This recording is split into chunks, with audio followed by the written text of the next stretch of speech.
Welcome to Today at Keeneland for the first Saturday of the meet, and what a day we have in line for you. Scott Hazelton, Gabby Gaudette here on Today at Keeneland, and we'll be out here throughout the entire 11-race card. A lot of Breeders' Cup implications today with these 5 stakes races. 5 stakes races today, a couple of Breeders' Cup win-in-your-ends, as you mentioned, and we get to see the likes of Latruska. Or tomorrow, but also very solid sprint division later today. Obviously, Breeders' Cup Mile implications. We have the return winner of the Breeders' Cup Mile in Order of Australia later. So there's a lot going on, and I think it's going to be a packed house today, too, because of the UK game, but also the great racing and great weather. Yeah, another sellout crowd here today at Keeneland Racecourse, but you mentioned what a sporting day for the city of Lexington, Kentucky, with this great card of racing here at Keeneland. And then we go into the evening with kickoff around, 7:30 with LSU coming into town. We've seen a lot of purple and gold here in these 2 days at Keeneland, so we welcome those fans from LSU for that SEC clash. We're hospitable, right? Kidding. We're good hosts here in Lexington and at Keeneland especially. Yes, we are. All right. But I'm rooting for UK. Go Big Blue. Let's take a look at those 5 Fall-Star grade I have no comment. stakes races. U of L, UK. Yeah, you're on no the fence because your husband, Norm, is a Yes. massive Cardinal fan. But Fall-Stars, 5 graded stakes races, highlighted by the Grade 1 Keeneland Turf Mile, also the Grade 1 Claiborne Breeders' Futurity. We'll see who can separate themselves in the 2-year-old colt division here today. But let's go back to yesterday before we start jumping into today's card and relive those 2 fantastic win-in-your-end stakes races. Special Reserve was special. I mean, this is just a horse that has gotten better and better for Paradise Farms and trainer Mike Maker. He was claimed for $40,000 not too long ago, and look what he's accomplished. Already a graded stakes winner now, Grade 1 place, as he placed in the Grade 1 Vanderbilt last time out. So this horse has been sensational. And also, Juju's Map. Wow, what a performance we saw from her yesterday for trainer Brad Cox. Onwards and upwards for her, going to the Breeders' Cup at Juvenile Fillies, as that was a win-in-your-end. Keeneland September Sales graduate for the Albaugh family stables, daughter of Liam's Map. As you mentioned, I mean, the way that she did it was very good. Run-up set the pace. She was quick away from there. Run-up came to the outside, set a quick pace. She settled. She relaxed. She took every cue from Florent Giroux. She didn't get anxious. She didn't get aggressive, and she finished strong. So that race is going to go a long way in making her one of the favorites for the Breeders' Cup Juvenile Fillies at Del Mar. All right, we don't have WKYT weather, but we've got the Keeneland Uber Doppler 7000. We've looked at that radar, and what's the radar telling us, or the weather forecast telling us? Oh. You didn't look it up. 78, It's gonna 79. No, high of 81, low of high 70s, sunny and pleasant. Low of high 70s. She didn't go to meteorology school, I can promise you that. It's going to be in the high 70s, and it's going to be perfect today. 2% chance of rain, which means nothing here in central Kentucky. So the weather is going to be perfect on this Saturday race card. You ready? That's it. You ready to do what you're better at? What's that? Handicap races?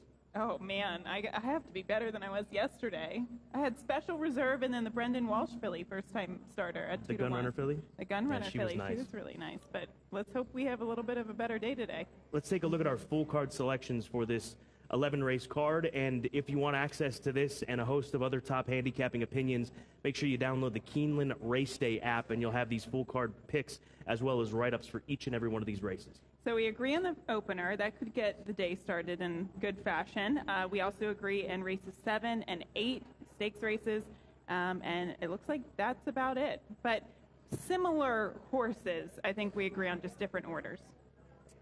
Again, 11 races today. We'll get underway just after 1 o'clock with the opener, but a lot of wagering opportunities. We've got the all-turf pick 3 back again, as it will be part of the fabric of handicapping opportunities here this meet, and I would expect meets moving forward. There was over $100,000 wagered into that $3 minimum wager yesterday. I want to say it was just shy of $150,000, and it paid $500 and change.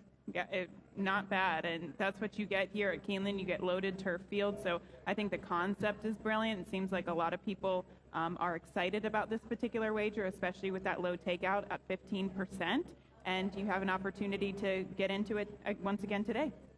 Social media, give us a follow on Twitter at Keeneland Racing, Facebook at Keeneland, Instagram at Keeneland, and TVG2, give them a follow, and you can also download the Watch TVG app and have TVG2 in your home each and every day. It's available on Roku, Amazon Fire TV, and Apple TV. If you don't have TVG2 on your cable or satellite provider, you can do it right there on Watch TVG. Just sign in with your TVG account. And the reason we point towards that is the fact that today at Keeneland is on TVG2 each and every day. Here are the stakes races today. The Grade 2 Woodford presented by TVG. The Grade 2 TCA for the female sprinters. Grade 1 First Lady presented by UK Healthcare. The Grade 1 Claiborne Breeders' Futurity. And the Grade 1 Keeneland Turf Mile. Part of that all stakes pick 5, which we'll be talking about a little bit later on. And that race, or that sequence, I should say, guaranteed at $300,000. All right, let's dive into the Grade 1 Keeneland Turf Mile. As we take a look at the field pass is a scratch, so down to a field of 12. You've got some very familiar names, including the defending champion Ivar, who draws post 6, and he is looking to become the first and only, or second horse, since Giaponti was able to go back-to-back in 2010 and 2011. Wise Dan was unable to do it, but he was unable to do it in a year in which it was taken off the turf. Of course, he was beaten by Silver Max that year, and he would come back with a win. But we'll see if Ivar can establish a bit more history. But Order of Australia back for the first time since his win in the Breeders' Cup Mile here at Keeneland Racecourse last fall. And I have a very similar feeling about this race versus last year. We talked about how wide open that race was last year. A lot of people took the approach in handicapping that card and hit the all button, and it worked out for him with Order of Australia at 73-1. But I don't think he was a 73-1 type of horse. It wasn't a fluky performance. Well, he's proved that this season. Exactly. Yeah. So he was best that day. Don't worry about the price. And he comes back here. He gets Johnny Velasquez, and he's run against Palace Pier, alcohol-free. He does have a victory this season at the Curragh, if you go back to July. And I want to go back to his most recent start at Longchamp at the beginning of September, so just over a month ago in the Prix de la Moulin de Longchamp Group 1 Company. There he is. Now, you see the Shadwell Silks just to his outside in the white and blue striped cap. That's a horse by the name of Baid, who's trained by William Haggis, who is undefeated. He kicks on and keeps his undefeated record intact, but Order of Australia is right there with him. He doesn't allow for a ton of separation in here, and he only ends up beating a length and a quarter in the end. So this performance will go a long way here today against the group that he is facing. I think that he runs the same sort of race that we saw from him last year, get close to the pace. Pierre-Charles Boudot was very aggressive with him in the outside draw in establishing that position at the Breeders' Cup last season, and it ultimately worked out. And I think Johnny Velasquez, post-10, needs to do something similar, but I think Order of Australia bounces back here today to that sort of form that we saw from him in his most recent start at Longchamp and his win in the Breeders' Cup. Now, as far as underneath, I do go to the number 4 horse, Space Traveler. Woodbine Mile, one-turn setup. He was far back. I think that you'll see a better performance from him today. And he actually ran a really big race in the Mr. D Stakes, formerly known as the Arlington Million, his race back in August.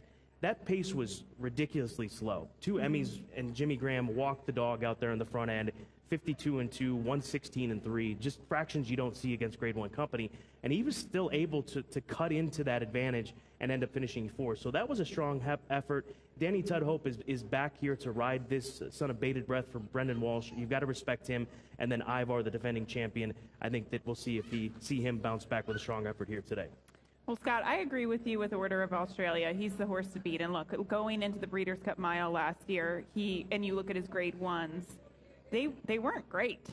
This year is a completely different story, or Group 1s, I should say. He just seems like a better horse. Aidan O'Brien saying that he tends to get better in the fall, or as we approach autumn, in his words. And they've been pointing for this race since midsummer. So this has not been any bit of a surprise. I do slightly go against him. Got to go to the old man, Diamond Oops. We'll take you back to the 2019 edition of the Shadwell Turf Mile. Do people forget that this horse actually almost won this race, and it was not a bad field this year either? This is 2 years ago, though, Gabby. But he hasn't had the opportunity to go a mile on the turf since then. Look at his form. When has he done that? He's been on the dirt, he's been sprinting, routing, doing everything but going a mile on the turf. And I think, look, Patrick Biancone had to make the decision. Do we go to the Phoenix again, or do we go to the Keeneland Mile? He decided to go to the Keeneland Mile because his last race at Kentucky Downs, I think, sets him up perfectly for today. He tries every time, and I truly believe he's just as good as other horses in here at a mile. I'm just going to say this, and I'm not trying to be that guy. In those 2 years since that Shadwell Turf Mile, they ran another Shadwell Turf Mile. They've run the Maker's Mark. They've had other mile races for him to go towards. There were options, but they never went in that direction. So, but it's Patrick Beancone. Does that surprise you? No. If he's that good, then why is he not running in those races? That's what I question. He's also 15-1. Enough from us. Let's go to Tom Leach. With trainer Paulo Lobo, who saddles 2 in the Keeneland Turf Mile, Grade 1. And tell me about Ivar first, who is going for 2 in a row in this race. He hasn't been out since Derby. Is he telling you in his training that he's ready? Yeah, Ivar ran last May in the day of the Kentucky Derby. After the race, he had a minor problem. We gave him a little time off again. And then since that, he has been training very well for the past 3 months. He never lost one day. And all that we have planned, we did it with him. And I think he's going to be fit for the race. What improvement do you see in him from the horse that we saw win this race here last year? Yeah, he ran a very good. He needs to run a lot to run the same race that he did last year. But he's a very good horse, and I'm very confident on him. I think he's going to show up Saturday. Let's talk about your other entrant, In Love, comes off a really nice win down at Kentucky Downs. What's been the key to getting that one to hit a peak? Yeah, In Love, he always guys from Argentina where he was training based. The trainer over there, he had the same year Ivar, In Love, and Imperador, all 3 horses. And he always used to love In Love. And he had a little problem behind, and then they decided to ship the horse here. He was running okay here, but I don't know. We put blinkers last time. I think he liked it. He won in Arlington before the race at Kentucky Downs. And then after this race, we put blinkers and was 1/3 mile. Those horses from South America, they are accustomed to do that. And he loved it down there, and he ran a huge race. If there's give in the ground, does that impact either one of your horses? No, for both, I think we are going to be okay.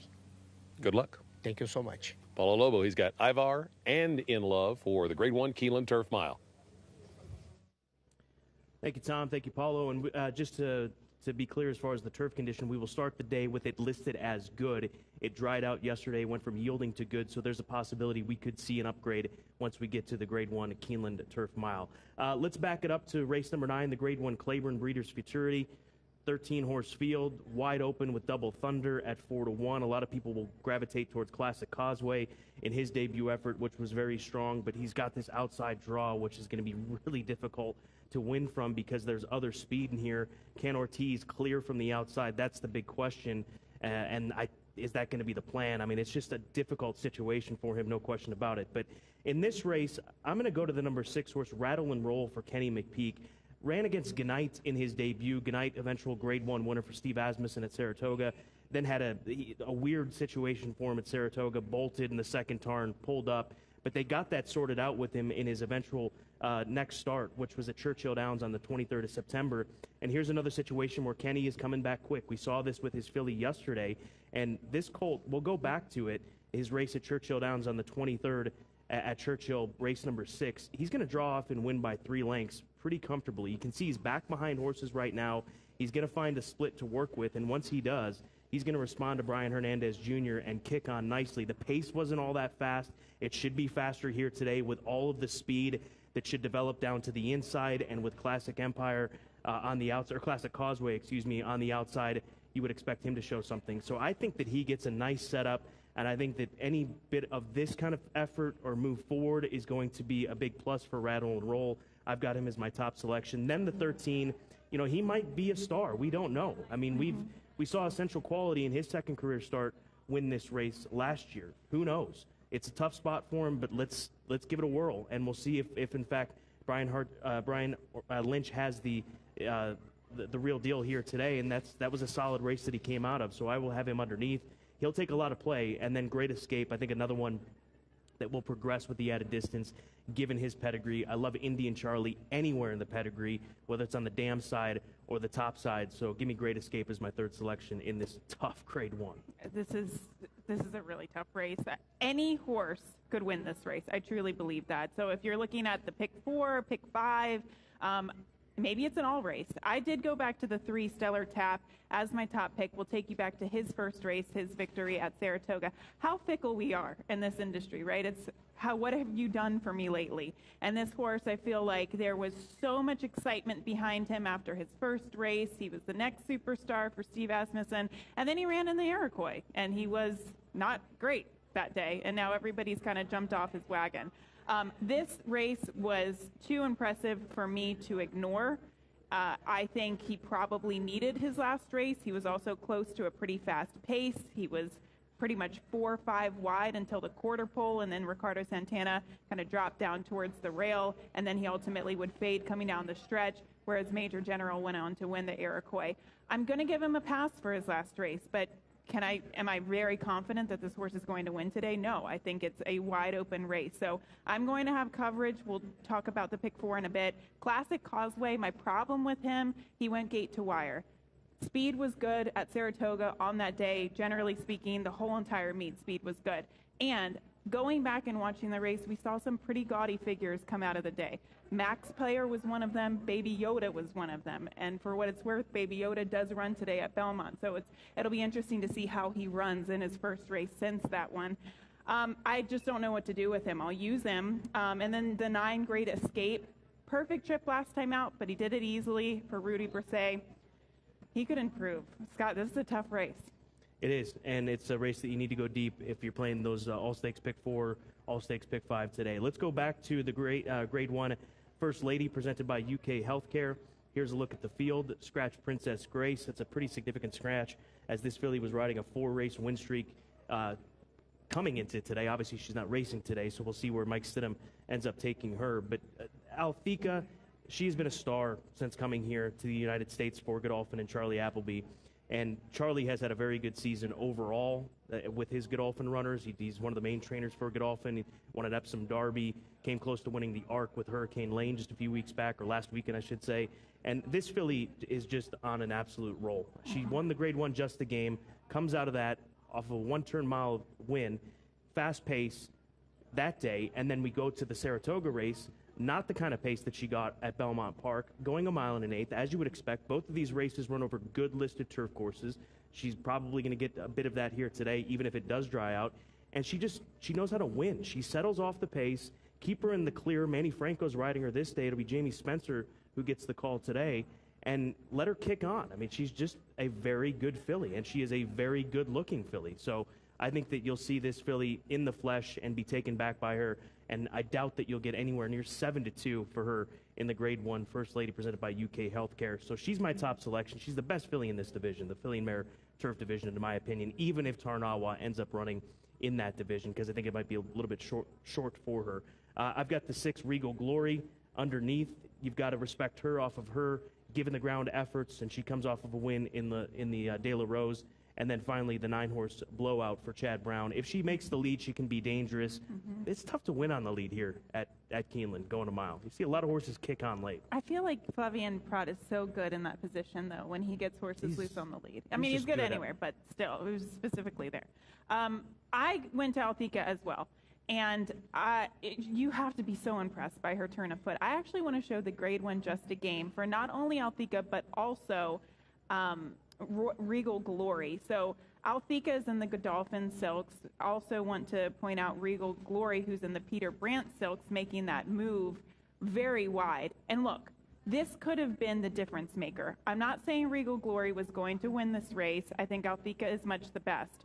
However, Althika saved ground throughout. She rode the rail, whereas Regal Glory was wide. She had to be wide on the final turn, and I think it cost her a couple of lengths. She could have been second. She could have been third. She didn't need to be fourth in that race.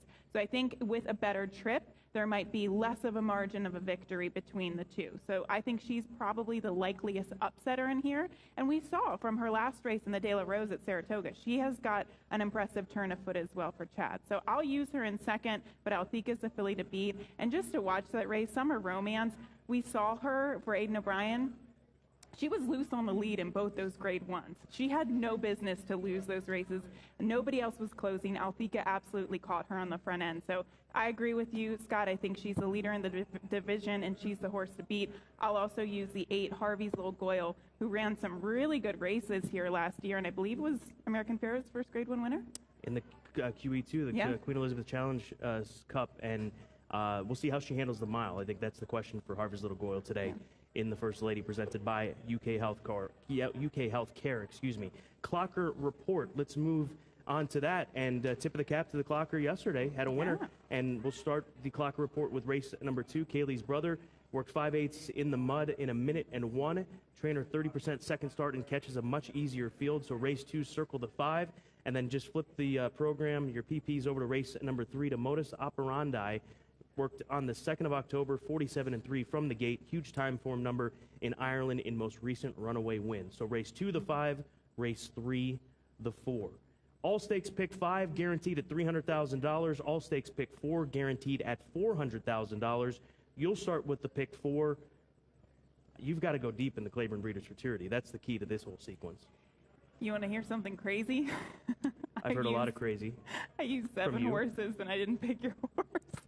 That's fine. I mean, that's the way that this race is. Look, go in with a friend, hit the all button in race 9. That's what I think you should probably do. I wanted to keep my ticket under $50. So race 7 starts off the sequence. 1-6 for me. Belle's the 1. I think Frank's Rocket could potentially beat her, though, from a pace standpoint. 3-6 for me, and the next, which is the Grade 1 First Lady, Althika and Regal Glory. Then coverage in the Breeders' Futurity as we get to the 10th and final leg, race of the sequence, the Grade 1 Keeneland Turf Mile, 4, 10, 11. Once again, those horses, Space Traveler. The 10 is Order of Australia and Diamond Oops at 11-1. Here's my pick 5. I'm singling Golden Pal. He's the best turf sprinter in the United States. Getting back around a turn is going to move him forward. His Northrop run last time out at York on the straightaway made the lead, and that's what cost him 3 deep in the TCA. I've got Frank's Rocket and also Belle's the 1, but don't leave the 3 off your ticket, because if Frank's Rocket doesn't break sharp in the midst of Biz, will do what she did last year and go gate to wire in this graded stakes race, the Grade 2 TCA. Race number 8, the First Lady, just using 3, Althika, and then the number 9 horse in here, that is Blowout if she gets loose on the lead. Going deep in the Claiborne Breeders' Futurity, I've got 3, 5, 6, 9, and 13, so you've got a spread in there. And then in race number 10, the 4, 6, and 10. That's the Keeneland Turf Mile. The 4 is Ivar Space Traveler, looking to defend his title. Ivar the 6, and then Order of Australia looking for a 2nd consecutive Grade 1 success here at Keeneland off of his win last fall in the Breeders' Cup Mile. All right, best angle segment. I'm going to go back to the Woodford, or visit the Woodford for the first time in reality. Grade 2 event. I know I'm singling Golden Pal, but I'm approaching this in a different way. I'm going to box 3 horses in this race, and we'll go back to Golden Pal's win at Saratoga. We'll go ahead and roll that, the ease in which he did this. This is the type of Golden Pal that we expect to see. He's 1-5. He'll probably be in that range come post time.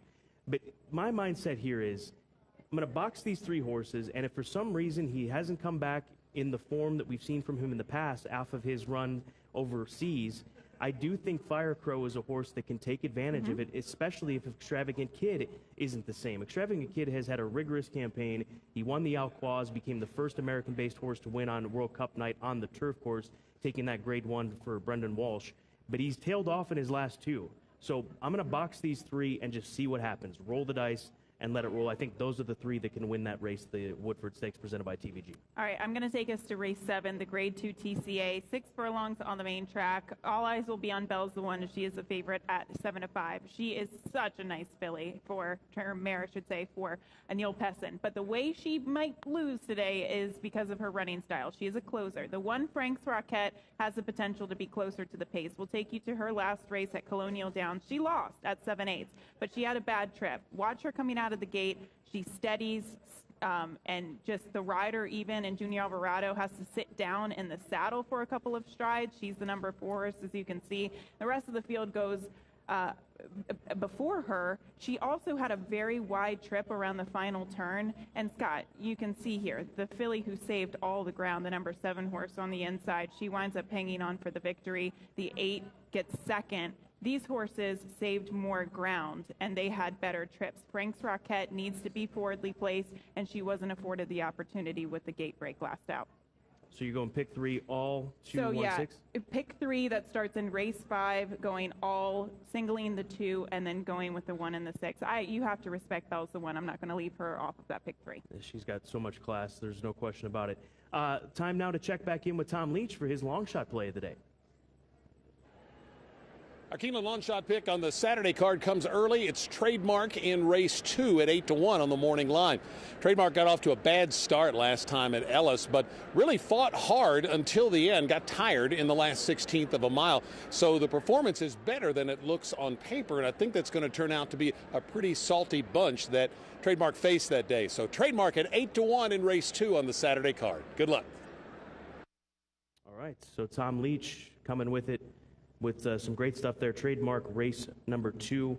He's got the 1 horse there for Vicky Oliver and BBN Racing, who came up just short with Kentucky Ghost yesterday. Ran a giant race in that mid-card turf race that we had on, obviously, the turf course.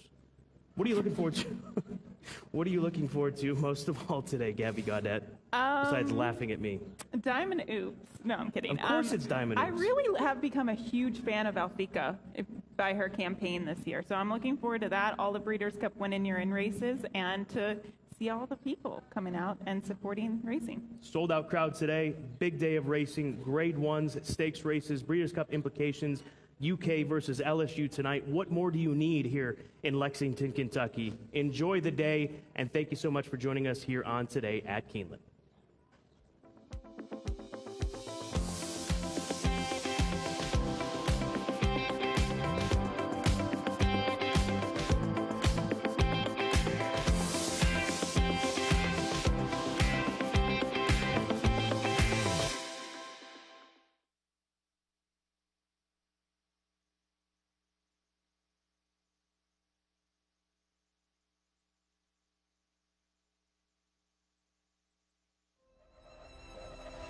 The November sale is a destination event for buyers and sellers around the world. The ambiance during the September sale was incredible. As we move into Keeneland November, I think people will find a new experience, a new atmosphere, new optimism. Anybody who participates, buying and selling, when they participate in Keeneland, they're reinvesting in the industry. That is the mission. It allows us to build for the future, and the future is bright. The future is bright at Keeneland November. When it comes to hybrid technology, nobody has more models to choose from than Toyota. From the Prius to America's best-selling car, Camry, and best-selling SUV, RAV4, to the first-ever Corolla hybrid, the best-in-class Highlander hybrid, the first-ever Sienna hybrid minivan, and Venza, the first exclusively all-wheel drive hybrid. They all come with a new 10-year, 150,000-mile battery warranty. For great deals on all Toyota hybrids, go to buyatoyota.com. Toyota, let's go places. Now it's a global series. The best racers from all over the world, the best trainers, the best jockeys. You can get a free entry into the Breeders' Cup, and everybody wants to run in a Breeders' Cup race. You get your travel expenses paid for the Breeders' Cup. Automatic berth takes a lot of pressure off. If we're considering 2 different races, and one was a win and you're in and one was a not, that would be the tiebreaker. It's probably the best thing that's happened to racing in the last 10 years. Breeders' Cup Challenge, win, and you're in. Deep in the heart of horse country, from these Kentucky hills has sprung a legacy rivaled by few. From the all-time greats of yesterday to the breed-shaping bloodlines of today, our roots hold strong with the promise of tomorrow. For over a century, our passion has guided us to where we stand and everything we stand for. Claiborne Farm, the tradition continues.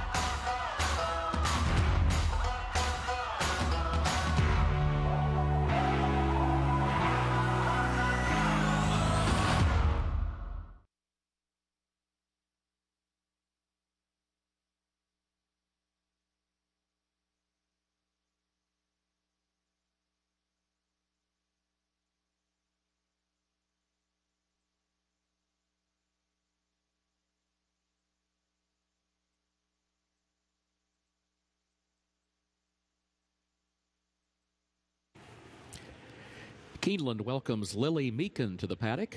Lily is a Lexington native currently studying at the University of Kentucky. She is a junior neuroscience major and vocal performance minor. First, my old Kentucky home. Oh, the sun shines bright on my old Kentucky home. 'Tis summer, the people are gay. The corn tops ripe and the meadows in the bloom, and the birds make music all the day. Well, the young folks roll on the little cabin floor. They're merry, all happy and bright. By and by, hard times come and knocking at my door. Then my old Kentucky home, good night. Weep no more, my lady. Oh, weep no more today. We will sing one song for my old Kentucky home. For my old Kentucky home, far away.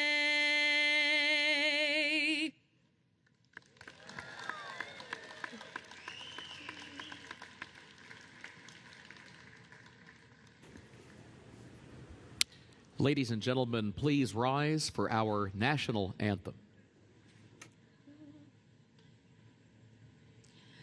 Oh, say, can you see by the dawn's early light what so proudly we hailed at the twilight's last gleaming, whose broad stripes and bright stars through the perilous fight o'er the ramparts we watched were so gallantly streaming, and the rockets rang loud, the bombs bursting in air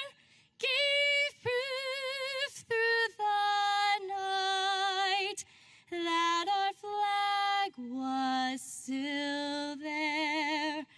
Oh, say does that star-spangled banner yet wave for the land of the free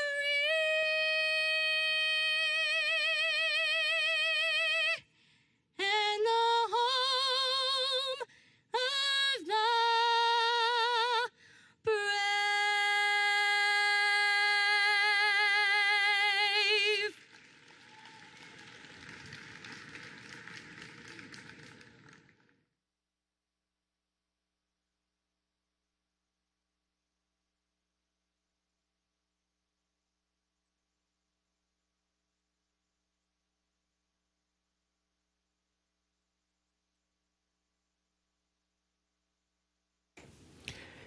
Keeneland is proud to recognize Greg Burke, a Keeneland betologist, as the employee of the day. Congratulations, Greg.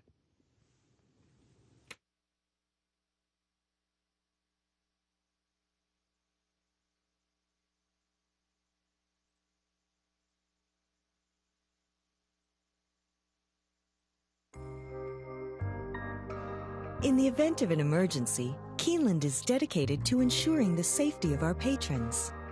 This video illustrates the proper evacuation protocol from all locations in the Keeneland Grandstand facility.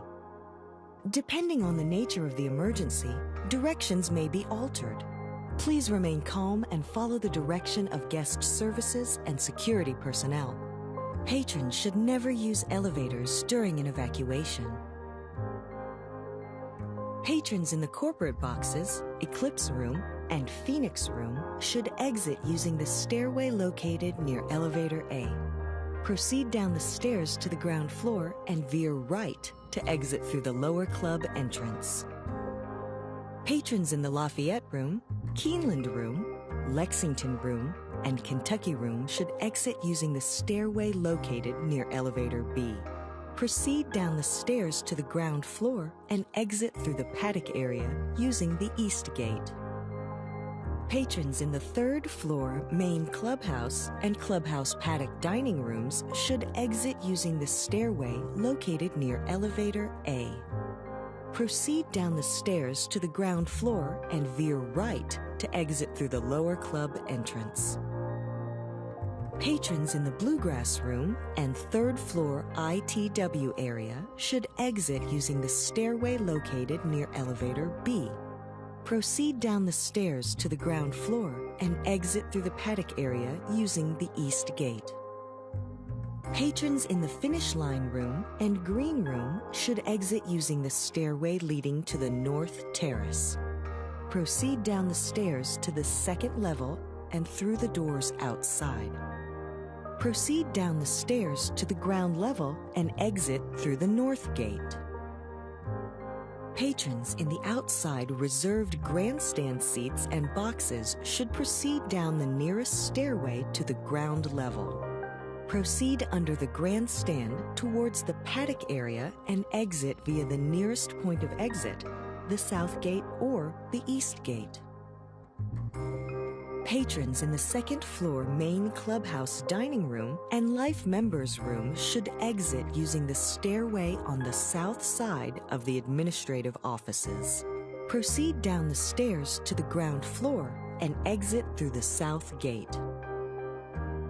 Patrons in the second floor Clubhouse Paddock Dining Room and Clubhouse Tavern should exit using the stairway located near Elevator A. Proceed down the stairs to the ground floor and veer right to exit through the lower club entrance. Patrons in the mezzanine bar and second floor ITW area should exit using the stairway located near Elevator B. Proceed down the stairs to the ground floor and exit through the Paddock area using the East Gate. Patrons in the sports bar and cantina should exit through the doors leading to the North Terrace. Proceed down the stairs to the ground level and exit through the North Gate. Patrons in the lower club, clubhouse lawn, club lobby, and director's room should proceed toward the clubhouse parking lot using the nearest point of exit. Patrons in the gift shop should proceed toward the South Gate using the nearest point of exit. Patrons in the apron area should proceed under the grandstand towards the Paddock area and exit via the nearest point of exit, the South Gate or the East Gate. Patrons in the equestrian room and first floor Brats and Brew should proceed towards the North Terrace and exit through the North Gate. Patrons in the Paddock area and North Terrace should proceed toward the nearest point of exit, the South Gate, East Gate, or North Gate. After evacuating the facility, please remain calm and follow the direction of guest services and security personnel in the safest route to return to your vehicle. Thank you for your attention and cooperation.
Are at the post, first wire.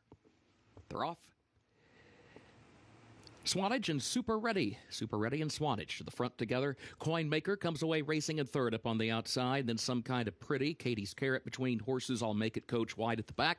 As the field heads into the first turn, Super Ready hugs the rail from the inside starting spot, saves the ground around the turn, and leads it by a length now. Swanage goes second, one lane off the rail, second by just a length, as Coin Maker moves up third toward the outside. And then Some Kind of Pretty back against the rail, followed by I'll Make It Coach, who is next to last, but only by a half length because Katie's Carrot's right there to the inside. 24 and 1/5 seconds the time for the opening quarter.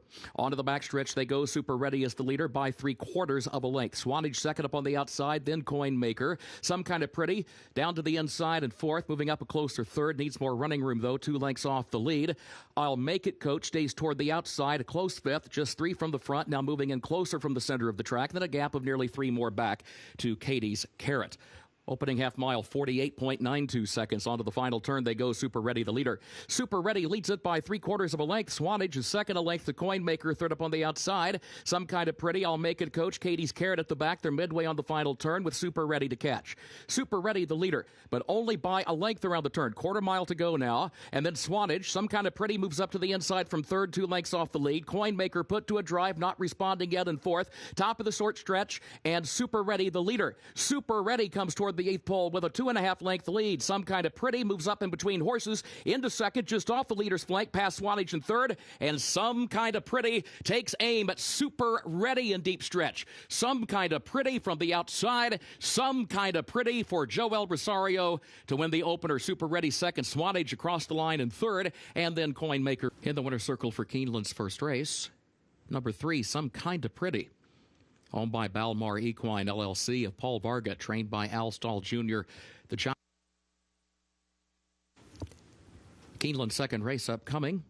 Turf is listed yielding. The rail is set at 20 feet. Double, pick 3, early pick 4. They are at the post, and they're off.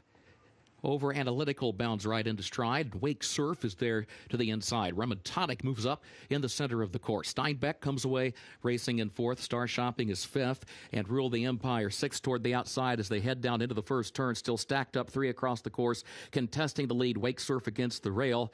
And Over Analytical between horses. Remontonic is going to be caught 3 wide all the way around the first turn, but is forwardly placed third, 2 lengths off the lead. Steinbeck is fourth toward the inside. Star Shopping fifth. Rule the Empire sixth. And then Gingrich toward the inside, toward center pack, is in 7th position, 23.7 seconds. The time for the opening quarter.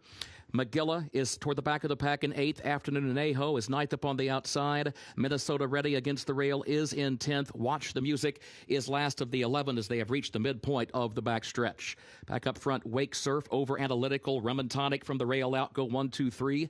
49.06 seconds the time for that first half mile. Steinbeck is still tucked away behind the front trio in 4th, 2 lengths off the lead. Midway on the far turn, Wake Surf still leads it by just a neck. And Over Analytical second between horses, 3/4 of a length. Remontonic caught wide again around the turn. Steinbeck looking toward the inside in 4th, a 1/4 mile to go. Still 3 lengths off the lead, though. Star Shopping is 5th between horses, and then Rule the Empire 6th on the outside. Over Analytical and Wake Surf still going at it for the lead inside of the 8th pole. Steinbeck and now Gingrich.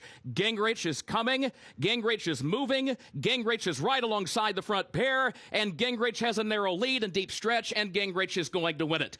Gingrich, jockey James Graham to take it. Over Analytical is across the line in second, close for third. Either Watch the Music with a late rally from the outside or Wake Surf.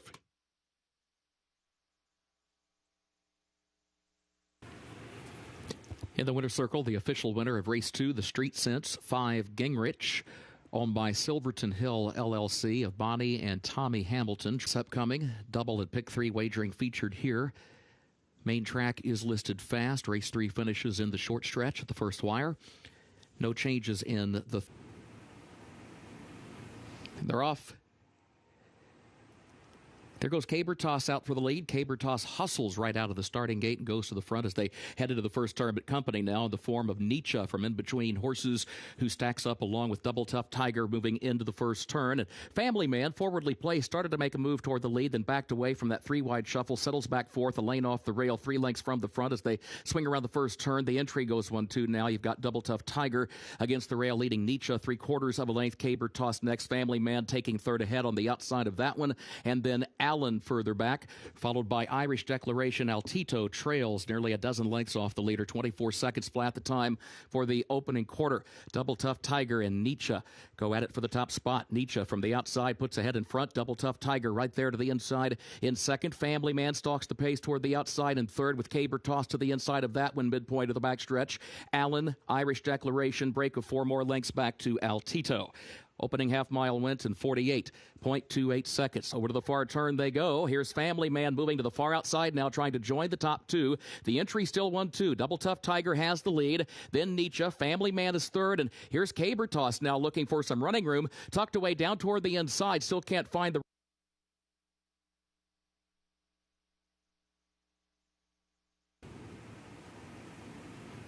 They're off.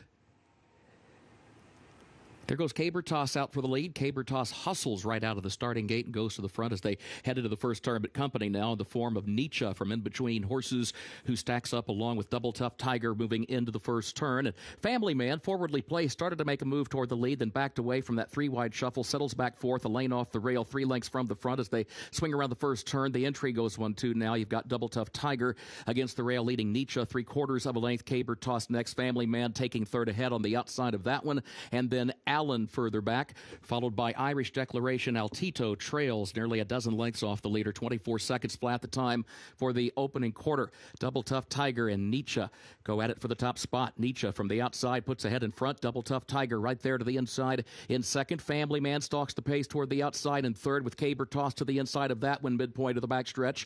Allen, Irish Declaration, break of 4 more lengths back to Altito. Opening half-mile went in 48.28 seconds. Over to the far turn they go. Here's Family Man moving to the far outside now, trying to join the top 2. The entry still 1-2. Double Tough Tiger has the lead. Then Nietzsche. Family Man is third. And here's Cabertoss now looking for some running room. Tucked away down toward the inside. Still can't find the room he wants. And they're at the quarter pole. Top of the short stretch now. It is still Double Tough Tiger with the leader. Now here comes Cabertoss up the inside second again. Family Man is in third. Irish Declaration a wide fourth as they turn into the stretch. Here's Cabertoss to the outside of Double Tough Tiger, and they are going at it stride for stride, moving into the final furlong. The rest have work to do as Irish Declaration's third, 5 lengths away. In the meantime, it is Cabertoss a narrow lead. Double Tough Tiger is fighting on but second. Cabertoss in front at the line. Cabertoss, Corey Landry to win it. Double Tough Tiger was second. Irish Declaration, year-old gelded son of Drosselmeyer out of Highland Hope by unaccounted for. The winner bred in Kentucky by Sun Valley Farm. Mile and a 16th over the fast main track. 1 minute 45.1.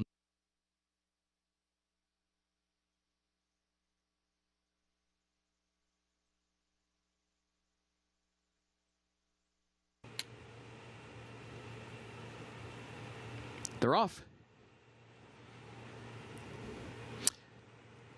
Here comes Austin Saturday up the inside, a challenge for the early lead. Spycraft has speed out of the gate. Big Bella Brown took a bad step out of the gate, but recovered quickly and moves up to press the issue on the far outside in third. Town Classic in close quarters there, had to tap the brakes, drops back just about a half length into fourth, 2 lengths off the lead. Joined by My Man Flintstone and fifth up on the outside. Don't forget sixth between horses holding fast is a wide seventh. Lemon and Diem is toward the rail in eighth. About our time is last of the 9. It was 22.55 seconds the time for the opening quarter. Spycraft against the rail is the leader by a length around the far turn. Big Bella Brown is second by 2.5 lengths. My Man Flintstone is third, a quarter mile out, looks toward the far outside. Town Classic is fourth down toward the inside, still 3 lengths off the lead. Spycraft is the leader. Spycraft on top, My Man Flintstone far outside, Big Bella Brown between that pair, and then Town Classic, who's still fourth, now third, now taking second toward the rail, but still well behind Spycraft, and Spycraft is kicking on for the wire for Adam Beschitza. Spycraft is going to win it. Awesome Saturday has a late run to third.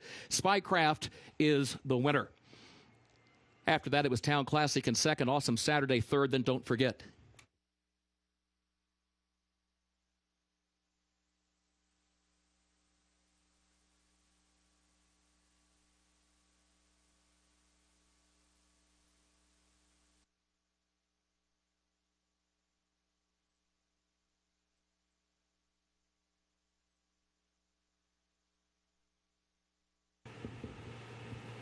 And they're off. There goes Heart Rhythm. Heart Rhythm right out for the lead. Crime Speed crimps away in the second position, and now kicking in is Vulcan down to the inside. Vulcan's going to move up from fourth to third to challenge for second. Got Rob the Rich right there on the far outside as well.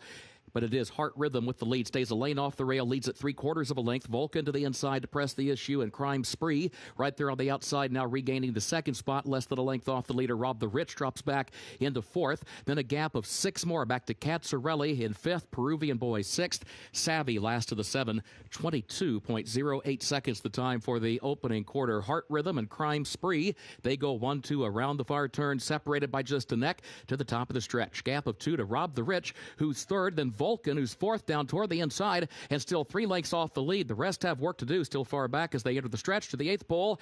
And here's Crime Spree again, right alongside of Heart Rhythm. That's the ongoing battle for the lead. Vulcan is trying to close ground, but is still third, down toward the inside. And it is Heart Rhythm with the lead to Crime Spree. Vulcan third at the 16th pole. It is Heart Rhythm in front. Late run from Savvy. Heart Rhythm, Miguel Mena to win it. Savvy rallied up for second, close for show.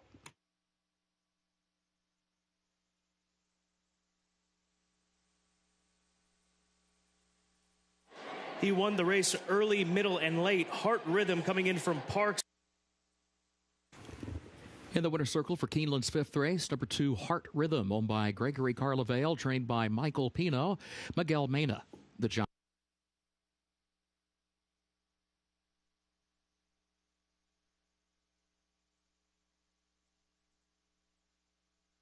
They are at the post.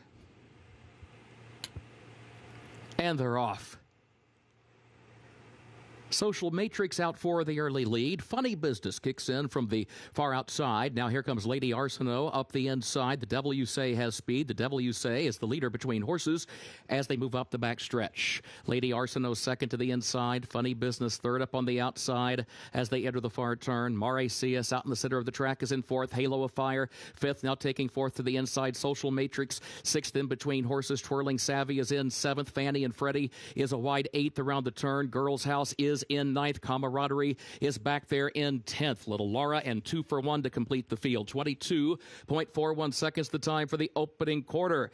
Lady Arsenault has the lead off the far turn. Leads it by 2 lengths, quarter mile to come. Funny Business takes aim on the leader from the outside. Halo of Fire is third and still 6 lengths off the front pair. Here comes Funny Business on the outside. Funny Business to challenge Lady Arsenault, who's stubborn toward the rail. These two going at it in the final furlong. Halo of Fire runs late third, still 3 lengths away. Little Laura is coming from far back to fourth. Funny Business the leader. Halo of Fire runs on. Funny Business in front.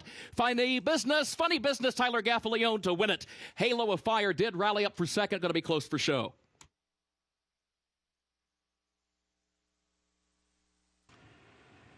Owned and bred by Fred Hertrick and John Fielding. The trainer, Brendan Walsh, and the jockey is Tyler Gaffalione. Funny Business, a 2-year-old.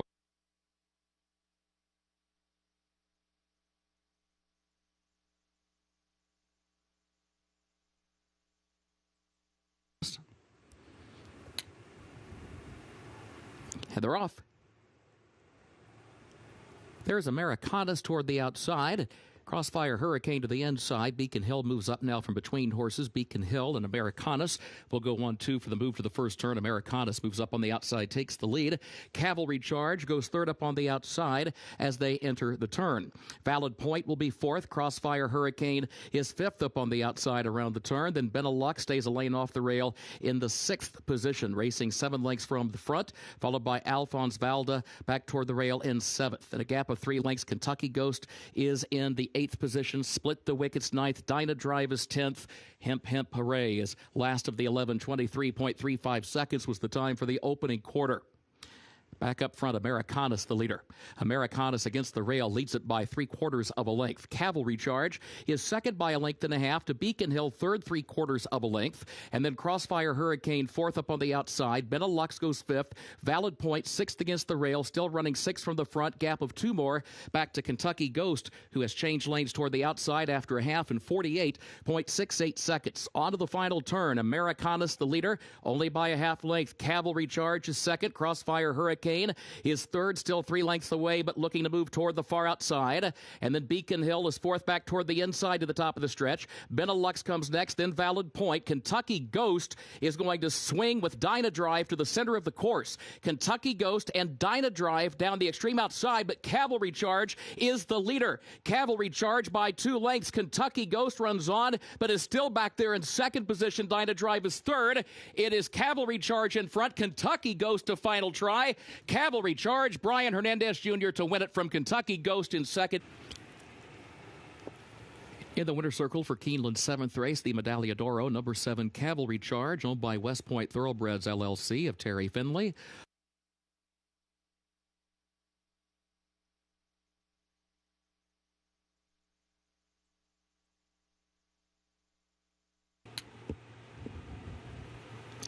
And they're off in the stall. Keenan Ogden Phoenix. Special Reserve is quick into stride. Special Reserve, the favorite, right to the front, but has company. Quick Tempo going to kick in down toward the inside, and Quick Tempo moves up now and takes the early lead. Leads it by a length. Special Reserve content to back off into the second position by 3/4 of a length. Just Might, third up on the outside. Mucho, fourth against the rail into the far turn. Sir Alfred James, a lane off the rail at fifth.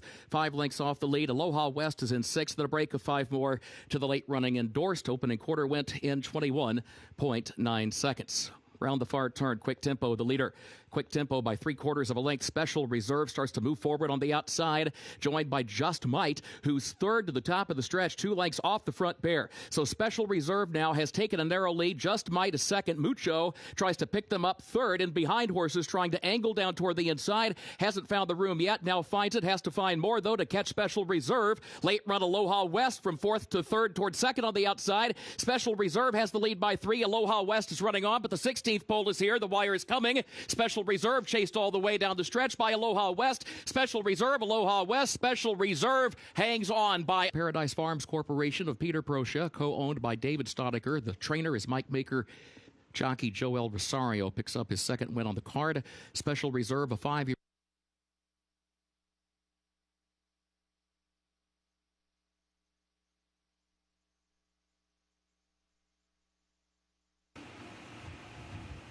And they're off in the Darley Alcibiades. There goes Matarea for the lead. Juju's Map is there toward the inside. Here's Run Up, moving fast on the far outside as the field moves into the first turn. Run Up, moving forward up on the outside. Juju's Map saves the ground from the inside starting spot. These two go at it for the top spot. Run Up to the lead, and Juju's Map is second by 2. Matarea goes third. Penny Saver a wide fourth around the first turn. Dreamlith hugs the rail in fifth. My Favorite Daughter sixth between horses. Pipeline Girl seventh on the outside. Distinctly Possible is eighth. Break of 5 lengths. Mama Rena is ninth. 5 more back of her to Sequest in 10th. Misinterpret last of the 11. 22.75 seconds the time for the opening quarter. Run Up is the leader, and Run Up has opened up by 3.5 lengths midpoint of the backstretch. Juju's Map is second a length. Matarea goes third by 1.5 lengths. Penny Saver fourth on the outside a 1/2 length. Then Dreamlith, My Favorite Daughter, Distinctly Possible takes toward the outside but still running 10 lengths from the lead. 46 seconds flat for the opening half mile with Run Up the leader. But now here comes Juju's Map, moving forward quickly on the outside. Matarea tries to go with her. Juju's Map, the new leader. Matarea goes to second around the turn. Penny Saver tries to move into contention third. Run Up drops back fourth. Distinctly Possible, 1/4 mile to go, is fifth and swinging wide 5 lengths from the lead. They turn for home. Juju's Map and Matarea. They go 1-2 to the top of the short stretch. Juju's Map, the leader. Matarea is second by 3. Distinctly Possible, third up on the outside. Juju's Map in the final furlong of the Darley Alcibiades has a 5-length lead back to Matarea. Distinctly Possible. Sequest runs late, but at the line, Juju's Map and Florent Giroux to win it convincingly. Distinctly Possible second. Sequest was home third. Darley Alcibiades grade 1. Juju's Map number 1. Owned by the Albaugh Family Stables LLC of Dennis Albaugh, trained by Brad Cox, Florent Giroux.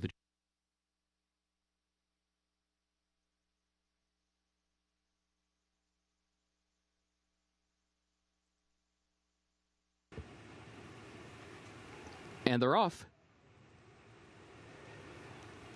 There goes Seven Channels out for the early lead. Frenchboro is up close in the opening strides. Wing Commander moves up from the far outside. Camp Hope and now Modern Science, one lane off the rail. Camp Hope against the rail. Modern Science right alongside. These two come to the front as a team as Seven Channels backs away into third. Frenchboro is in fourth. Burnin' Ash is fifth toward the inside. Wing Commander 3 wide and sixth into the first turn. And then Newsbreak, who hugs the rail to save some ground in seventh, assiduously alongside that one in the eighth position. Buy Me Candy is in ninth. Red Hornet is 10th, a long way back to Nathan Detroit, who is running along in the 11th position, some 18 lengths from the lead. 23.1 seconds the time for the opening quarter. Camp Hope is the leader against the rail, 3/4 of a length. Modern Science is there toward the outside and second by 2 lengths. And then Seven Channels contesting third with Burnin' Ash, who's there toward the inside. A gap of 3 more lengths to Wing Commander, fifth on the outside of Frenchboro, who's against the rail, 6 lengths from the lead. The first half mile went in 47.14 seconds. Camp Hope the leader. Camp Hope leads by a half length to the far turn. Modern Science is second by 3.5 lengths. Seven Channels third up on the outside by a neck. Burnin' Ash is fourth toward the inside, followed by Frenchboro in fifth. Wing Commander sixth. Newsbreak is still back in seventh, 8 lengths off the lead, and the leader's at the top of the home stretch, and it is Camp Hope who's opened up on a 3-length lead. Modern Science is second. Newsbreak tries to find an opening third to the inside, and then comes Seven Channels, who's moving up toward the outside from fourth to third to challenge for second, but well behind Camp Hope. Wing Commander still fifth out in the center of the course. Everyone far back behind Camp Hope, who's got this one wrapped up for Brian Hernandez Jr., his second win on the card. Camp Hope wins it. Buy Me Candy with a nice rally late gets up in time to grab the second position on the line from front. Out of Praising by Pulpit. Winner bred in Kentucky by Brett Jones. Mile and an eighth over the turf listed good. 1 minute 49.34 seconds.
Ladies and gentlemen, good afternoon. Welcome to Keeneland Racecourse, where the main track is fast. The turf is listed good. Rail set at 0 feet today for the turf racing.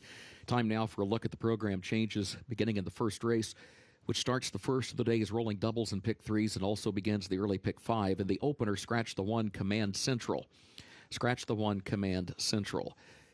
Second race is where the early pick four begins. Scratch the 9 Circle Back Jack. Scratch the 9 Circle Back Jack. Overweight, the 8 Fast Giselle, jockey 3 pounds over. Number 8 Fast Giselle, jockey 3 pounds over. Third race, scratch number 1 Catansit. Scratch 13 Eye Black. Scratch number 1 Catansit. Scratch 13 Eye Black. Checking the fourth race.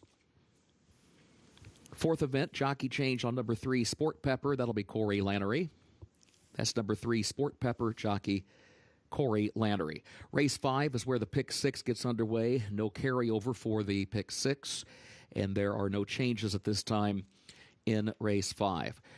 Race 6, the Woodford, presented by TVG. No changes in that sixth race. A reminder, that's where the $300,000 guaranteed all-stakes pick 5 gets underway. Also, the Keeneland Turf pick 3 begins with that sixth event. Race 7, that's where the $400,000 guaranteed all-stakes pick 4 begins. There are no changes in the seventh race, the Thoroughbred Club of America. Checking the eighth race. Race 8 is where the late pick 4 begins. Race 8, the Grade 1 First Lady, presented by UK Healthcare.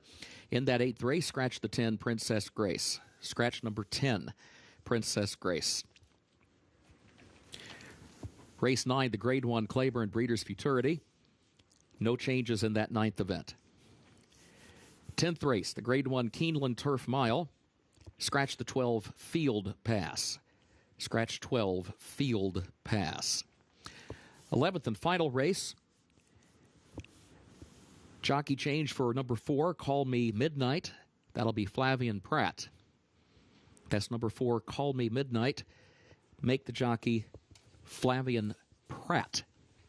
Those are the current program changes. Again, main track is fast and turf listed good. Time now to check in with Scott Hazelton and Gabby Gaudette. Happy Saturday to you, Kurt Becker, and for those of us joining us here at Keeneland, another sellout crowd on this massive Saturday of racing, Gabby. 5 graded stakes races, Breeders' Cup implications, 2 Grade 1s, the Keeneland Turf Mile, the Claiborne Breeders' Futurity. We've got some superstars coming back here to Keeneland. It's a big day of racing and beautiful weather. Big day of racing, great day here at Keeneland, but you already see the people filtering in with LSU and UK gear on. It's a big day for just people who are in Lexington. Yeah, big sporting day out here in Central Kentucky, and let's dive into these 5 stakes races that we're going to be featuring here at Keeneland Racecourse on the first Saturday of the meet. Starting with the Grade 1 Keeneland Turf Mile Stakes, post time 5:46 out here on the East Coast. Order of Australia, he's the morning line favorite, returning to the scene of his biggest success in his career after winning last year's Breeders' Cup Mile right here at Keeneland. He won the Breeders' Cup Mile at 73-1, but he's coming into this race this year arguably with better form. But we also have the return of Ivar, who won this race last year. He's been lightly campaigned since then, but Paulo Lobo thinks that he's ready to go today. Race number 9, the Grade 1 Claiborne Breeders' Futurity, for the 2-year-olds looking to punch their ticket to the Breeders' Cup Juvenile.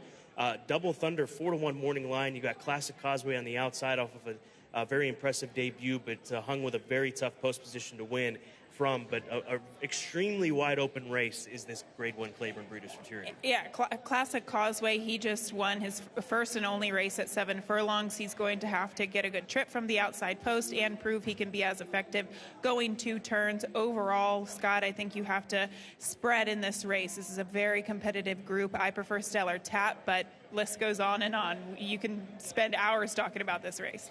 Race number 8, the Grade 1 First Lady Stakes, presented by UK Healthcare. This features one of the absolute proven stars of the day. Althea will be carrying the Godolphin Blue for Charlie Appleby. This time, Jamie Spencer gets the opportunity to ride. She's undefeated since coming here to the United States, and both of those wins coming against Grade 1 company in New York. She's very, very good. Her turn of foot is so impressive at the top of the stretch. She makes up so much ground. And to be honest, we see that type of running style really successful on the turf course here at Keeneland. If she loses, it might be to one of the Chad Brown contenders in here, whether it be Regal Glory, Blowout, or Viadera. Race number 7, the Grade 2 Thoroughbred Club of America Stakes, the TCA, 6 furlongs for the female sprinters. Bell's the 1-7-5 morning line favorite. Proven form. The question is 6 furlongs too sharp a distance that Frank's Rocket, the 1, absolutely loves? Well, Bell's the 1 also loves 6 furlongs. It just depends if the pace scenario develops in front of her. She is a classy mare. Frank's Rocket had a bad trip last time out. She very well could be on the lead. Or we could see in the midst of Biz, who actually won this race last year at 13-1, set the pace early. And then race number 6, the Woodford Stakes, presented by TVG, Grade 2 event. This race starts not only the All-Stakes Pick 5, but begins the $3 Keeneland Turf Pick 3. And we've had a lot of people reach out to us via social media. Just want to remind them, if you're looking to play the Keeneland Turf Pick 3 with that low 15% takeout, you need to find that separate event. It is a separate event away from race number 6. If you go to a teller, they'll help you out. But if you're using the self-service machines, make sure that you look for that separate event. It is the Keeneland Turf Pick 3, races 6, 8, and 10. And here's another superstar on the day, Golden Pal. Golden Pal, he's been extremely impressive for Wesley Ward. Looking forward to that race. But also the Pick 5 kicks off in race 6 with a $300,000 guarantee. And then one race later, race number 7, the All-Stakes Pick 4, $400,000 guarantees. So $700,000 in guaranteed money in the All-Stakes Pick 5, which starts race 6, and the All-Stakes Pick 4, which starts race number 7. We start the day in 16 minutes with race 1.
Taking a look into the paddock with 15 minutes away from race number 1. This is a maiden 30 claimer, 3 and up at 1.16 does start the first pick 5 opportunity of the day. And we're taking a look right now at the number 6 horse, both Gabby and I's top selection, Mo Heat. Back out to errata ground, stays in the same claiming ranks that we've seen from him here at Churchill or over at Churchill and up in New York. I think getting back out to a route is a big plus, especially if he can try to control this race with young Reylu Gutierrez in the saddle. He looks like he should be able to do that. His last race was at 7 furlongs. They just went a little too quick in front of him, but now stretching back out to 2 turns, a distance where he's gone before in the past and actually has run some good races. I think he'll be able to control things on the front end. Hopefully take them gate to wire here, Scott. I've got the 5 as my second choice, Invisible War for M Racing, Wesley Ward, Johnny Velasquez, the Hall of Famer in the saddle. It's a class drop angle. His races have not been very good outside of his synthetic try up at Turfway back in December of last year when he was still a 2-year-old. He's only had 1 start this year. That was his first time with Lasix at Kentucky Downs on the turf course, so he's back on dirt, drops in for 30. I think it should be able to wake this horse up. The drop in class alone is going to help him. He's just a horse that's seemingly a little slow in the afternoon, Scott, and we don't really see that for Wesley Ward horses. He has no early speed, which could be detrimental because I don't see there being much speed past the 6. You've got the 10 as your second choice, Blake B. Chris Hartman first off the claim, a horse that was taken for 20, ran 4th in that event, now hung out wide. What do you expect as far as a trip from this wide post? I think he'll be able to stalk the pace. I don't think he's fast enough to press the 6 early, and I don't mind that. I think he can hopefully save a little bit of ground, but don't think that he'll be on the lead. And Chris Hartman, just in general, he spots his horses so well off the claim. I know it says first start off the claim, kind of only 13%, but Scott, he's one of the better claiming barns in the state. No question about that. I think the 3 is worth considering underneath. That's Captain Fantastic, my third choice for Mike Puich. Julian Leperoux gets the opportunity. The horse ran once at Churchill since coming down from Chicago. Blinkers go back on. He's been gelded, so perhaps these changes will be enough to spark something with this 3-year-old gelding who's getting set for his 12th start this season. I went to the 7, John E's Cowboy, as my third selection. I don't think this horse deserves to be 18-1 here for Jeff Hiles. He didn't run well in his first start, but Scotty came back after a trouble trip in his first race. He was bet down to 5-1. So I thought that was pretty significant. Sorry, we're looking at the 3 Captain Fantastic still, but I wanted to move on to my third selection, John E's Cowboy. And I just think he improved in his second start. He had a better trip. He's not necessarily bred for the turf, so I think his performance last time out should translate back to the main track today for Jeff Hiles. The 2 is the favorite, though. That is My Favorite Uncle. Draws the rail. First time in for a tag, so the big drop down in class for the son of Uncle Mo here today for the coach, D. Wayne Lucas. 12 minutes away from race number 1. Main track fast. Turf listed as good.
The horses are entering the track for Keeneland's first race, maiden claiming race with a price of $30,000, 3-year-olds and up.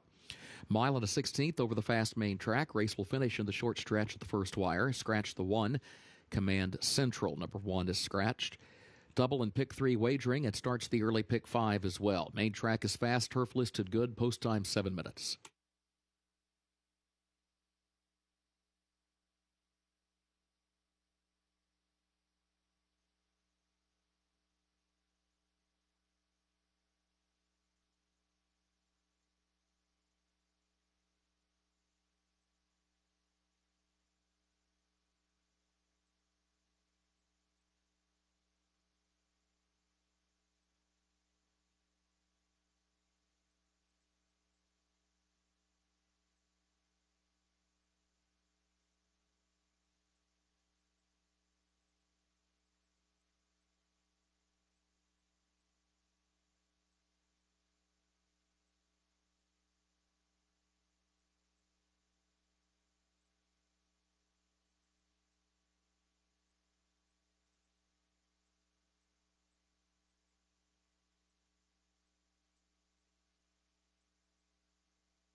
5 minutes away from the opener on this Saturday card here at Keeneland Racecourse, and we're going to go right to the number 2 horse. That is My Favorite Uncle, who continues to be the favorite in this race. He's 5-2 right now. This is the son of Uncle Mo, who draws the rail for the second time in his career. He drew the rail in a race at Ellis Park going 1.25 miles, and that was one of the better efforts that we saw from him over the course of his career. Obviously, that may aid him here today if he can establish good early position, but also the drop-in class is the biggest aspect of My Favorite Uncle here today. Gabby, the number 2 horse, who has continued to be the favorite, and he's not one that a single one of us handicappers has in our top 3. What does that say about us, Scott? I don't know, but I will say that this horse did look very, very nice on his way out to the track, and I'm regretting not using him in the top 3. Definitely one of the better-looking horses in the group. No surprise coming out of the D. Wayne Lucas barn. Thought the same thing of Gold Bear, the 8 horse for trainer Mike Maker. He's 5-1 right now. Another classic-type pedigree by Pioneer the Nile. They tried him on turf in his last few. His first 2 races were against tougher runners when he was still with trainer Todd Pletcher. I mean, he's another one that you could look back and say to yourself that you could see why he could perk up here today with the dip down in competition. A dynamic one he faced in just his second start. When he was trained by Todd Pletcher, he came back to just run on the turf, and he hasn't panned out on the surface. So now taking that drop in class, I wouldn't even be surprised if maybe that speed that he's shown on the turf translates a little bit to the main track today, which is important considering this is a first wire finish, Scott. There's Falcon Heavy. I thought he made a solid appearance. He's a big price, 32-1, making him the biggest price in this race by a long ways. So second start for him. He was debuted for maiden 30 in a race taken off the turf, but he was respected a bit on that day, so we'll see how he handles it.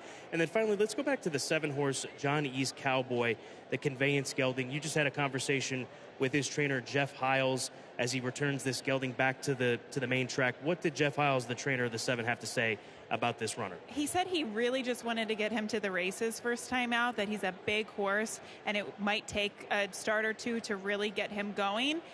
He did say, though, if things don't work out well today, he'll probably bring him back to the turf, Scott, because although he might not have the physical build of a turf horse, he's got a big flat turf hoof is what he told me. So he might be okay on both surfaces. He did say that he trains very well on the dirt. 3 minutes away from the first of 11 races, 5 stakes races today, 2 grade 1s, a huge day of racing today at Keeneland. And don't forget, this opening race does start the early pick 5.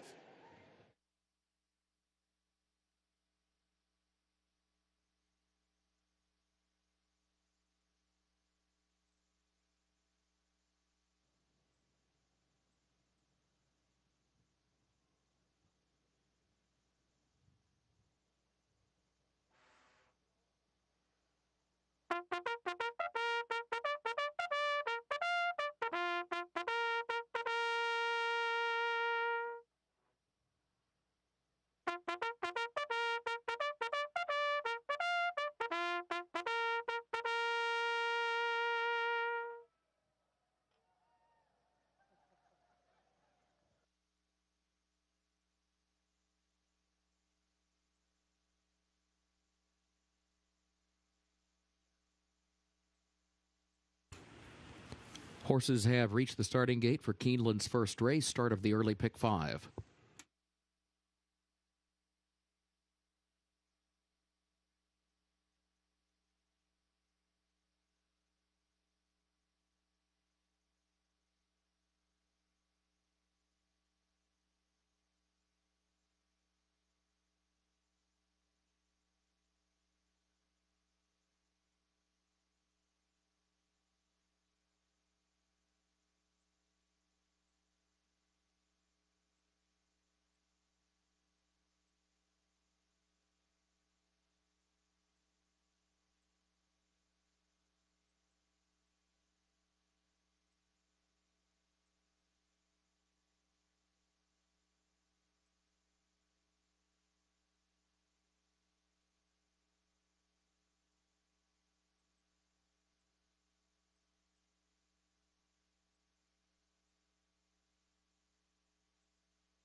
First wire, they are at the post. They're off. There goes Invisible War. Invisible War for the lead from between horses. Johnny's Cowboy ridden away from the gate. Gold Bear joins that one up on the outside. Blake B comes away in fourth, and then Captain Fantastic back toward the inside in the fifth position as they head into the first turn. Invisible War, the leader. Invisible War gets to the rail, leads it by just over a length. Johnny's Cowboy second by 2. Gold Bear third ahead, just to the outside of Blake B, who's fourth and hugs the rail around the first turn. Gap of 2 lengths back to Mo Heat. 1 lane off the rail in fifth. Captain Fantastic is back toward the inside in sixth, and then a gap of 3 to Early Wager in seventh on the outside of My Favorite Uncle, long way back to Falcon Heavy, who trails 15 lengths off the leader. 22.93 seconds for the opening quarter. Invisible War leads. Invisible War against the rail leads it by 3/4 of a length. Johnny's Cowboy is second 3/4 of a length. There's Gold Bear third up on the outside a half length, and is followed by Blake B back toward the inside. 46.99 seconds, the time for the opening half mile. Mo Heat is next up on the outside. Mo Heat now moves up into fifth position, tries to thread the needle through some traffic, angles to the inside, picks up 2 more spots, but is third and is still 5 lengths off the front pair. In the meantime, Blake B is right alongside of Invisible War with a 1/4 mile to go. Blake B puts ahead in front. Invisible War is second, gap of 5 back to Mo Heat in third. My Favorite Uncle is fourth, still 10 lengths off the lead. Blake B the leader into the stretch, and into the short stretch at that. Blake B on top. Blake B by 3 lengths. Invisible War is in second by 7. All the way back to Mo Heat in third position. Falcon Heavy goes to fourth up on the outside. Here's Invisible War trying to come back after Blake B, but the wire is coming. Blake B, Invisible War. Blake B hangs on by a neck. Invisible War was home second. Captain Fantastic came up the inside to grab third on the line from My Favorite Uncle, and then Falcon Heavy.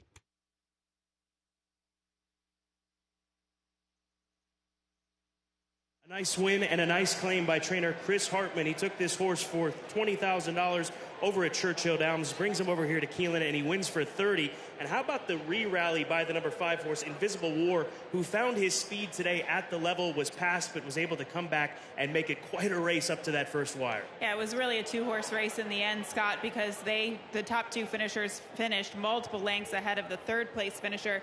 But once again, a very nice claim by Chris Hartman, one of the strongest claiming trainers in the state of Kentucky, gets the win at a nice price at 11-1.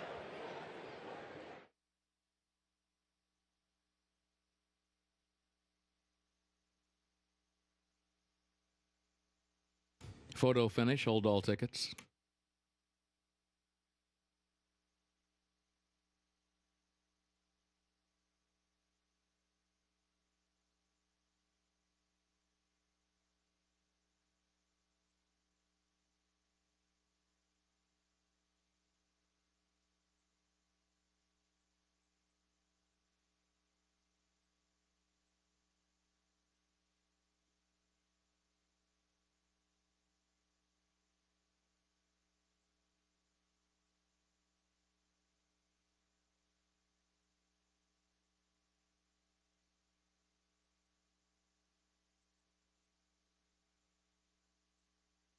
Unofficial results of Keeneland's first race. 10 Blake B was first. 5 Invisible War finished second. 3 Captain Fantastic third. 2 My Favorite Uncle fourth. 10-5-3-2 unofficial.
In the winner's circle for Keeneland's first race, 10 Blake B, owned by Douglas Dwight Pruitt, trained by Chris Hartman, Mitchell Merle, the jockey.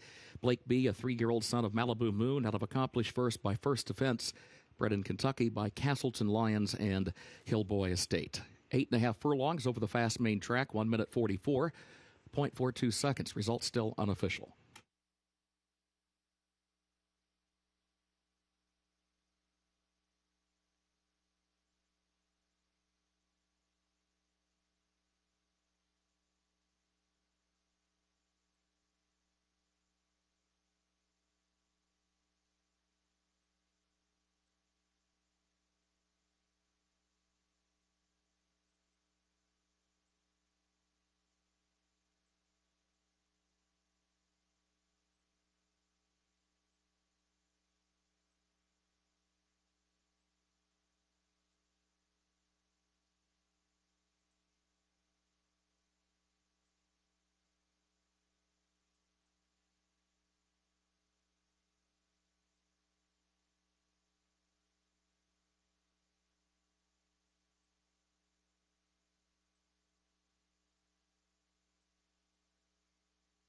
Results of Keeneland's first race official, 10-5-3-2, the official results.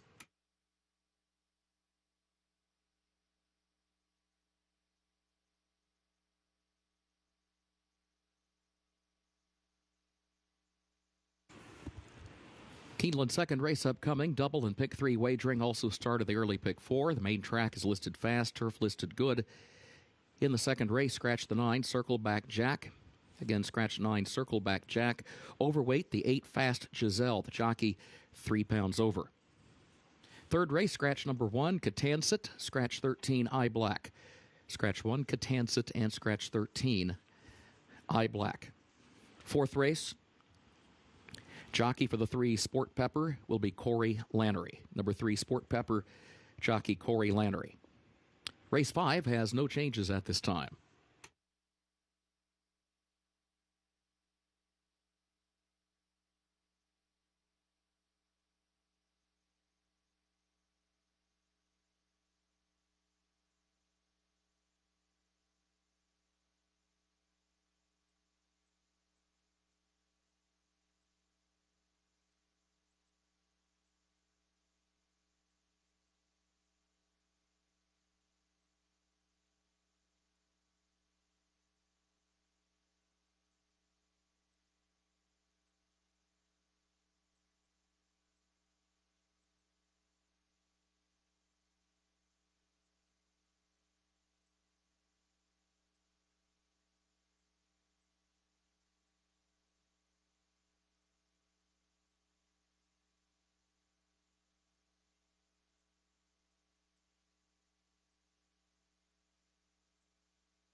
Early pick 4 time. Race number 2 kicks it off. 2-year-old maidens going 6 furlongs for an $84,000 purse. Here's my top play, the number 10 horse on the outside at 7-1.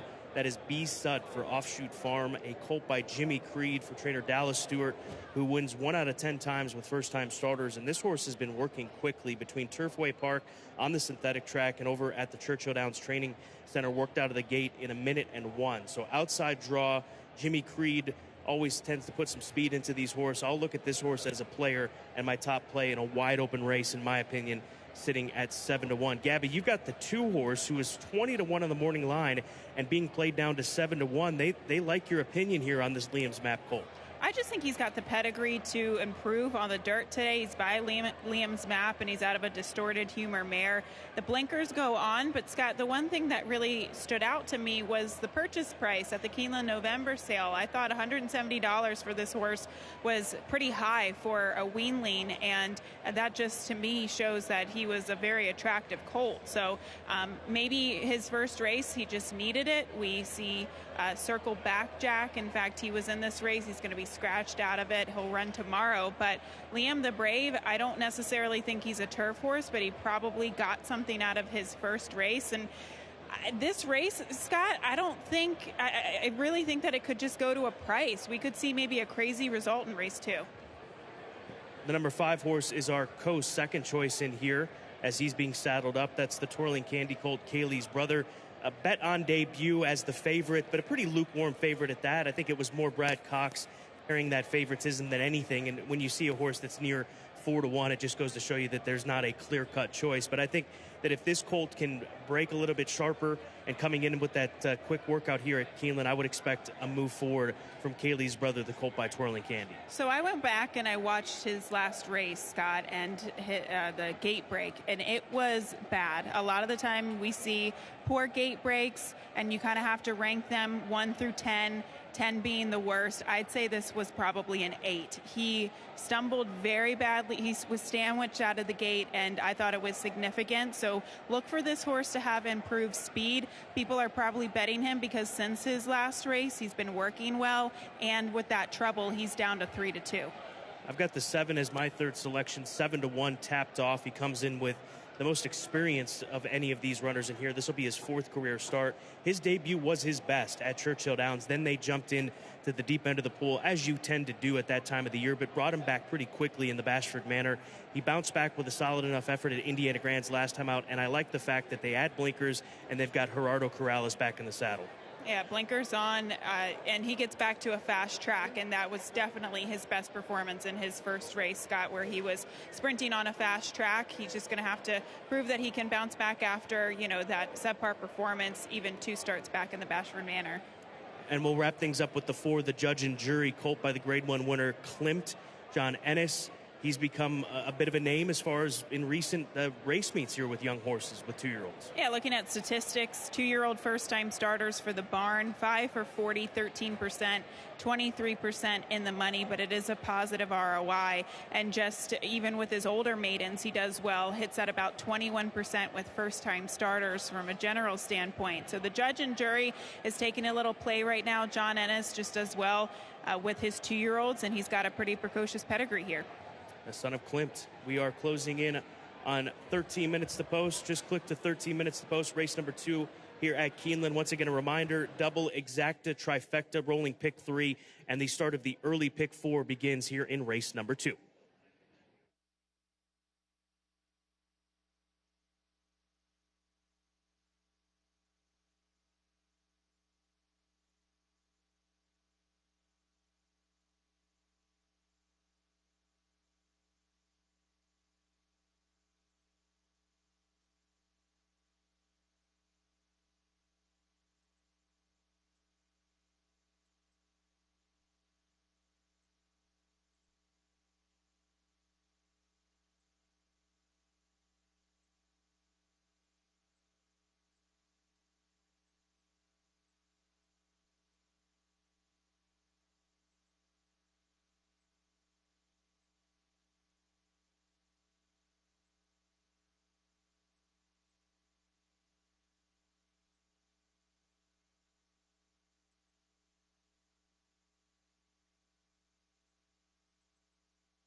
Horses are entering the track for Keeneland's second race, the Mastery, maiden special weight for 2-year-olds, 6 furlongs over the fast main track.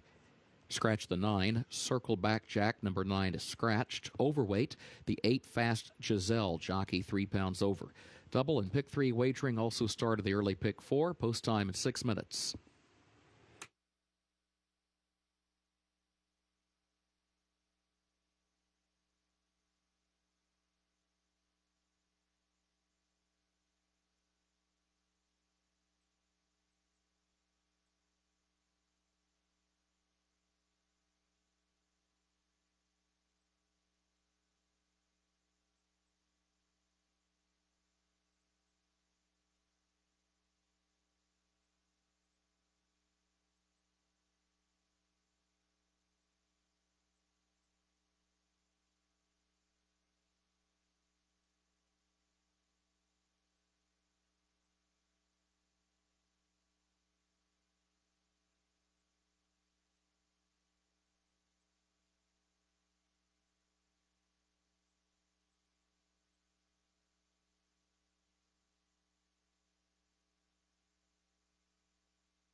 Four minutes away from race number 2. There's the one-horse Trademark. This is Tom Leach's long shot pick of the day, in case you missed today at Keeneland earlier this morning at 11:30 a.m. Eastern Time. He's 10-1 right now for Vicky Oliver, second out for BBN Racing, son of Upstart, who was 13th, beaten 13 on debut. Needs to break sharper. That's the angle here. The 5 was part of the Clocker report this morning on Today at Keeneland. That is Kaylee's brother for Brad Cox. Gabby talked about the tough start that he had on debut at Ellis Park, but he's come back with a strong workout here at Keeneland off of that Ellis debut. So part of the Clocker report from his 3rd of October move in 1:01, 1 minute and 1/5 second. The Clocker report tipping a 9-5 shot right here, son of Twirling Candy. Let's go over to the number 3 horse, Combat Medal, for trainer Steve Asmussen, a first-time starter. He's a good-looking colt by Unified for Mike McCarty. Horse that's been working at Ellis Park and even Monmouth, has spent most of the summer up in New Jersey, and then the 2 local workouts this fall in September and October. You can see a good-looking colt, but most of these Steve Asmussen runners look good when they come over in the afternoon. I thought the 6 horse Un Oho, the number 6, who is 17-1, it made a good appearance, son of Lauban out of an AP Indy mare, a good-looking 2-year-old gelding, and Ricky Corville is solid with his first-time starters, 18%.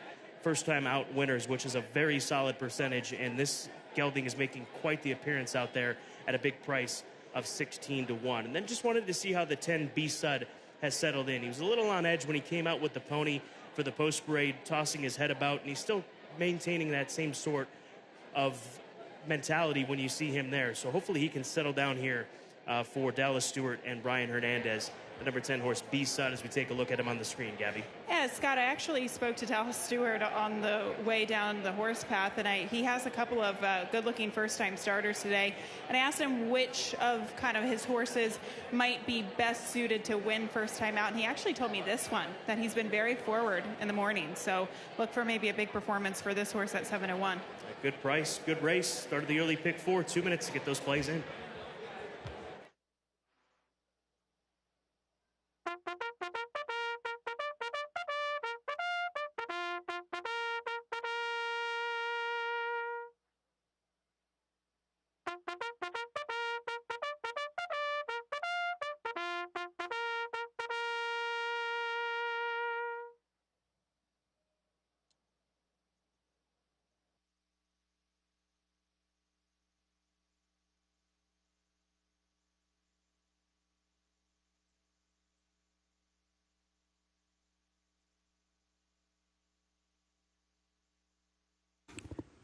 The horses have reached the starting gate for Keeneland's second race, the Mastery, start of the early pick 4.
They are at the post.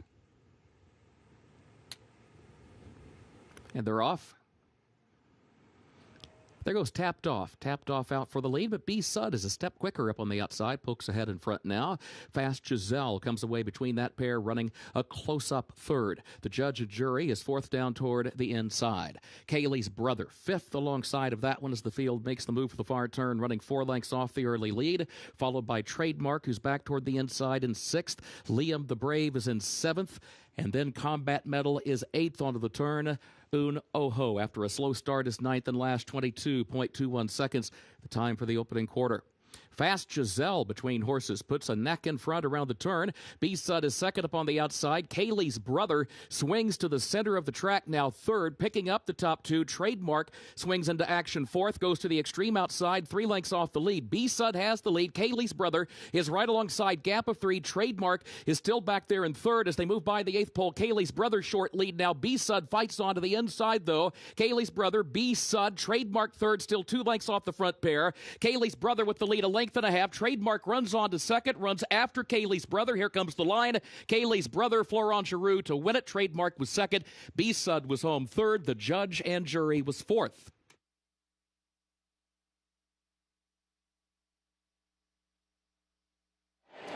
Another instance as to why you should tune in to today, Keeneland. The Clocker report pointed us in this direction. Kaylee's Brother and Gabby. Here's an example of experience paying off. The top 2 runners coming into this race with races under the belt. A solid effort from B-Sud, the first-time starter, but that first time out maybe getting to him late. Yeah, Kaylee's Brother did not have a good beginning. Last time out, today was a completely different story, and we show him able to showcase his true talents today for trainer Brad Cox. Gets the victory here. You mentioned Trademark with experience, finishes second, and that first-time starter, the 10, B-Sud, with a good third-place finish as well. 5-1-10-4 unofficially.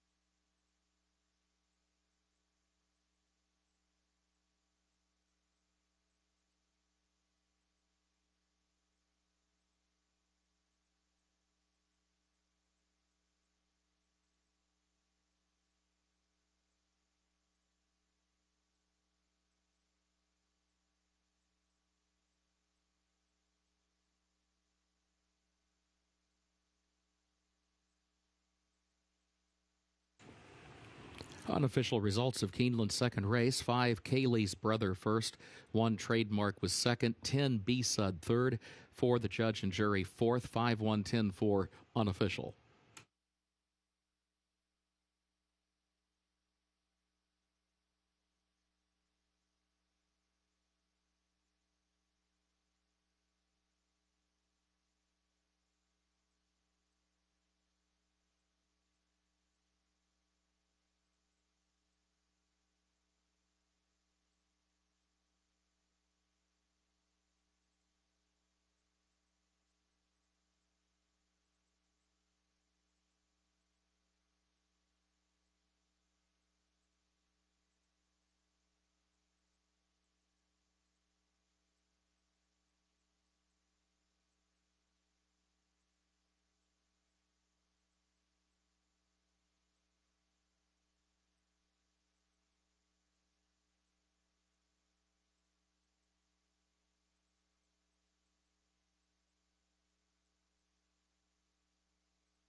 In the winner's circle for Keeneland's second race, the Mastery, 5 Kaylee's Brother, owned and bred in Kentucky by Dean Maltzman. The trainer is Brad Cox, and the jockey Florent Giroux. Kaylee's Brother, a 2-year-old son of Twirling Candy out of Policy of Truth by Yes It's True. 6 furlong is 1 minute 10.64 seconds over the fast main track.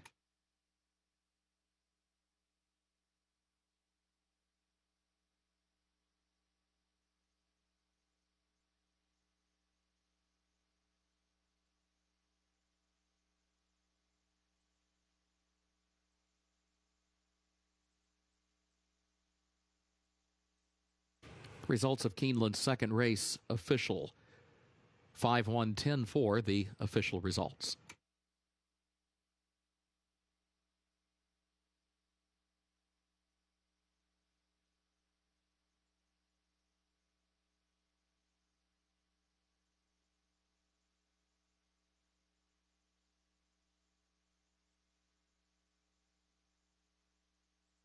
In the winner's circle, Bradley Purcell, representing Claiborne, presents the trophy for the Mastery.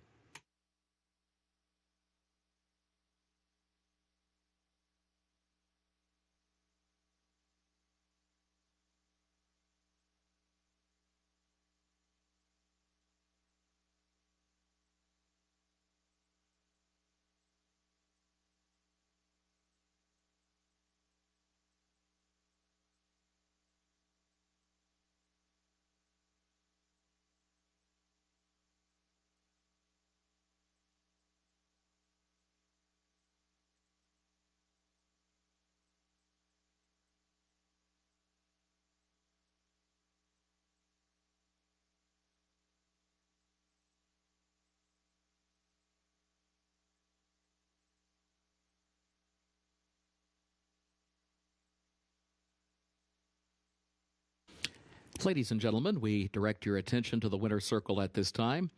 On behalf of the Keeneland Association, Vice President of Racing Gatewood Bell is presenting a check for $6,371 to the Permanently Disabled Jockeys Fund. Joining Gatewood in the winner's circle are members of the Keeneland Jockey Colony. Keeneland would like to thank the Permanently Disabled Jockeys Fund for their continued efforts to assist disabled drivers and improve safety in racing.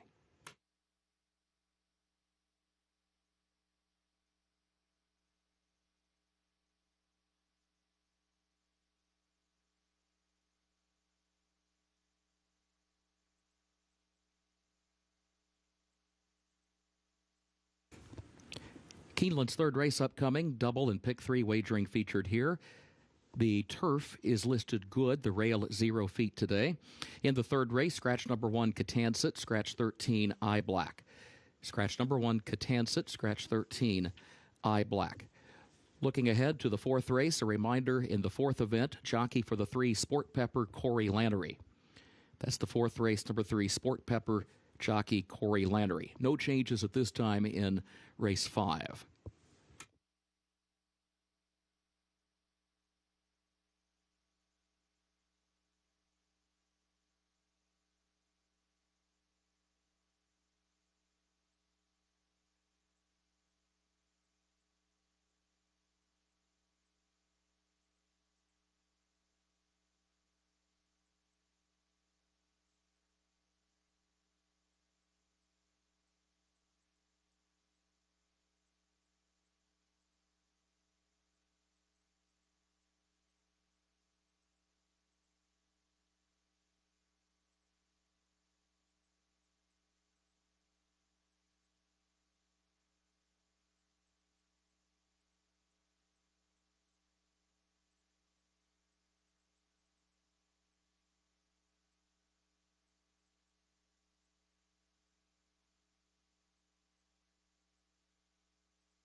Race number 3, a mile and an eighth on the turf course. This is an entry-level allowance, Group 3 and up. There are a couple of scratches. Scratch the bookend horses, the 1, Catanzit, and also the number 13 on the off the also eligible Eye Black. I've got the 3 as my top play, Orchestration for the Klarovich Stables and trainer Chad Brown. This is a colt that started off his career at Ellis Park earlier this summer to a nice runner, Pine Knoll, and rallied from well off the pace. Came out of that race, Gabby, and put together a very good effort as the favorite at Saratoga. So 2 races under his belt. I understand this is a jump up in class, but this colt will be rallying late like we so often see from the Chad Brown runners on the turf course. He was very good last time out, and I do think that he is simply the horse to beat. Now, does he get the pace to run at in front of him? That's the question.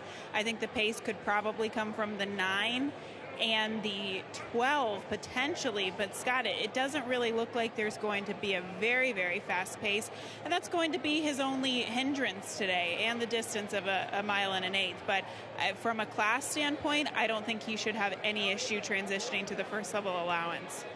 You've got the 11 on top. I'm going to go Jarou, not to be confused with Florent Jarou. This is the gelding by Pioneer the Nile. That's the 11 horse, and Flavian Pratt takes the call for this Mike Maker trainee, stepping back into entry-level allowance company after a failed attempt for starter 50. What I think is interesting here, Three Diamonds Farm, very sharp. Kirk Wyckoff does a great job with his claims and acquisitions. Mike Maker the same. The duo win a lot of races with their claimers. And what I think is interesting about this horse is that they claimed him for $40,000. They protected him first off the claim. They protected him again for starter 50. And again, they protect him. So they're not giving up on him. And I think they think the same thing I do, in that added distance on the turf will help him. He has not been farther than a mile and a 16th yet on the turf. Take a look at the full horse, who's the co-favorite at 2-1, or not far off of the 3, I should say, also sitting at 2-1. This is Modus Operandi, a colt by Frankel, the mighty Frankel, who's had quite the season this year with his runners. And this is a colt that gets Lasix for the first time here in the United States, first start in the U.S. He has experience over courses with Give in it. And you've got Jamie Spencer going to take the ride. Jamie's got a big engagement later on in the Grade 1 First Lady Stakes presented by UK Healthcare with Althika, who will be the favorite for that race. So I think Modus Operandi has to be given a good look and has some very nice workouts here at Keeneland. And Brendan Walsh has done very well with these horses in being sent to him from overseas. I just question the quality of the fields that he was facing over there in Ireland, and if that will translate well to this first level allowance. But you're right, Scott, in that Brendan does a very good job with his North American debuters. The final horse here is the 8 Scarlet Fusion. A horse that I did include in my top 3 selections. This is a horse that's coming in off of a little bit of a freshening, last seen in June, but he has been a consistent type. He broke his maiden here at Keeneland back in the spring, so I think it's encouraging to see him come back. And, you know, we were talking about the pace not being that fast. I think at this distance he should be able to get a stalking trip under Tyler Gaffleone. Yeah, and he's held some very good company, including Belichick, a horse that ran some big races up in Canada as an Ontario bred. So a good race coming up, race number 3. Just waiting for the riders up call here at Keeneland.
Horses are entering the track for Keeneland's third race.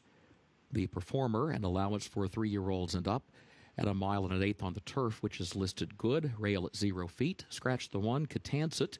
Scratch 13, Eye Black. Double and pick 3 wagering featured here. Post time at 7 minutes.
Five minutes away from race number 3. We go right back to the Clocker Report from this morning here on Today at Keeneland. Modus operandi is part of that Clocker Report. We'll see if the Clocker Report can go 2 for 2 here on this afternoon. The number 4 is sitting at odds of 5-2. This is a colt that I like in my top 3, my second selection. I think that the competition over in Ireland, it really doesn't matter. They find the right horses that come this way and do well, and getting Lasix is a part of that. So watch out for Modus Operandi, part of our Clocker Report this morning on Today at Keeneland. The number 2 horse, Evie's Prince, a son of Animal Kingdom, wasn't drawn to this horse when initially handicapping, even though he won his last race, but he is a big, good-looking son of Animal Kingdom, the number 2 horse, Evie's Prince. He's a big price at 21-1, and this is obviously a step up in class. If we get a chance to see Evie's Prince, you'll see exactly what I'm talking about. He is a big, stout 4-year-old gelding. Obviously, at the age of 4, would be far developed as far as that is concerned. But at 21-1, watch out for the number 2 horse in this race as we continue to take a look at the number 4. The number 3 horse, Orchestration, another one that put together a strong appearance out here.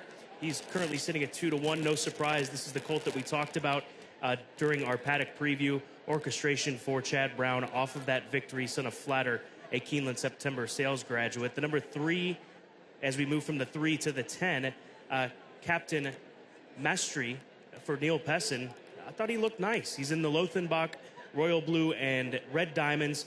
Son of Tappet had one start against winners up at Arlington Park and was beaten by Temper Tantrum that afternoon back at the 27th of August. So currently sitting at 41-1. Neil Pessin, the trainer, he's got a big day in line. He's got the big filly running later on today. Gabby Bell's the one in the TCA, that grade 2. But what did Neil have to say about this number 10 horse in this race? He actually said this horse is named after one of his very good friends that passed away a few years ago, retired police officer in Louisiana. So this is a very sentimental horse to him. But he also said that, unfortunately, the rider had wished that he knew the horse a little bit better because he was too far back, and it was also a very slow pace. So it looks like a faster pace this afternoon, and he likes his chances as a big price. I mean, I don't know if the expectations are to win with this horse, but he thinks he'll run well. It's a good group. As we're 3 minutes away, there's the 2. Here's the horse I wanted to talk about, Evie's Prince. good-looking son of Animal Kingdom. He is a big price, and he is a big boy. I think 1 1/8 miles will suit him here today. Yeah, or longer, because he won at 1.5 miles last time out. Yeah, he is a big boy, and it looks like he's got that big, long, loping stride. Might take him a while to get going here, Scott. 2 minutes away from race number 2, 1 1/8 miles on the turf course, which is listed as good.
Horses have reached the starting gate for Keeneland's third race, the Performer.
They are at the post.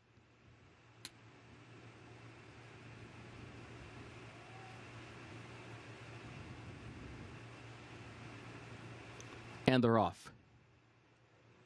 El Ahijado comes out running for the lead, but Munition is a step quicker, and Eye of the Cat there to the inside, and here comes Scarlet Fusion as well. Then El Ahijado up on the far outside into the fourth spot as they move for the first turn. Munition the leader. Munition to the front, slides down toward the inside with Scarlet Fusion up close in between horses. El Ahijado there in third to the far outside. Eye of the Cat will hug the rail into the first turn in the fourth position. Time for Trouble is wide in between horses in fifth. No Slow Mo is wider still in sixth, now taking fifth on the outside. Evie's Prince tucked away against the rail further back in seventh. Giroux is racing in eighth. Modus Operandi is ninth, and Orchestration in 10th. Captain Maestri, last of the 11, 23.45 seconds, the time for the opening quarter. El Ahijado is alongside of Munition. That's the battle for the lead. They're matching strides up the backstretch with Eye of the Cat third. In behind that front pair, third by just a head. And then Scarlet Fusion, fourth on the outside by a length and a half. No slow-mo. Goes fifth, a half length to Evie's Prince. Modus Operandi is moving up the rail and now moves into the sixth position, but now needs more running room. Caught behind horses, still 4 lengths off the lead. The opening half mile went in 47.41 seconds. Munition the leader. El Ahijado still alongside. Scarlet Fusion third, moving 3 wide to the quarter pole. And then comes Evie's Prince. Modus Operandi still dealing with traffic further back. Giroux going to swing out wide. 6 lengths from the lead. Scarlet Fusion tackling Munition and El Ahijado, who's there between that pair. Munition has the lead. Scarlet Fusion is trying to reel in the leader. Modus Operandi trying to find room. Giroux is fourth on the far outside. Munition still the leader. Munition responding. Munition for Brian Hernandez Jr. Munition at 15-1 to win it. Going to be close for second, either Giroux or Scarlet Fusion for that runner-up spot.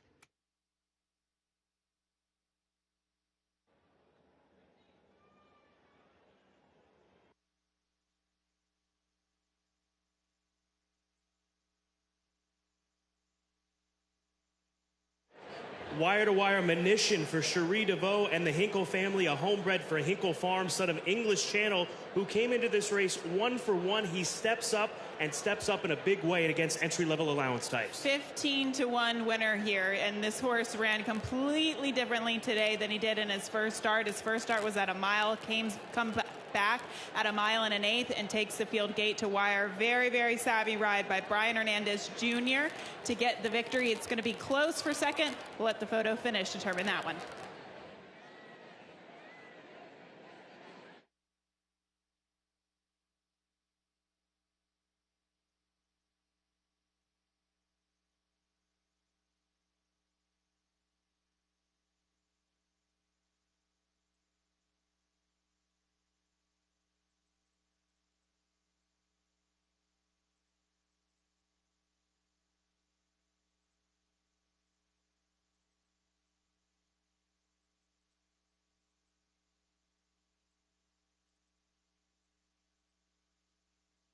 Photo for place. Hold all tickets.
Unofficial results of Keeneland's third race. 6 Munition was first.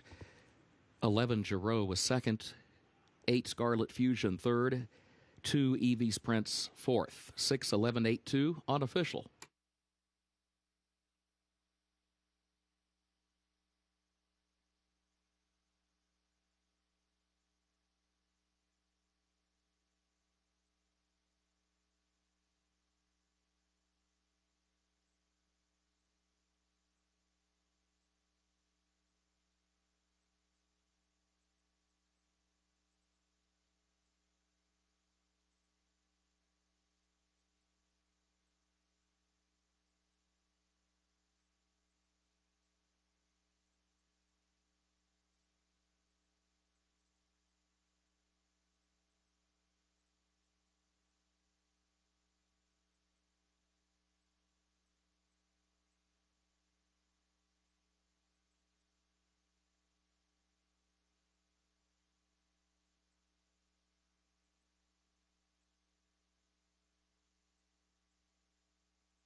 Into the winner's circle for the third race at Keeneland, the performer Six Munition, owned by the Hinkle Farms of Tom Hinkle, the trainer Cherie DeVoe, and the jockey is Brian Hernandez Jr.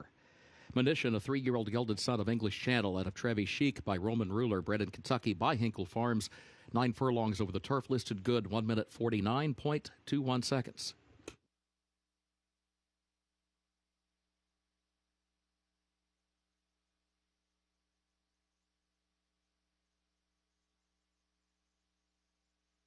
Results of Keeneland's third race official, 6-11-8-2, the official results.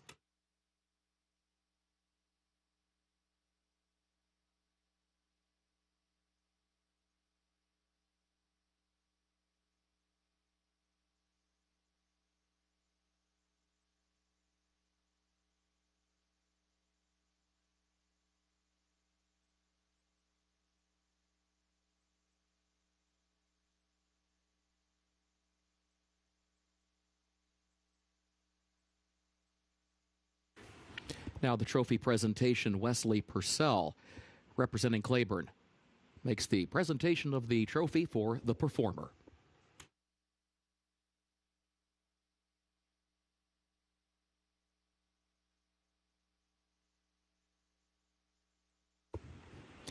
Keeneland's fourth race upcoming, double and pick 3 wagering featured here. The main track is fast, the turf listed good. In the fourth race, jockey for the 3, Sport Pepper, Corey Lannery. 3, Sport Pepper, Corey Lannery, the jockey. A reminder, the fourth race finishes in the short stretch at the first wire. Looking ahead, no changes in race 5 and none to report in race 6.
15 minutes away from race number 4. This is a strong group of 2-year-olds, winners, non-winners of 2 lifetime, going a mile, optional $80,000 tag. There's a look right now at the number 1 horse, Bellotti for Godolphin, a son of Pioneer the Nile out of the stakes-winning Tappet mare, Dancing House. This is a colt that debuted at Ellis Park and was able to win that race in 1:10.4. They then tried him in the Arlington, Washington Futurity on the synthetic track, and he wasn't nearly as effective. So I think getting back onto a dirt main track, and Jimmy Graham sticks with him, Bellotti is my top selection in here. I think a big jump forward comes today here as he stretches out to a mile as well. That's another positive aspect looking at his pedigree, the number 1 horse, Bellotti. The number 5 horse at 7-2, Rich Strike, Keen Ice Colt, who really did wake up last time out at Churchill. They added blinkers and they dropped him in class. He won by 17, and doesn't matter what level you're racing at. Winning any race by 17 lengths, especially when you've got 10 other competitors in there, is an eye-opening scenario. So he was claimed that day by Eric Reed. Eric Reed, 13% first off the claim. This certainly will be a test for him, but we'll see where Rich Strike is at following this, if in fact he can hang with competition such as this, and maybe he's just that much better than they originally thought to begin with, and these new connections will be able to take advantage of that. So Rich Strike, 7-2 right now, 3rd choice for me. The 6 horse, Elusive Target for Steve Asmussen and Bessie Lou Stables, another well-bred runner, colt that's a half-brother to another winner, and a son of Gunrunner, which is a good thing. These gun runners continue to fly. We saw a first-out gun runner winner yesterday out of the Brendan Walsh barn, and Steve Asmussen obviously would have access to a vast majority of them given his relationship with Gunrunner. But this is a colt that broke his maiden second time out at Ellis Park. They then tried him in the Richard Radke Memorial Stakes at Prairie Meadows, and he was second to a next-out winner, so comes out of a live race. He's got foundation underneath him, which will be a big plus going this mile distance, and he is a good price. He's 5-1 right now on the tote board. So 1, 5, and 6 for me. This race offers up yet another rolling double, rolling pick 3, exacta trifecta, and dime superfecta. Good luck. It's race 4 coming up.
Horses are entering the track for Keeneland's fourth race, the Catholic Boy Allowance Optional Claiming Race, for a price of $80,000. 2-year-olds, 1 mile over the fast main track. The race will finish in the short stretch at the first wire. A reminder, the jockey for number 3, Sport Pepper, Corey Lannery. Corey Lannery, the jockey for number 3, Sport Pepper. Double and pick 3 wagering featured here. Post time in 5 minutes.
Let's take a look at these 2-year-olds front side. We'll start with Bellotti, the Godolphin colt by Pioneer of the Nile, out of the stakes winning First Dam Dancing House, making a nice appearance, good foundation underneath him. And as I mentioned before, Gabby, I think that the move back onto the main track will be a big plus for this colt, and I don't think that stretching out will be an issue whatsoever. No, I don't think he really handled the surface last time out at Arlington. It just looked like he was struggling with it more so than what he did in his first start. The biggest test for him is whether or not he's fit enough to go 2 turns and take a little bit of pace pressure. But the one thing I did like about him from a physical standpoint is that he's got a lot of condition. Even look at the size of his hind end here. Just all over a very nicely sized horse, and he should be able to shrug off some of that early challenge.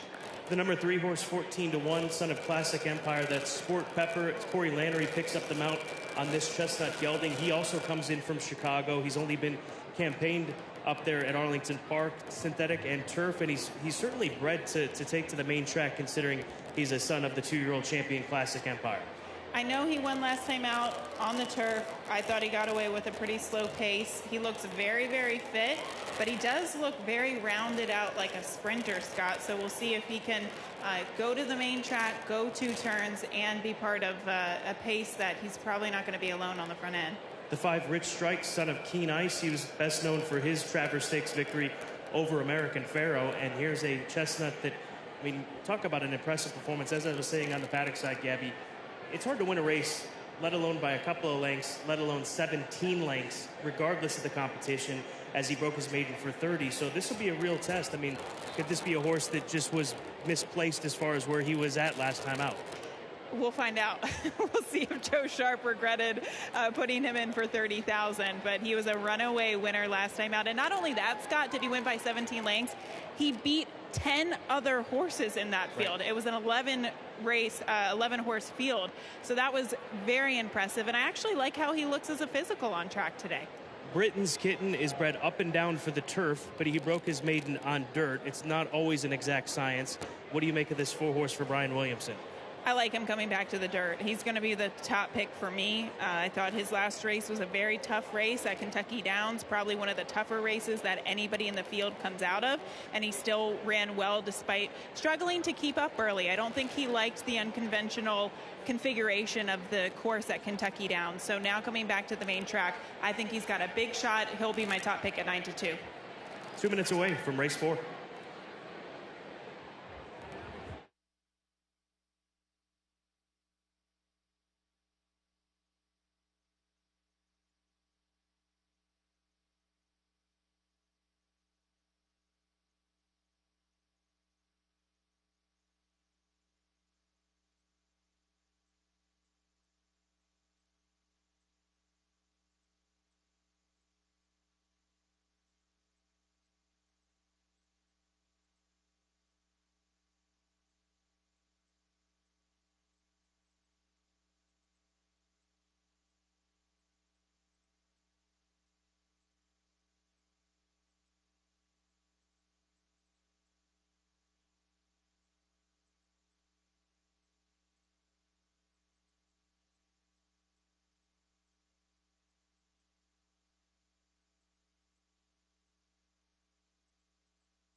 Horses have reached the starting gate for Keeneland's fourth race, the Catholic Boy.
First wire, they are at the post.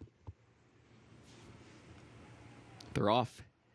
There goes Sport Pepper, and there goes Red Label. Red Label, determined to have the lead. Sport Pepper's going to try to go with him, though, and Bellatti's there down toward the inside, away running in the third position. It is Red Label with a short lead, but now Sport Pepper takes over from the outside into the first turn. Sport Pepper outward from the rail, leads it by a half length. Red Label second by 2. Elusive Target third a half length outside of Bellatti in fourth by 2 lengths. Then Britain's Kitten against the rail in fifth by a length and a half. Rich Strike is sixth up toward the inside, and Tuanis last of the 7. It was 23.13 seconds the time for the opening quarter, with Sport Pepper the leader.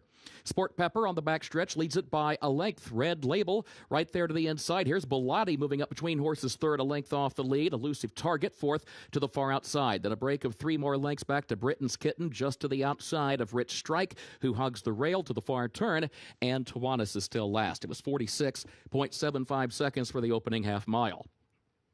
Sport Pepper continues to show the way. Bellatti second by a half length now, and Red Label has lost some ground in third, down toward the inside by a length and a half. Then Elusive Target, who's also lost ground around the far turn. Britain's Kitten moves by to the inside of that one in fourth as they swing on by the quarter pole to the top of the short stretch. Sport Pepper leading Bellatti by 2 lengths. Britain's Kitten third, still 5 from the lead, and then Red Label to the inside of that one. Sport Pepper into the stretch, coming toward the 8th pole, has a 3.5 length lead. Bellatti second. Britain's Kitten third up on the outside. It is Sport Pepper in front, and Britain's Kitten running on from second, still 3 lengths away, 2 lengths away. Sport Pepper the leader by 2.5. Here's Britain's Kitten taking aim a final time. Sport Pepper, Britain's Kitten, Sport Pepper. Corey Landry to win it. Britain's Kitten was across the line in second. Further back, Rich Strike rallied for third at the expense of Bellatti in fourth. A 24-1 upset with Sport Pepper for Peacock Stable. Corey Landry picking up the mount, and he took it to him early on and then started to sneak away from him around the turn and run into that short stretch, thankfully getting the victory. First time on dirt for the multiple grade 1 by the multiple grade 1 winner Classic Empire. That's Sport Pepper here in the fourth. This horse has been able to do many things, whether it be on the synthetic or the turf or now the dirt, and he has proven that he can go long, getting the victory going gate to wire. A nice runner-up performance by Britain's Kitten. He was kind of on the wrong lead, took a long time to get going, but once he did, he rallied to finish second. A big, big price to win here in the race 4, 24-1.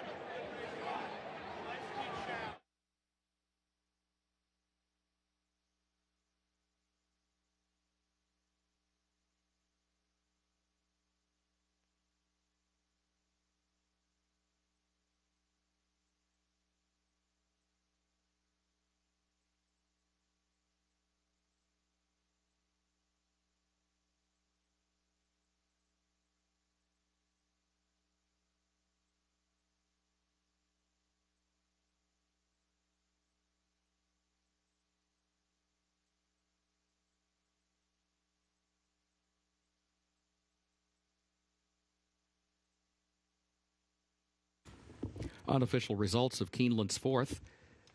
3 Sport Pepper was first, 4 Britain's Kitten was second, 5 Rich Strike third, 1 Baladi fourth. 3-4-5-1 unofficial.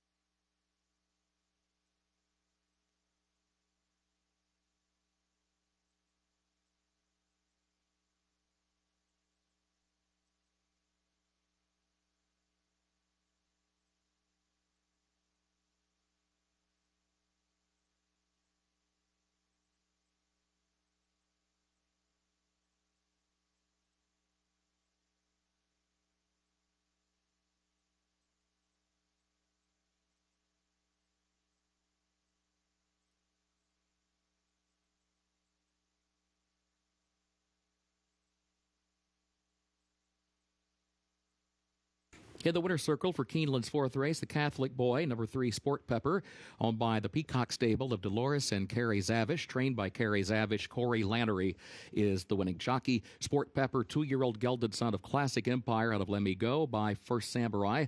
Winner bred in Kentucky by George Ruggiero. Keeneland September grad gets the mile over the fast-made track, 1 minute 38.52 seconds.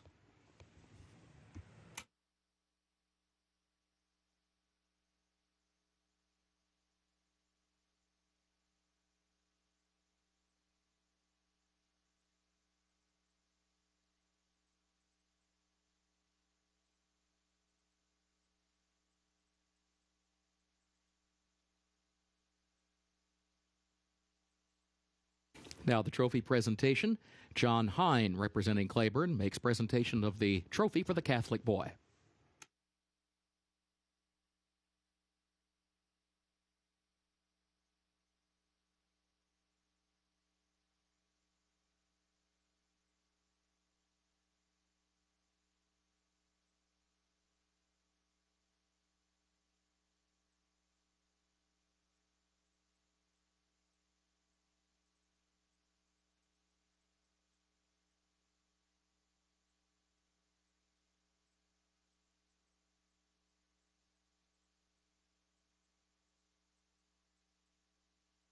Results of Keeneland's fourth race, official. 3-4-5-1, the official results.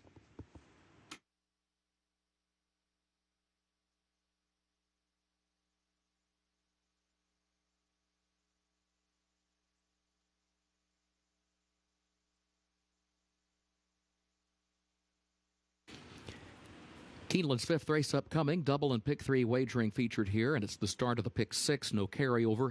Main track is fast, the turf is listed good, the rail set at 0 feet for the turf racing today. No changes to report in race 5, none at this time in race 6 or in race 7. Checking the 8th race, the First Lady presented by UK Healthcare, scratch the 10, Princess Grace. That's the 8th race, scratch 10, Princess Grace. Race 9, the Grade 1 Claiborne Breeders' Futurity has no changes. Checking the 10th race, the Grade 1 Keeneland Turf Mile. A reminder, scratch the 12 Field Pass. That's the 10th race, scratch the 12 Field Pass. 11th and final race, jockey for the 4, Call Me Midnight, Flavian Pratt. 4, Call Me Midnight, jockey, Flavian Pratt.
Race number 5 here at Keeneland Racecourse does start the pick 6 with all the stakes action still to come. A good sequence coming up on this first Saturday of the fall meeting. And I go to the number 5 horse, the very well-named number 5 horse, Leslie Chow, colt by Practical Joke out of the Quality Road mare Roaming.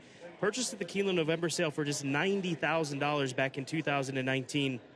When this horse was a weanling, and we've seen the Practical Jokes do so well this season with his first crop. Ben Colebrook, very capable with first-time starters, and the workouts are what I'm looking towards more than anything. This horse has put together some very fast works, Gabby, and Corey Lannery looking for back-to-back wins on the card. I just talked to Ben Colebrook about this horse, and he did say that Corey Lannery was aboard him in his most recent work out of the gate, and he said he broke out of the gate pretty well. Corey just asked him to finish up the last part of it, so it's good to see that Corey has some experience on this horse in the morning. From a physical standpoint, Scott, he is stunning. He is an absolutely gorgeous individual, but he's also very big. So Ben did think that maybe he would be a horse that would get better with distance, but he still looks fit. He looks really good. I won't be surprised if he's fine to win at first asking at this distance. Strava's the 3. That's your top play. Colt by Into Mischief needs no introduction there, but you did have a chance to speak to Dallas earlier about these first-time starters that he's turning loose here today. The other one ran well earlier in the card. What did he say about this one specifically? Yeah, I picked this horse because of his pedigree. By Into Mischief out of a mare that won her first 2 races, and she was a stakes winner on the dirt. I did speak to Dallas earlier. He said that he really liked the chances in terms of a first-time starter doing well of his horse earlier, and that horse wound up finishing a really good 3rd. So we'll see about this horse. I think he might be one that will benefit from one start. Both you and I go to the 8 Stealth Fighter. This is a homebred for Gary and Mary West. Went through the Keeneland January sale last year from the first crop of American Freedom. That son of Pulpit, who was a graded stakes winner during his career, has had several workouts. Brad Cox, first time out. We'll see what he's about. A colt that is from this first crop, as mentioned. You've got Florent Giroux as we get a chance to look at him, a horse that may have a little bit of growing up to do, taking a look at him down in the paddock. Not so much growing up to do, Scott, because he's not really the biggest horse, but he's very athletic. So I actually don't mind that. I mean, we're talking about a horse who's just getting going in the fall, and it's 6 furlongs on the main track. A lot of these horses look like they might want longer distances, where this horse looks like the 6 furlongs could be suitable for him. From the 5, from the 8, we move to the number 4 horse. That is Classic Moments. Can the Classic Empires go back-to-back here today? This is my 3rd choice, a Keeneland graduate from the September sale of 2020. And Steve Asmussen always has these horses so well turned out, as he's a little flat on the tote board at odds of 7-1. I think that's what you have to pay attention to, Scott. I was talking to a couple of trainers in here, and there are a couple of trainers that really like their horses. I think it's one of those types of races where we could see a big breakout performance, and you have to pay attention to the tote board. And right now the tote board is telling me that maybe this horse isn't as live as others. Good group of young runners. Here is a look at the Asmussen trainee Classic Moment for L&N Racing and Winchell Thoroughbreds. 2 powerhouses coming together, as we have seen in recent years, with Winchell part of those. But the number 6 horse at odds of 5-2, current favorite, that is 3-1 now on Switzer for Ron Marquette's La Penta Harlow Stables, a son of McLean's Music. 14 minutes away from race number 5, the start of today's Pick 6.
Horses are on the track for Keeneland's fifth race, The Blame, a maiden special weight, 2-year-old, 6 furlongs over the fast main track. Double and pick 3 wagering, start of the pick 6, no carryover. Main track is fast, turf listed good, no changes in race 5. Post time at 6 minutes.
And there's a good look at Classic Moment, the number 4 horse, as he is the best turned out, and you can see why. This colt by Classic Empire looks very well out on the track. He did so on the paddock. He was getting a little bit worked up when he was circling the tree before being teamed up with Ricardo Santana Jr., but he has settled in nicely here as he gets set for his debut. 6-1, good price on a well-bred colt by Classic Empire. Let's go to Switzer, the number 6 horse, McLean's Music colt.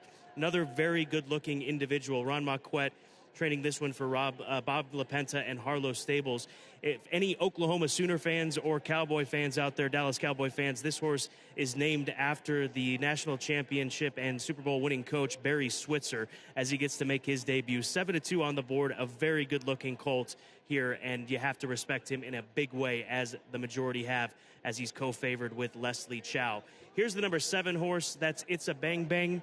Nice to see that he settled in, because he was getting worked up over on the paddock, and he was also getting very worked up when he came together with the pony out here on the track for the post parade. But he has settled down right now with Raylu Gutierrez, and that is a very good sign, and hopefully that continues throughout the next 4 minutes, as we have 4 minutes to post here for race number 5 to start the pick 6.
Horses have reached the starting gate for Keeneland's 5th race, the Blame, start of the Pick 6.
They are at the post.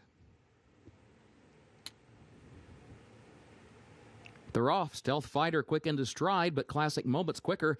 And here comes Jack backed to the inside, press the issue as well. So Classic Moment outward from the railhead in front, but now here's Jack backed up the inside to press the issue. Then a break of 4 more lengths. Strava tucked away down toward the inside quickly in the 3rd position, a half length as they head for the far turn, followed by Switzer, who's between horses running in 4th. Stealth Fighter is 5th up on the outside. It's a bang bang goes 6th, 1 lane off the rail. Leslie Chow 7th to the inside of that one. OP Firecracker is 8th. Jackie's Back is 9th, and Berto last of the 10. It was 21.94 seconds, the time for the opening quarter. Classic Moment to the outside, and Jack backed to the inside. And they're joined by Switzer in 3rd, who swings up with Stealth Fighter, and OP Firecracker. Strava in behind horses looks for running room from 6th as they turn for home. Classic Moment, short lead. Switzer is there. Strava to the inside. OP Firecracker down the outside. OP Firecracker coming after Switzer, who's between horses, and Classic Moment, who fights on toward the inside. OP Firecracker, Switzer, Classic Moment, Strava switching lanes to the far outside. Here's Strava with a late run. That was quite a move. Strava angling 4 wide in the final 16th and rallying up to win it for Tyler Gaffalione.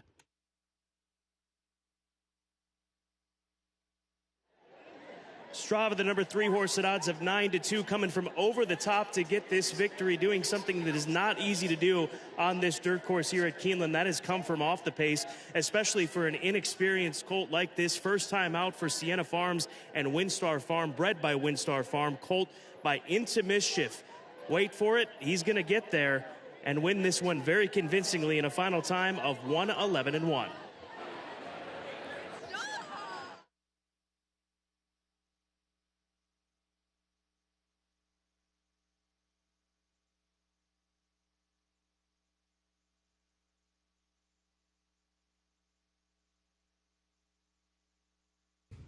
Photo for play, sold all tickets.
Unofficial results of Keeneland's fifth race.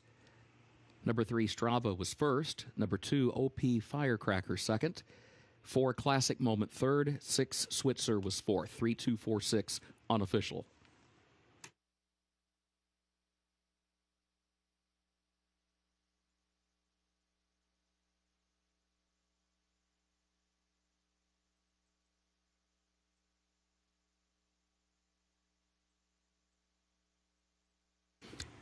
In the winner's circle for Keeneland's fifth race, number 3, Strava, owned by the Windstar Farm LLC of Kenny Trout, owned also by Sienna Farm LLC of Anthony Manganero. Trainer is Dallas Stewart, the jockey Tyler Gaffleone.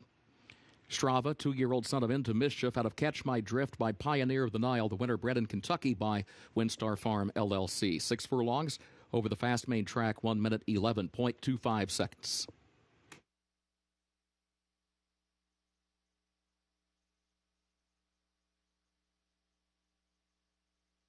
Race 5, results official, 3, 2, 4, 6 official.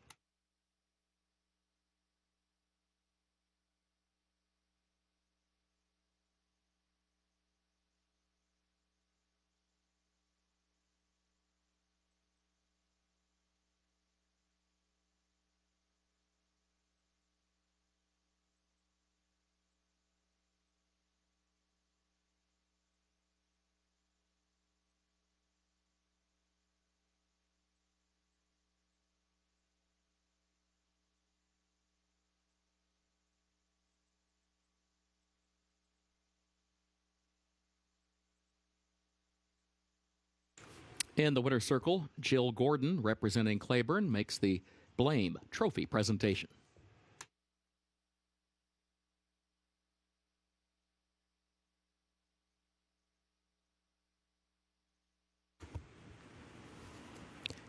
Keeneland's sixth race upcoming. Double and pick 3 wagering featured here, along with the start of the $300,000 guaranteed all-stakes pick 5.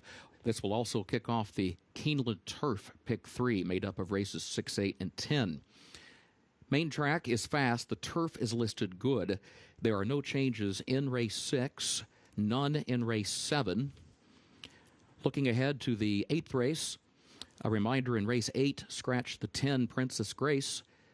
That's in the 8th race, scratch 10 Princess Grace. 9th race, no changes. 10th race, scratch the 12 Field Pass. 10th race, scratch the 12 Field Pass. And a reminder, looking on ahead to race 11, jockey for the 4, Call Me Midnight, Flavian Pratt. That's in the 11th race. Jockey of the 4, Call Me Midnight, Flavian Pratt.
Ladies and gentlemen, please turn your attention to the walking ring where Keeneland is proud to recognize the meet leaders from the 2021 spring race meet. Keeneland President and CEO Shannon Arvin presents to leading owner Juddmonte Farms. Highlighting Juddmonte's 6 wins last spring was the front-running win from Juliet Foxtrot in the Coolmore Jenny Wiley and Bonnie South's victory in the Bear Double Dog Dare. Juddmonte Farms also became only the 4th recipient of the Keeneland Pitcher as part of the Milestone Trophy program after Juliet Foxtrot's win marked their 16th graded stakes victory here at Keeneland. This is Juddmonte Farms' 2nd leading owner title.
Next 5 races on the card, all stakes races, all graded stakes races, which means this race, race number 6, the Woodford Stakes, presented by TVG, starts the $300,000 guaranteed all stakes pick 5, 50-cent minimum wager. Also, this is the first leg of the newly introduced $3 Keeneland Turf Pick 3, just 15% takeout there, and that's an all stakes Turf Pick 3, races 6, 8, and 10. It concludes with the Keeneland Turf Mile. So make sure you get involved in those 2 very lucrative wagers. This race, Golden Pal, there's no other way of putting it. He's 1-2 right now on the board. This is a colt that was one of the best 2-year-olds we had last year, winner of the Skidmore, winner of the Breeders' Cup Juvenile Turf Sprint here at Keeneland, winner of the Quick Call in his first start at the age of 3, and then Wesley took him to run at York in the Nunthorpe, that Group 1 race, made the lead, was passed late on the straight. I think getting back to a turn here today is going to be very significant. He's had some work since returning from Europe here at Keeneland, his home base. Everything points in the direction of this very well-bred colt, son of Uncle Mo, out of the one fantastic race filly, Lady Shipman, bred by Mr. Randy Lowe, who campaigned Lady Shipman. So this race goes through Golden Pal, my top selection, and the majority's top selection at odds of 1-2. The number 6 horse, Extravagant Kid. Extravagant Kid, a 8-year-old veteran of the game. This will be his 53rd start, looking for his 16th career victory. He had a very significant win earlier this season in Dubai on World Cup night with one of the world's leading riders, Ryan Moore, in the saddle. He won the Alquaz Sprint on Dubai World Cup night, and that marked the first time that an American campaigned horse was able to win on turf on Dubai World Cup night, and he beat a very good field at that. So off of that race, he was 3rd in the King's Stand to Oxted and was a little flat in the Darley July Cup at Newmarket, which was taken by one of the top sprinters in Europe by the name of Starman. So he's had 3 months to come back. We'll see where he's at, but it's tough to ignore the consistency of this 8-year-old veteran. That's the number 6 horse, Extravagant Kid. And if there's one horse to upset these 2, I think it's the Ron Marquette trained Fire Crow. I think he's sitting on yet another big race. He had a string of dirt races between Oaklawn and Delta. If you go back to last year and earlier this year, both racetracks that don't feature turf courses. But off of those races, he's run twice on the grass, including a victory on the grass at Pimlico back in May on Preakness weekend. Back that up with a 4th in a Grade 3, the Turf Monster at Parks. He comes back to Keeneland for the 2nd time in his career. He was the pace setter in a 2 Other Than Allowance race back in 2019, which was taken by Fast Boat, and Fast Boat has developed into a graded stakes turf sprinter as well. So I think Fire Crow, if you're looking for a price, look no further than this son of McLean's Music with Tyler Gaffalione soon to be in the saddle. All stakes pick 5, 50-cent minimum wager. The $3 Keeneland Turf Pick 3, 15% takeout on that one. That's races 6, 8, and 10. This is a big sequence coming up, and you're not going to want to miss out on it. You've got 16 minutes to get those wagers in.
Horses are entering the track for Keeneland's 6th race, 25th running of the Woodford, presented by TVG, Grade 2. Stakes for 3-year-olds and up at 5.5 furlongs over the turf, listed good. Rail set at 0 feet today. Double and pick 3 wagering offered here. Start of the $300,000 guaranteed all stakes pick 5. And this also begins the Keeneland turf pick 3. No changes in race 6. Post time in 9 minutes. Let's meet the starters. Number 1 is Johnny Unleashed, owned by Foster Family Racing of Brooklyn Foster, owned also by Lonnie Reynolds, by H&H Horses LLC of Chris Phelps, and by Joseph Mills. The trainer, Eric Foster. The jockey, Gerardo Corrales. 2, Golden Pal, owned by Mrs. John Magner, owned also by Michael Tabor, Derek Smith, and Westerberg of Michael Kussner, trained by Wesley Ward, the jockey, John Velasquez. 3, Inhalation, owned and trained by Edward Vaughn, the jockey, Adam Beschizza. 4, Firecrow, owned by Robert LaPenta and Harlow Stables LLC of Eric Johnson, trained by Ron Moquette, jockey Tyler Gaffalione. 5, Charcoal, owned by Ron Dowdy, trained by Tracy Wisner, the jockey Corey Lannery. 6, Extravagant Kid, owned by Dars Incorporated of David A. Ross, trained by Brendan Walsh, the jockey Jose Ortiz. And 7, County Final, owned by West Point Thoroughbreds LLC of Terry Finley, by William Sandbrook and Anna Marie Shannon, trainer Steve Asmussen, jockey Ricardo Santana Jr. Post time in 7 minutes.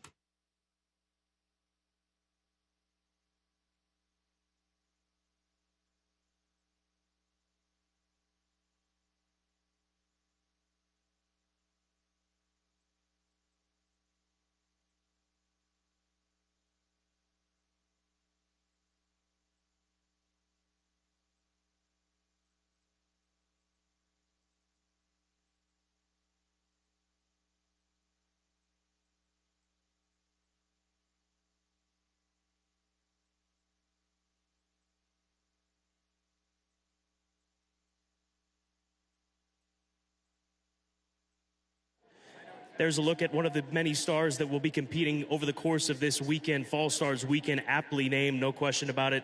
That is Golden Pal. Best angle for me coming into the afternoon. I think one of the most likely winners that you'll find this entire weekend. And I think that this is a big opportunity to maybe play an exacta box at the end of the day. As far as with Firecrow, I went with a 2-4-6 exacta box. If in fact Golden Pal doesn't come with it here today, there's Firecrow. I just had a chance to speak to Ron Marquette about this 5-year-old gelding, and he said he's not worried about him necessarily making the lead out of the gate. If he does, that's fine, but if somebody else goes for it, he's content with this horse sitting off the pace. And the one takeaway from my conversation with Ron Marquette, which I thought was a big positive, is I asked him about the ground, because if you look at his last 2 efforts on good listed turf courses, not quite as effective. He said that the course in the Turf Monster at Parks, he called it, quote, a quagmire. That is not what we're dealing with here today at Keeneland on this turf course. So he will run much better, I would assume, based on what we're seeing from him with the course condition here as he sits at odds of 6-1. And here's the old veteran, the 8-year-old Kiss the Kid. So often we see these veteran runners in the turf sprint division just carry on their form for many years. And this is the latest edition of that sort of concept, with an 8-year-old making start 53 of his career. He's looking for his first win at Keeneland, though. He's run here 5 times on the turf course, and he's yet to win. His last test was in the Breeders' Cup Turf Sprint all the way back in November, but since then he's had 6 starts, and as I mentioned, his best effort to date came in the Alquaz Sprint on the straight, going 6 furlongs in Dubai. A very good race coming up. Golden Pal 1-2 Breeders' Cup champion. This race kicks off the guaranteed $300,000 guaranteed all stakes pick 5, as well as that $3 Keeneland Turf pick 3. That sequence, the $3 Keeneland Turf pick 3, races 6, 8, and 10.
Horses have reached the starting gate for Keeneland's 6th race, 25th running of the Woodford, presented by TVG, Grade 2.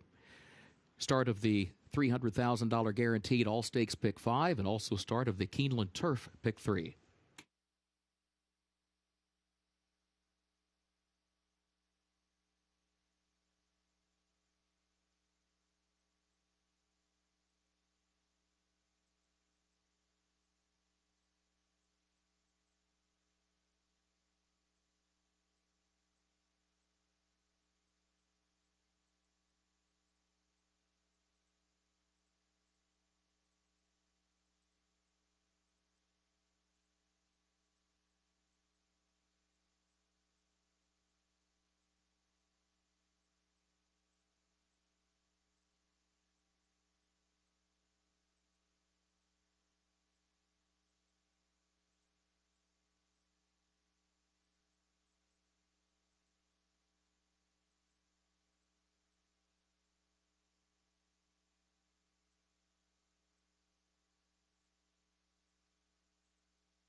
They are at the post.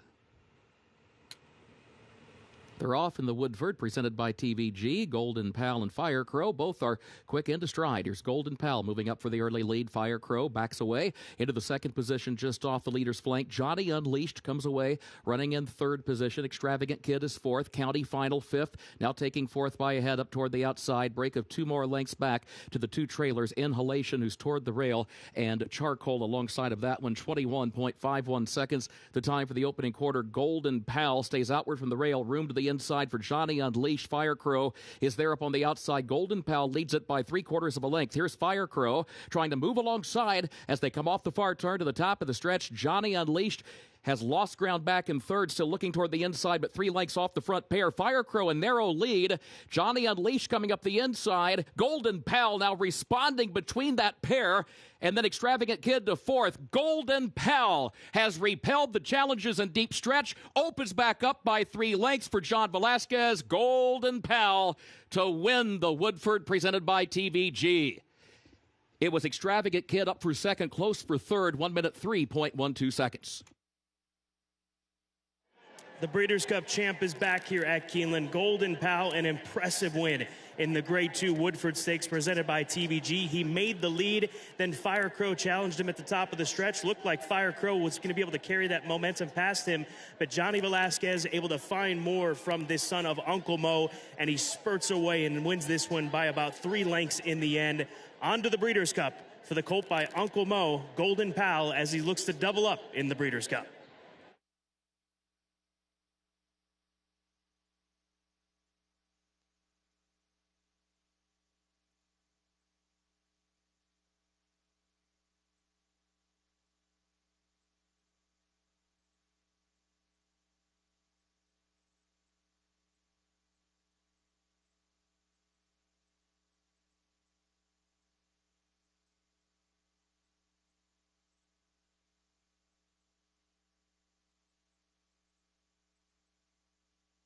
Photo for show, hold all tickets.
Unofficial results of Keeneland's sixth race: 2 Golden Pal was first, 6 Extravagant Kid second, 7 County Final third, 1 Johnny Unleashed was fourth, 2-6-7-1 unofficial.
Results of Keeneland's sixth race official: 2-6-7-1, the official results.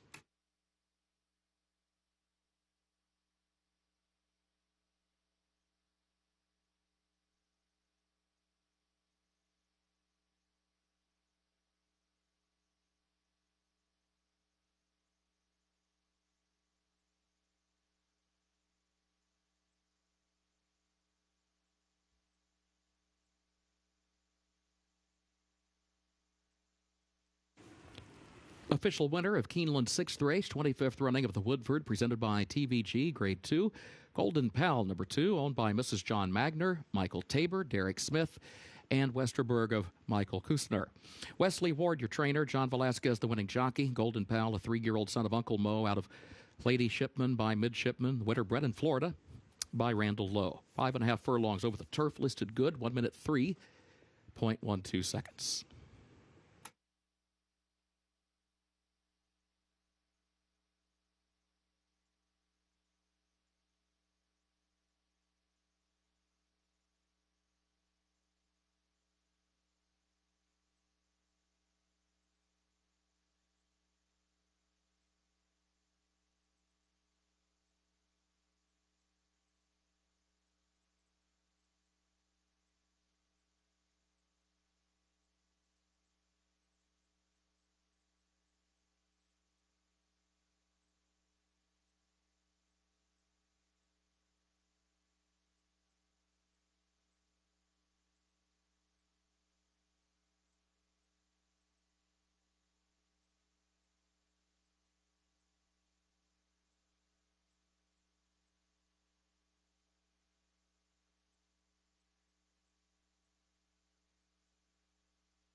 Presenting the trophy for the Woodford, presented by TVG, Scott Hazelton presents To the Connections of Golden Pal.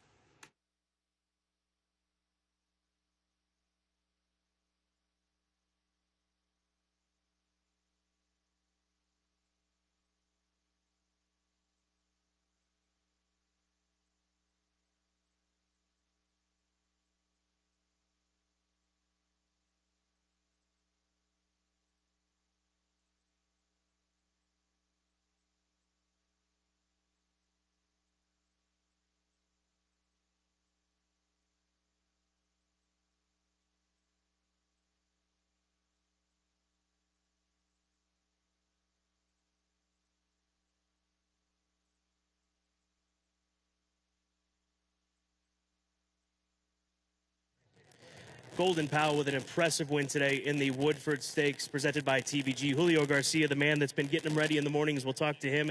And Johnny Velasquez, the man that had the pleasure of riding him here today, breaks sharp, then gets headed and passed by Firecrow. How hard is it for a horse to come back after their pass like he was by Firecrow, especially sprinting on grass? I'll tell you what, he was very game, though.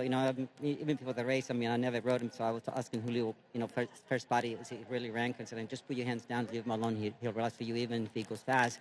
He'll ride for you. So I just kind of left him alone, and when the other horse came to him and put a head in front of him, I was like, hey, come on, we got to come back and run. And I got after him, and he actually ended up going away from the other horse. But it took me 2-3 jumps to engage him back into the race, and after that, he was pretty good. Well done, Johnny. Thank you. Julio Garcia, you've been such a strong part of the team, Wesley Ward team for years, riding winners, preparing top-class graded stakes winners. You were breezing this horse. How much better has Golden Powell got now at the age of 3? Yes, right now the horse is very relaxed, and when I'm working before, he try rank, but right now I try go behind the horses, and so go relax. So I said, Johnny, no worry, you are Rolls Royce today. Well done. Yes. Golden Powell at his best here today after this win in the Woodford presented by TVG.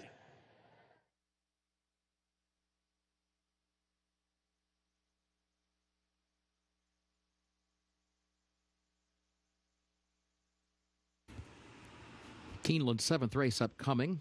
41st running of the Grade 2 Thoroughbred Club of America. Double pick 3 and also pick 4 wagering. This will start the $400,000 guaranteed all stakes. Pick 4. Main track is listed fast. Turf listed good today. No changes in race 7. Looking ahead, a reminder in the 8th race, scratch the 10, Princess Grace. It's in the 8th race, scratch 10, Princess Grace. No changes in the 9th. Looking ahead to the 10th race, a reminder in the 10th event, scratch the 12, Field Pass. 10th race, scratch the 12, Field Pass. And going ahead to take a look at the 11th and final race, a reminder in race 11, the jockey for the 4, Call Me Midnight, Flavian Pratt. That's the 11th race. 4, Call Me Midnight, Flavian Pratt.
It's a global series. The best racers from all over the world, the best trainers, the best jockeys. You can get a free entry into the Breeders' Cup, and everybody wants to run in a Breeders' Cup race. You get your travel expenses paid for the Breeders' Cup. Automatic berth takes a lot of pressure off. If we're considering two different races and one was a win and you're in and one was a not, that would be the tiebreaker. It's probably the best thing that's happened to racing in the last 10 years.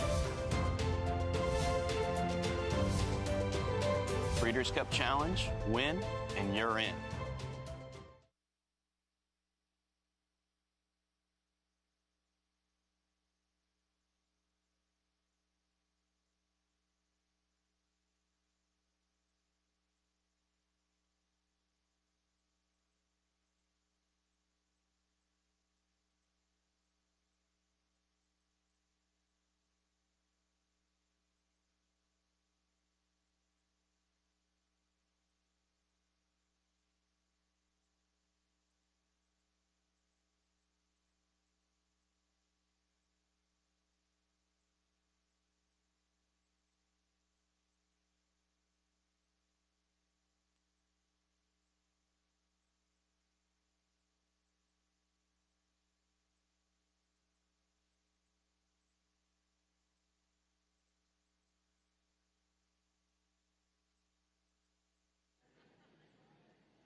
Thoroughbred Club of America Stakes coming up next. Grade 2 event. A Breeders' Cup win and you're in for the filly and mare sprint division. And Bell's the One is the even money favorite right now, drawn to the outside for Neil Peston and the Lothenbach stables. I went with the one, Frank's Rockette here, the daughter of Into Mischief, a filly that is at her best when running 6 furlongs. In fact, last year, Breeders' Cup time, Bill Mott and his team opted to run this filly going 3/4 against the boys in the Breeders' Cup Sprint versus tackling female counterparts in the filly and mare sprint, given that that's a 7 furlong race. So she's at 6 today. She's got 2 wins this season, including a win in Saylorville. Bit of a confidence builder for her at Prairie Meadows, but we've seen plenty of really nice fillies go through the Saylorville, through that stakes race in Iowa in the July month. So we'll look for her to bounce back. She needs to break sharp. She cannot break the way that she did last time out in that race at Colonial Downs. And if she does, she'll be very tough to catch, in my opinion, in this event. Bell's the One. She's also very good at 6 furlongs, but she's likely going to come from off the pace. That is typically her style. She was beaten in the open mind last time out with Sconson taking that race, and she was 5 lengths out of it early on. So we'll see if Bell's the One can come with it late, Gabby, as the even money favorite. Bell's the One. She is just so classy. She is the class of the field. There's no doubt about it. But I talked to Neil Peston earlier today, and he did say that she can be a little bit pace dependent. And Sconson got the better of her last time out because she was more forwardly placed. And that could be, to her detriment. She's just going to need a well-timed move. But at the same time, Scott, you can't take her out of her preferred running style. In the midst of Biz, her preferred running style is pretty straightforward. Try to make the lead, and she did so last year in the TCA and sprung a 13-1 upset by 3 lengths. The key for her is to hope that Frank's Rockette is not as sharp as she was away from the gate in that Colonial race and try to take advantage of this one. She was a big winner last time out. My issue with her, Scott, though, is she had 8 races going into the TCA last year, whereas this year it's taken her a long time to get going. She only has 2 races in 2021, and you just wonder if she's going to be in the same form that she was in last year. I'm going to take the no approach on that. Estilo Talentoso, the number 4 horse, a daughter of McLean's Music, won the Bed of Roses going back at Belmont, going 7 furlongs. This is her first attempt at 6 furlongs, and as we know, and as we've talked about some of these other fillies, 7 furlongs to 6 furlongs, a completely different scenario. That extra furlong or less of a furlong is a big difference to these female sprinters. She's been so good against quality competition, grade 1 competition, like the likes of Gamine and Kamari, and some of the fillies that she faces once again today. But I agree with you, Scott. I think she might be at a little bit of a disadvantage at 3/4. I think the sweet spot is 7 furlongs for her. She's still got to look in here. And another side note to this filly, Estilo Talentoso, her mother, Bazinga Baby, will be selling at the upcoming Keeneland November sale as hip number 1145, the most important breeding stock sale in the world. But an important race coming up with a spot in the filly and mare sprint on the line, the TCA Grade 2, race number 7.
Horses are entering the track for Keeneland's 7th race, 41st running of the Thoroughbred Club of America Grade 2, a win in your end Breeders' Cup Filly and Mare Sprint Division race.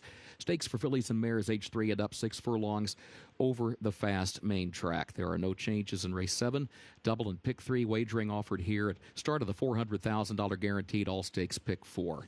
Main track is fast, turf is good, 8 minutes to post.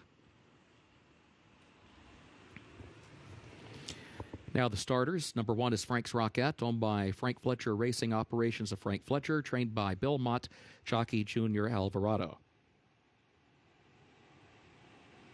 2, Club Car, owned by Michael and K.K. Ball, trained by Ben Colebrook, the jockey Tyler Gaffalione. 3, In the Midst of Biz, owned by Contreras Stable Incorporated of trainer Cipriano Contreras, owned also by Andrew Knapchick, Manny Esquivel to ride. 4, Estilo Talentoso, owned by Medallion Racing of Philip Shelton, Barry Fowler, Parkland Thoroughbreds of Steve Weston, Little Red Feather Racing of Billy Koch, and Black Ridge Stables LLC of William Doherty, trained by Juan Arriagada, Jose Ortiz to ride. 5, Miss Mosaic, owned by Keystone Racing LLC of Aaron Juta, trained by Ben Colebrook. Colby Hernandez is the rider. 6, Bell's the One, owned by the Lothenbach Stables Incorporated, Bob Lothenbach, trainer Neil Pesson, jockey Corey Lannery. Post time at 7 minutes.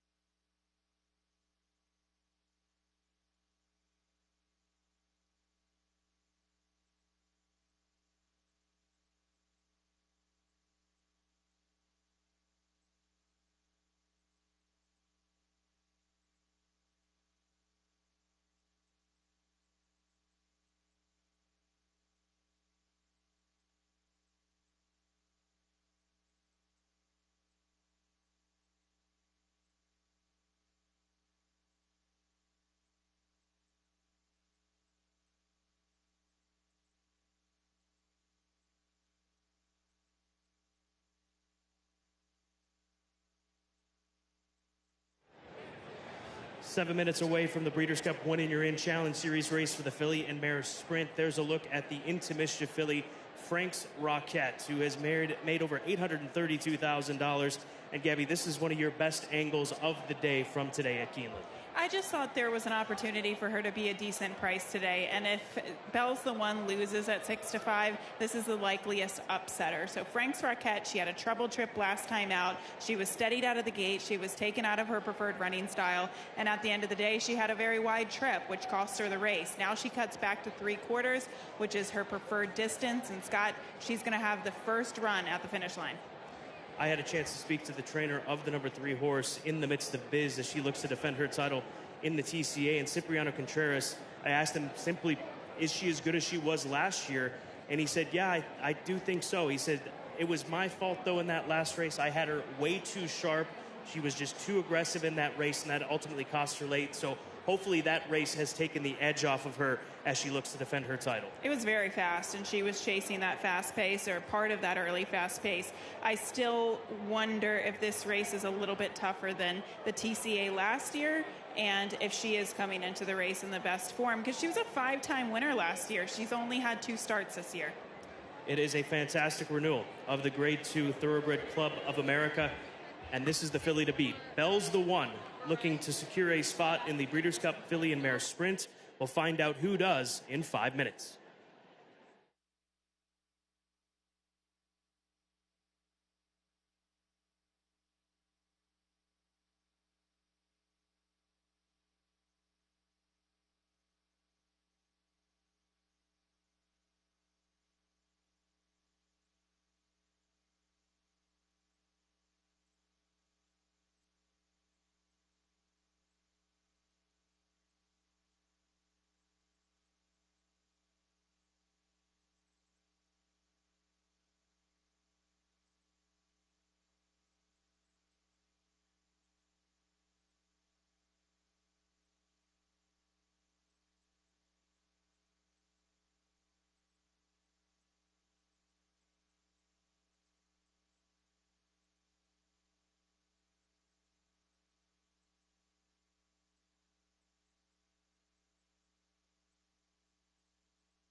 Horses have reached the starting gate for Keeneland's 7th race, 41st running of the Thoroughbred Club of America, Grade 2.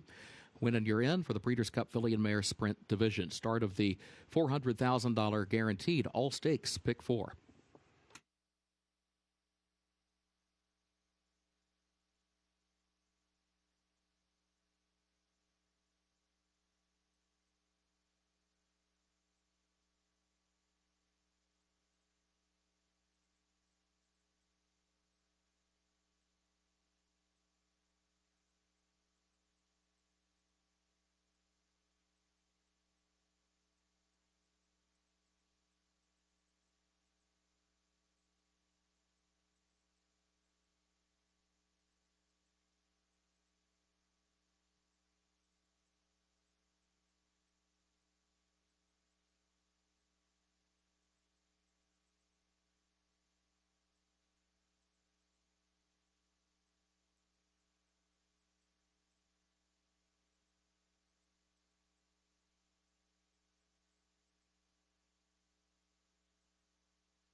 They are at the post.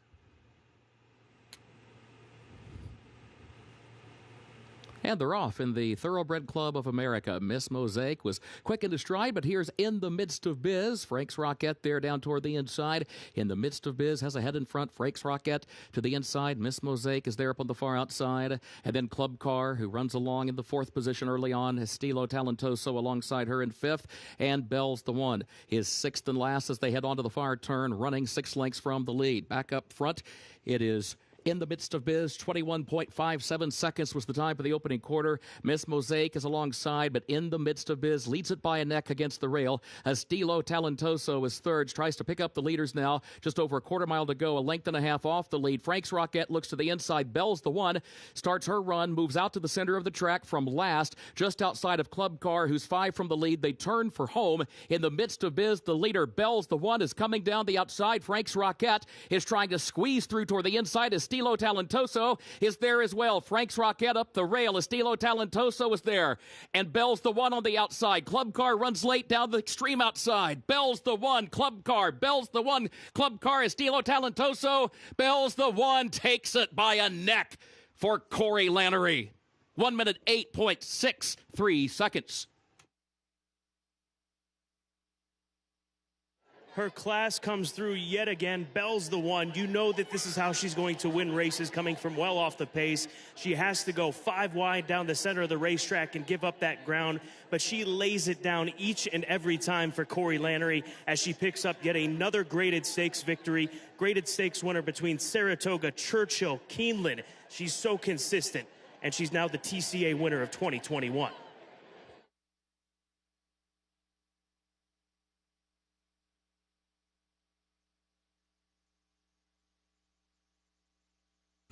Photo for play, sold all tickets.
Unofficial results of Keeneland's 7th race. Number 6, Bells the One, finished first. 2, Club Car was second. 4, Estilo Talentoso was third. And 3, In the Midst of Biz, fourth. 6, 2, 4, 3, unofficial.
Unofficial winner of Keeneland's 7th race, 41st running of the Thoroughbred Club of America Grade 2, number 6, Bells the One. Owned by the Lothenbach Stables Incorporated of Bob Lothenbach, the trainer Neil Pessin. 2 wins today for jockey Corey Lannery. Bells the One, a 5-year-old daughter of majestic perfection, out of Street Mate by Street Cry, bred in Kentucky by Brett Jones. 6 furlongs over the fast main track, 1 minute 8.63 seconds.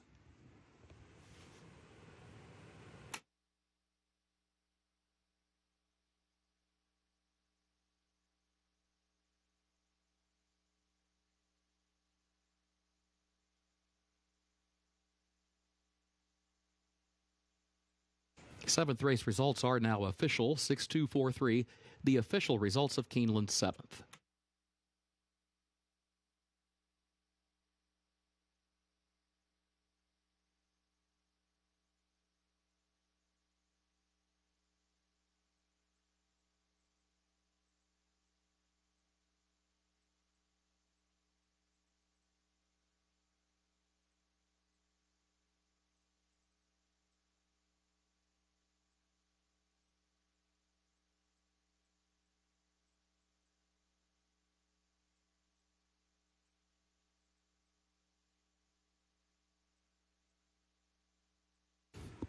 And now the trophy presentation for the Thoroughbred Club of America.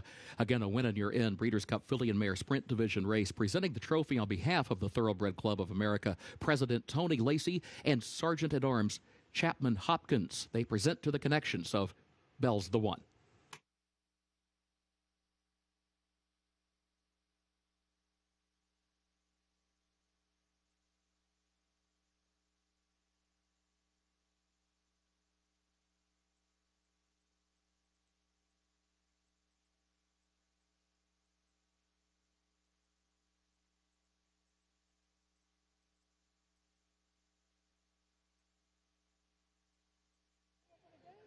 Well, Bells the One adds the TCA to her list of accomplishments. Neil Pessin, her trainer, Corey Lanner, her rider. And Corey, when you've got a filly that comes from this far back in sprint races, how do you work out when exactly it's time to make your move? You know, I just feel it. You know, when you ride her, I let her gather her feet up under her and be comfortable wherever she needs to be, you know. And today I actually try to keep her a little closer because I was afraid if they got away from me, I wouldn't be able to make up the ground going 6 furlongs. And she just gives us everything she's got every time. And you know, and I can tell when I'm about the 5/16 pole, I'm in contention where if she gives me her kick, I'm going to catch him. Because, you know, she's one of the horses I ride, but she's got the fastest turn of foot I've ever been on. Big statement. Well done. Thank you. Neil, what has this filly, now mare, meant to you over the course of your career? Oh, she's one of the best mares, if not the best horse I've ever had. The only thing I regret with her is she never gets the respect she deserves. Even in this race, people weren't even picking her on top, which made absolutely zero sense to me. The Breeders' Cup, they got CC picked in front of her on the program, and I've beat her every time I've run against her. So I don't know what this mare has to do to earn the respect, but she's definitely got mine. Well, I think she's earned a lot here today. There's no question. You mentioned Breeders' Cup. There was some question in conversations we've had whether she'll make the journey. Does this make it easier now that she secured a automatic win in your in spot? It does not. It'll still depend on how she comes out of it. The plane reservations are still tough the way they've got it. I know it's the best they can do, but we'll try and make a go of it if she comes out of it well. Job well done, and congratulations, Neil. Enjoy this one. Oh, we're going to. Thank you. Bell's the one picking up the Grade 2 TCA here at Keeneland.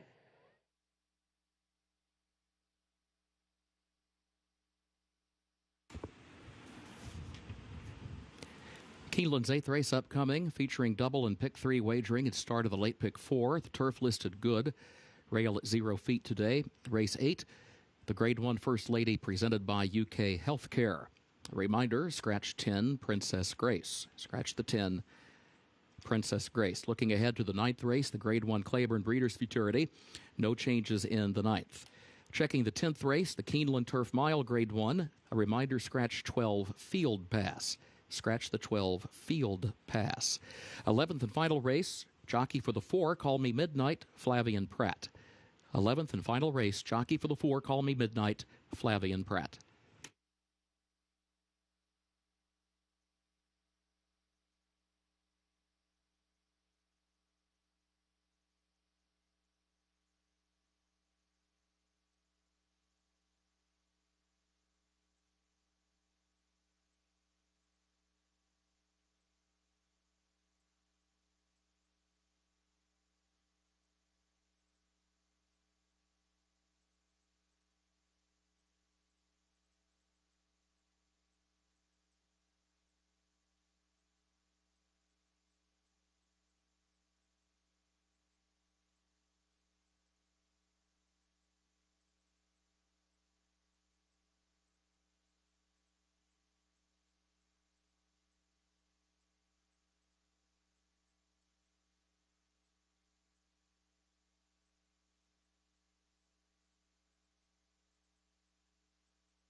Grade 1 First Lady Stakes presented by UK Healthcare is coming up in a matter of just 17 minutes. And this features yet another star on the afternoon. That is Alcibiades, the daughter of Dark Angel, sent out by Godolphin, bred by Godolphin, and campaigned by trainer Charlie Appleby. She's come here to the United States twice before, and both of those have equaled Grade 1 successes, once in the Just the Game at a mile at Belmont Park, and then 2 turning in the mile and an eighth at Diana at Saratoga. She lays back, she lays it down, makes that run, and gets up. That is the way that this filly wins these races, and certainly she looks primed to do it again here today. A very good-looking gray filly as we see her getting set to team up with her tack. And Jamie Spencer, he'll get the opportunity to ride this filly. It's been Mike Smith and Manny Franco in the last 2, so Jamie Spencer coming over from the UK to ride this filly here today. 4-5 does not surprise me whatsoever, and I can't get past her here in the Grade 1 First Lady. Scott, Go ahead, Gabby. What impresses me most about her performances is just her turn of foot. At the top of the stretch, it looks like she's going nowhere, and then all of a sudden she just flips a switch and makes up an incredible amount of ground. That's rare to see on the turf course. Summer Romance, the filly that finished second to her in both the Just a Game and the Diana, she was loose on the lead. She really had no excuse to lose, but in those races, there was no other horse making up ground except Alcibiades. So that just shows her dominance in this division. I've got the number 9 horse as my second selection as we take a look back into the paddock here for the Grade 1 First Lady Stakes. And that number 9 is a filly that I think a lot of people will gravitate towards, and that is Blowout. Blowout's a filly that's actually my third selection, Blowout's a filly that has a big-time amount of speed. And the question is, can she go gate to wire in this field? Does she have that ability to do so for trainer Chad Brown, who seeks yet another, looking for his 5th win in the Grade 1 First Lady? I actually found a very interesting stat. When Flavien Prat is on the lead, he wins at 40%, and you don't really see those types of statistics very often. So he is very dangerous when he's in a position on the lead, as he was 2 starts back when this filly went on Derby weekend. But I do think this is a tougher field than what she faced that day. Both you and I have the 6 as our second selections. Look at the price that she's at right now. She's 12-1 right now. That's Regal Glory for Peter Brandt, and another one for trainer Chad Brown. She's an 8-time winner. She's won more than she's lost, and she comes off of a victory at Saratoga in the restricted De La Rose. I really like this filly. I think this is one of her toughest tests. Obviously, she did run in the Just a Game the past 2 years. Her race 2 back in the Just a Game, she lost a lot of ground coming around the final turn, and she was farther back than Alcibiades. She wasn't going to beat Alcibiades, but I did think that she could at least be second or third in there. And then she came back with an impressive turn of foot to win the De La Rose, a listed stakes race at Saratoga, to set her up nicely for this performance. I do think that she's the likeliest upsetter in here, and I included her in my pick 4. The 8, 13-1 Harvey's Little Goyle, if that name sounds familiar, it should. This time last year, she was still running against straight 3-year-old fillies and was able to win the Queen Elizabeth II Challenge Cup, that Grade 1 event over good listed ground. That was a mile and an eighth, though. We'll see if this mile distance is a trip that suits her. I think it's an interesting spot that Belmont puts her in, and maybe part of the reason that he's running her in here is because of her affinity for the turf course at Keeneland. She had some stellar performances as she ran amazingly well in the Breeders' Cup Filly and Mare Turf at a big price right here at Keeneland last year, and she won the QE2, giving American Pharoah his first Grade 1 victory. So she, to me, Scott, is kind of a horse for course angle, or maybe she was just really good in her 3-year-old season, but I'm willing to find out today. The stars have shined so far in these 2 graded stakes races. The biggest star, the brightest star perhaps, in this race is Alcibiades. Can she continue her Grade 1 role through North America? We'll find out next in the Grade 1 First Lady presented by UK Healthcare.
Horses are on the track for Keeneland's 8th race, 24th running of the First Lady, presented by UK Healthcare Grade 1, Win Under Your End Breeders' Cup Filly and Mare Turf Division. Let's meet the starters. Number 1 is Abscond, owned by Apogee Racing of Christian Hayes, trained by Eddie Keneally. Adam Beschitza is up. 2, Empress Josephine, owned by Mrs. John Magner, Michael Tabor, Derek Smith, Aidan O'Brien trains, John Velasquez will ride.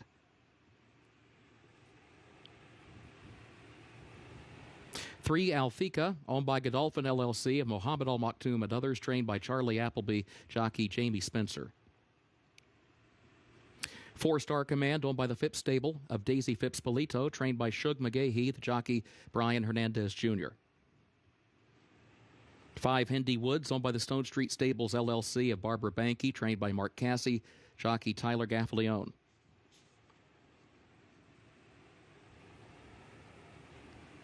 6, Regal Glory, owned by Peter Brandt, trained by Chad Brown, jockey Jose Ortiz.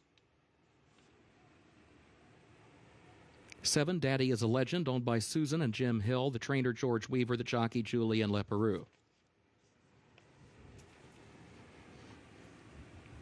8, Harvey's Lil Goyle, owned by the estate of Harvey Clark of Donna Clark, owned also by Paul Braverman, trained by Bill Mott, jockey Junior Alvarado. 9, Blowout, owned by Peter Brandt, trained by Chad Brown, jockey Flavian Pratt. 10, Princess Grace is scratched. 11, Delica, owned by Balmar Equine LLC of Paul Varga, trained by Alstall Jr., the jockey Miguel Mena. 12, La Senore, owned by Madicat Stables LLC of Saul Kuman, owned also by Tim and Anna Cameron, Bradley Thoroughbreds of Pete Bradley, trained by Brendan Walsh, jockey Ricardo Santana Jr. And 13, Villadera, owned by Judd Mott of Fahad bin Khalid, trained by Chad Brown, jockey Florent Giroux. Post time in less than 5 minutes. Starts the late pick 4. The turf is listed good.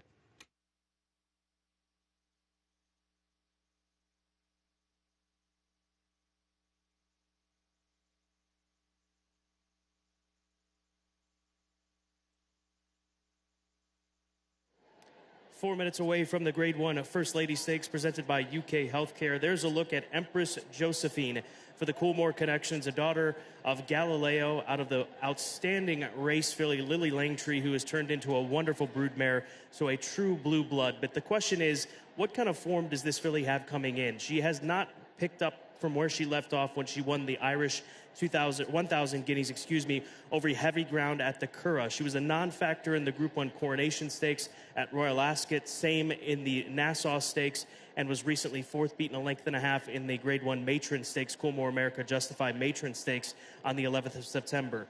Perhaps the ship this way will wake her up. She looks wonderful. She goes without a pony, which is not uncommon with European horses. So at 9-1, Aidan O'Brien invading here with Johnny Velasquez, the team that will combine with Order of Australia later on today in the Keeneland Turf Mile.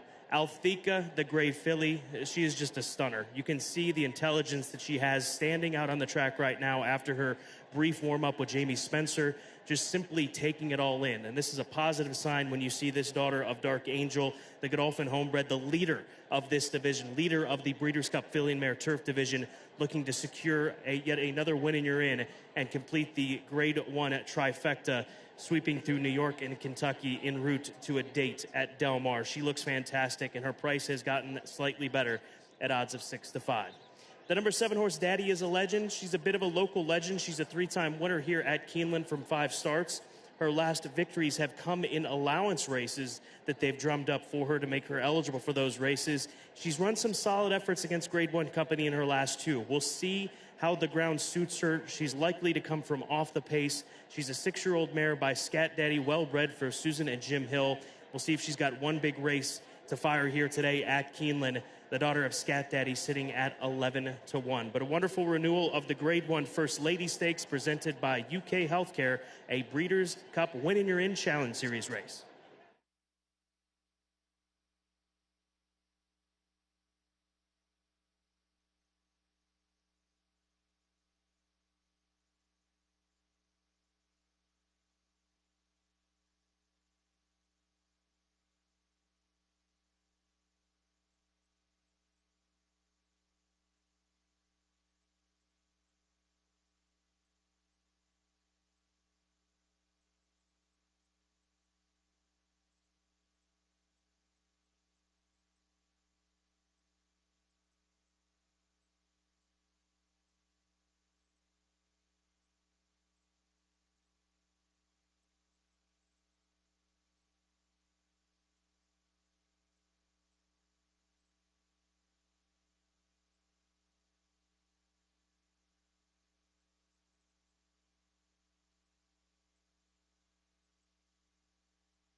Horses have reached the starting gate for Keeneland's 8th race, 24th running of the First Lady, presented by UK Healthcare. Grade 1 and a win in your end Breeders' Cup Filly and Mare Turf Division race, start of the late pick 4.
They are at the post.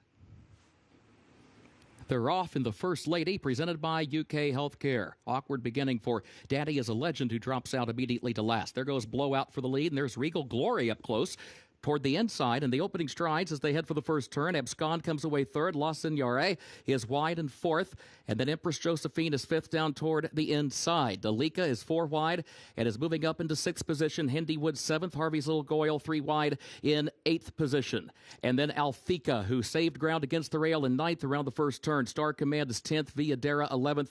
And Daddy is a Legend 12th and last. Blowout, the leader. It was 23.76 seconds. The time for the opening quarter. Blowout leads it now by 2 lengths. La Signore goes 2.5 length. Abscond is third, 3/4 of a length. Regal Glory fourth, and moving forward between horses, now trying to change lanes toward the outside. Dalika, center of the course, in 5th. Empress Josephine is in 6th position. Althika still tucked away at the rail, 7 lengths from the front. 47.75 seconds the time for the opening half mile. Blowout, La Signore, and then Regal Glory third on the far outside. The top 3 separated by a length and a half. Abscond hugs the rail in 4th, 2 lengths off the lead. Then Empress Josephine comes next, followed by Dalika. Harvey's Little Goyle swings wide for the drive. Althika is still buried in traffic toward the inside, trying to find running room. Here's Regal Glory alongside Blowout. Abscond to the outside. Empress Josephine, Harvey's Little Goyle. Althika is 6th down toward the inside. Blowout and Regal Glory side by side, battling it out for the top spot in the closing strides of the First Lady. Blowout hanging tough with the lead by a neck, and Blowout has won it. Chad Brown has done it again.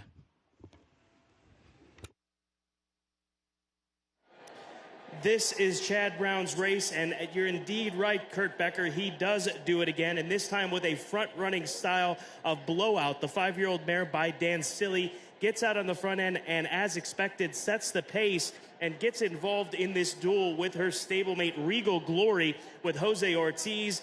But she was just too game to get past Blowout, the number 9 horse, at odds of 5-1, picking up an important Grade 1 victory, the 5-year-old mare for trainer Chad Brown and owner Peter Brandt.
Unofficial results of Keeneland's 8th race. 9 Blowout finished first. 6 Regal Glory was second. 2 Empress Josephine third. And 3 Althea fourth. 9-6-2-3 unofficial.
Results of race 8 official. The official winner of Keeneland's 8th, the 24th running of the First Lady, presented by UK Healthcare Grade 1.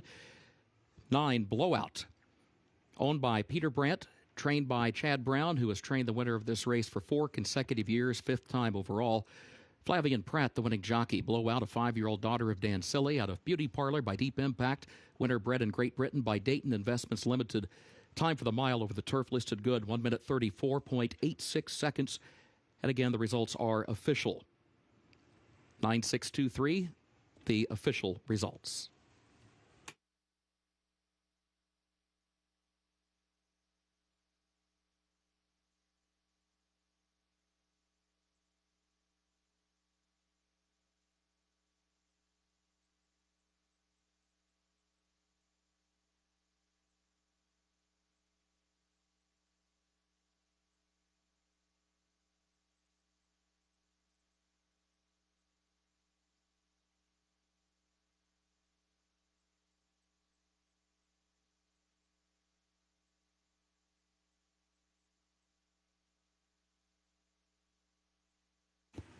And now the trophy presentation for the First Lady, presented by UK Healthcare.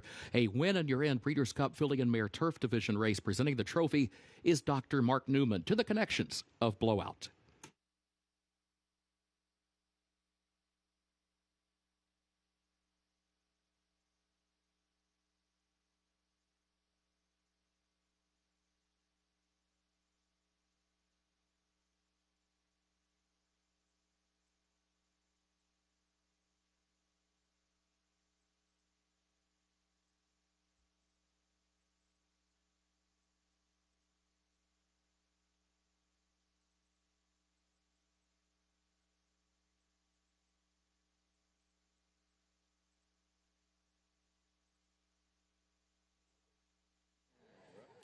Trainer Chad Brown continues his domination of this Grade 1 First Lady, presented by UK Healthcare. Part of the Chad Brown team, Jose Baldo and Flavian Pratt, with a wonderful ride aboard Blowout, who went gate to wire. How were you able to get her to relax on the front end and have that kind of finish?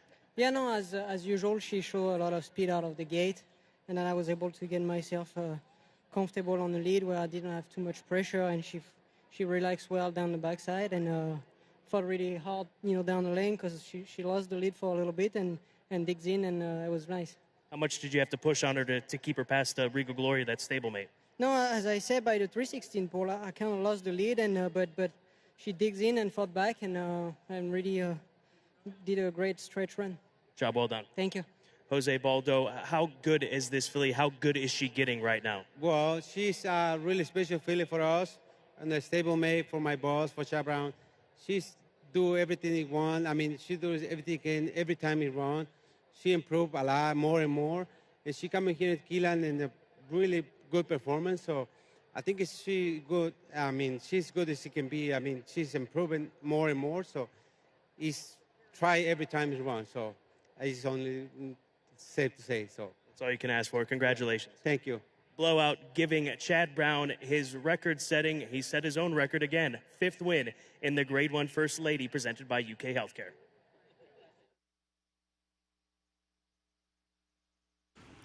Keeneland's 9th race upcoming.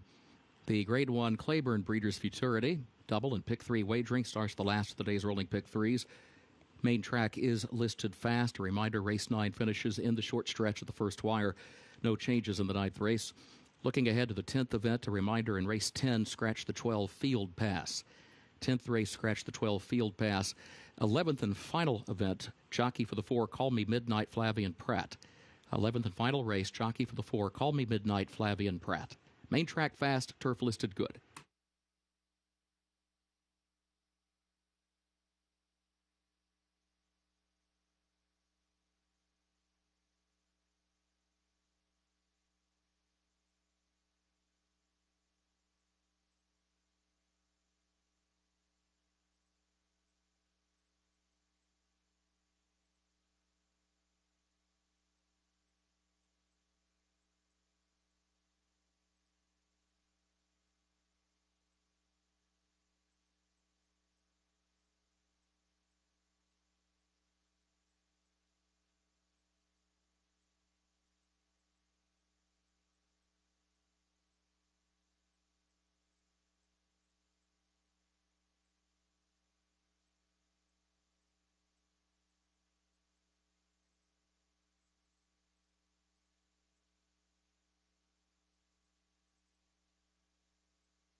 Deep in the heart of horse country, from these Kentucky hills has sprung a legacy rivaled by few.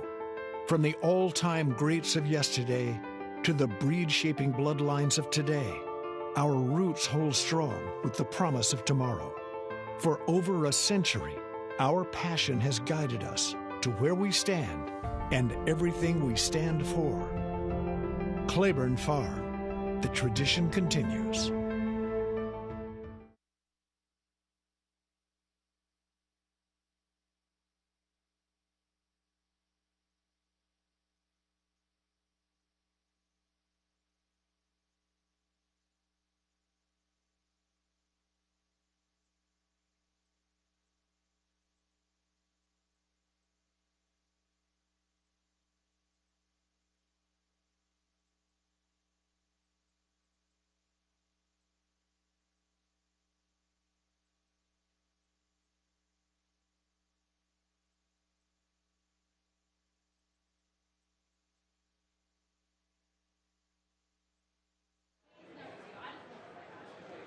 Grade 1 Claiborne Breeders' Futurity Stakes is coming up next. Winning you're in for the Breeders' Cup Juvenile Division, a race that produced eventual Breeders' Cup champion last year in Essential Quality. This is a very wide-open race.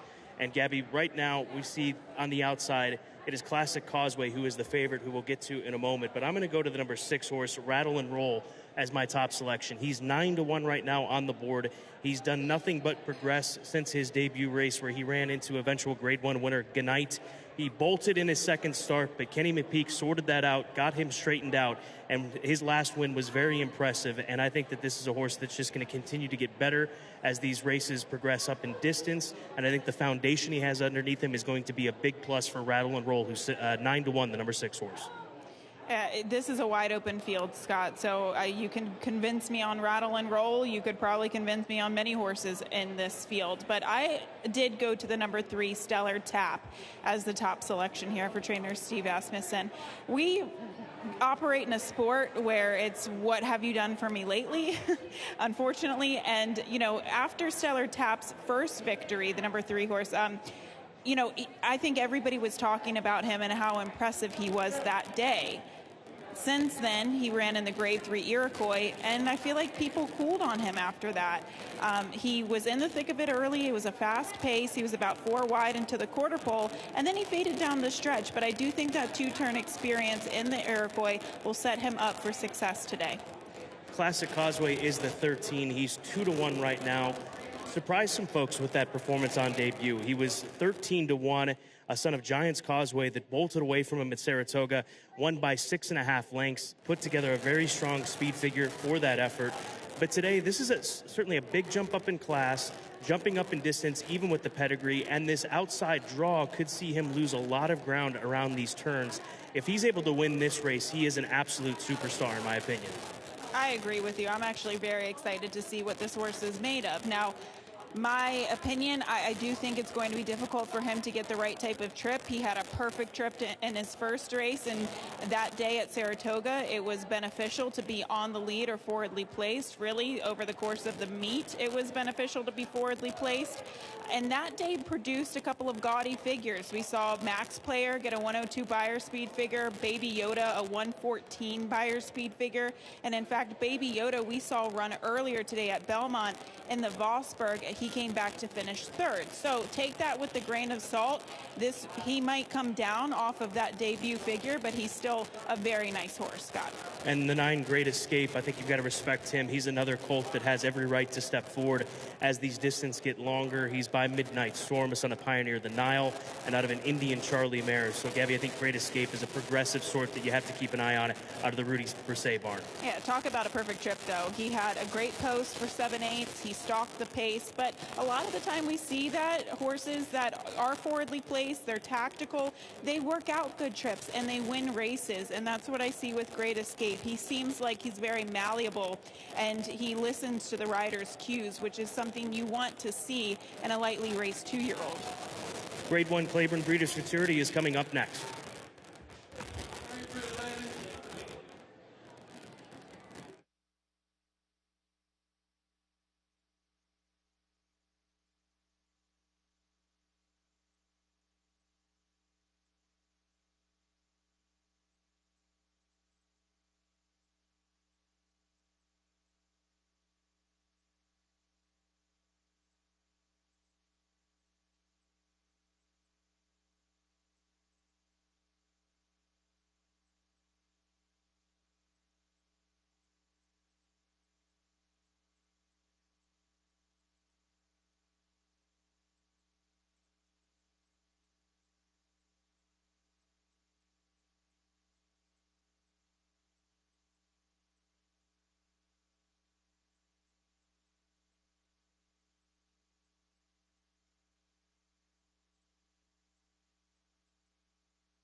Horses are entering the track for Keeneland's 9th race, 108th running of the Claiborne Breeders' Futurity Grade 1. Win and you're in for the Breeders' Cup Juvenile Division.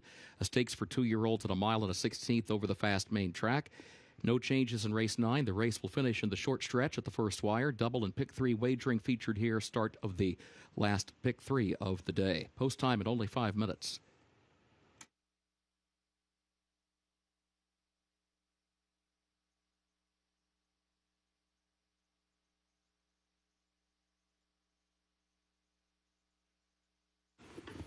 Let's meet the starters. Number 1, Double Thunder, owned by Phoenix Thoroughbred 3 Limited of Amer Abdulaziz Ahmed, trained by Todd Pletcher, jockey Paco Lopez.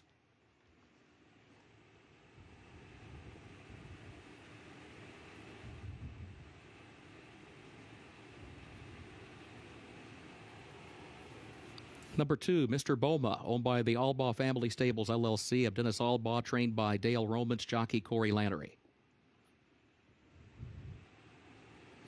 3, Stellar Tap, owned by L&N Racing LLC of Lee Levinson, owned also by Winchell Thoroughbreds LLC, Ron Winchell, trained by Steve Asmus and Ricardo Stantana Jr., the jockey. 4, Seal Beach, owned by 3 Diamonds Farm of Kirk Wyckoff, trainer Mike Maker, jockey Julian Leperoux.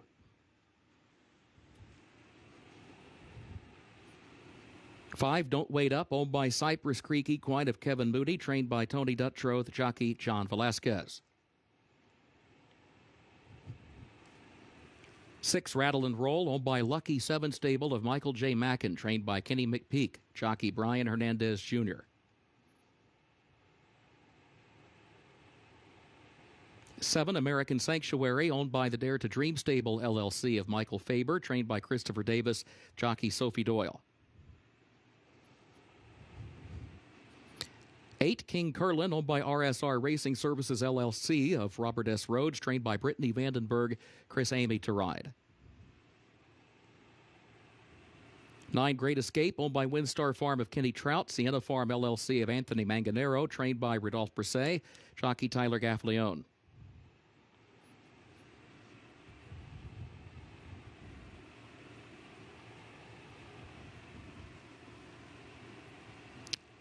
10, Max Time, owned by the Albaugh Family Stables LLC of Dennis Albaugh, trained by Dale Romans, jockey Joe Talamo. 11, Costa Terra, owned by Winchell Thoroughbreds LLC of Ron Winchell, trained by Steve Asmussen, jockey Francisco Arrieta. 12, Kevin's Folly, owned by Michael McLaughlin, trained by Tom Amos, Flavian Pratt to ride. And 13, Classic Causeway, owned by Kentucky West Racing LLC of Patrick O'Keefe, and by Clark Cooper, trained by Brian Lynch, the jockey Jose Ortiz. Post time, 3 minutes.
Horses have reached the starting gate for Keeneland's 9th race, 108th running of the Claiborne Breeders' Futurity Grade 1.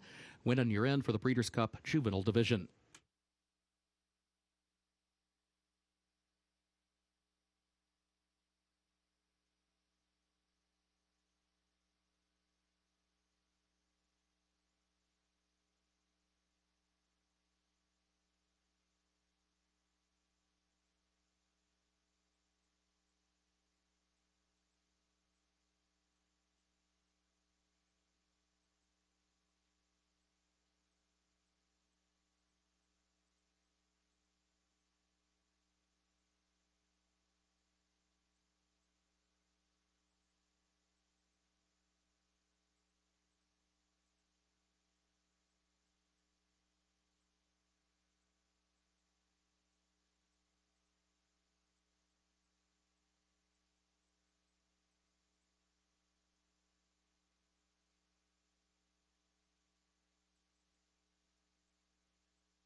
First wire, they are at the post. And they're off in the Claiborne Breeders' Futurity. There goes Great Escape from between horses. Classic Causeway fires out. Mr. Boma there down toward the inside with early speed. Don't Wait Up and Seal Beach and Stellar Tap also up close in the opening strides, but Classic Causeway moves by for the lead. Classic Causeway gets to the rail, leads it by a length. Stellar Tap goes second around the first turn. Mr. Boma third toward the inside by just a length. Don't Wait Up is fourth. Seal Beach is in fifth. Great Escape is sixth. Max Time is seventh. Rattle and Roll toward the center of the pack. Down toward the inside is eighth. Kevin's Folly is ninth. Double Thunder is 10th. King Curlin travels in 11th. Costa Terra is a wide 12th. American Sanctuary 13th and last after an opening quarter in 22.81 seconds. Classic Causeway, the leader. Classic Causeway on top by a length and a half. Stellar Tap stalking the pace from second by a length. Mr. Boma third toward the inside by 3/4 of a length. Don't Wait Up fourth on the outside of Seal Beach. Then Great Escape, who travels toward the far outside, is starting to move now. Great Escape is going to be 4 wide to the far turn, trying to move up from fifth. 46.74 seconds for the opening half mile. Classic Causeway, the leader by a length. Here's Stellar Tap now taking aim midway on the far turn as that pair works their way toward the quarter pole. Great Escape is racing along in third. Double Thunder's caught in some traffic about 6 lengths off the lead. Here's Rattle and Roll, and Rattle and Roll is moving wide off the turn. Rattle and Roll, top of the short stretch to challenge Classic Causeway. Stellar Tap third. Double Thunder is fourth and still 5 lengths from the lead. Rattle and Roll into the final furlong of the Claiborne Breeders' Futurity. Rattle and Roll, the advantage out to 3 lengths now. Double Thunder, Classic Causeway, then American Sanctuary. No catching. Rattle and Roll, Brian Hernandez Jr. to win it by 5 lengths on the line. Double Thunder was up for second. Classic Causeway third. American Sanctuary fourth. 1 minute 43.78 seconds.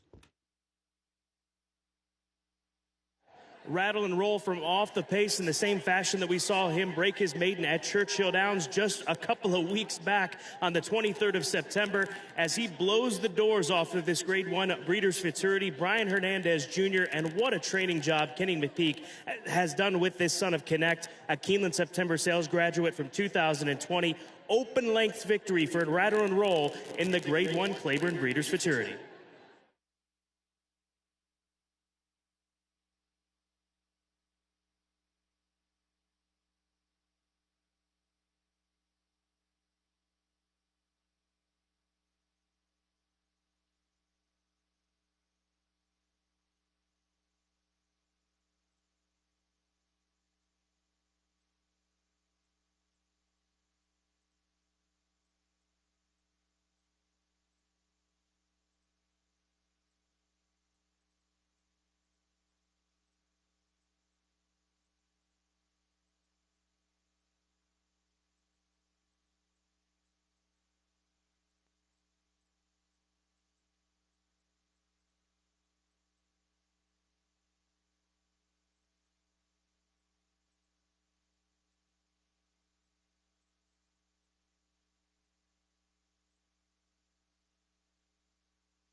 Unofficial results of Keeneland's ninth race. 6 Rattle and Roll was first, 1 Double Thunder was second, 13 Classic Causeway was third, and 7 American Sanctuary fourth. 6-1, 13-7 unofficial.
Results of Keeneland's ninth race official.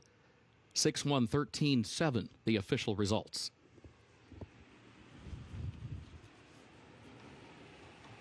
Official winner of Keeneland's ninth, taking the 108th running of the Claiborne Breeders' Futurity Grade 1, a win in year end for the Breeders' Cup Juvenile Division. 6 Rattle and Roll, owned by the Lucky 7 stable of Michael J. Mackin, trained by Kenny McPeak. 2 wins today for jockey Brian Hernandez Jr. Rattle and Roll, a 2-year-old son of Connect out of Jazz Tune by Johannesburg, bred in Kentucky by St. Simon Place. Keeneland September sales graduate covers the mile at a 16th over the fast main track in 1 minute 43.78 seconds.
Now the trophy presentation for the Claiborne Breeders' Futurity, a win and you're in Breeders' Cup Juvenile Division race. Presenting the trophy on behalf of Claiborne, Walker Hancock presents to the connections of Rattle and Roll.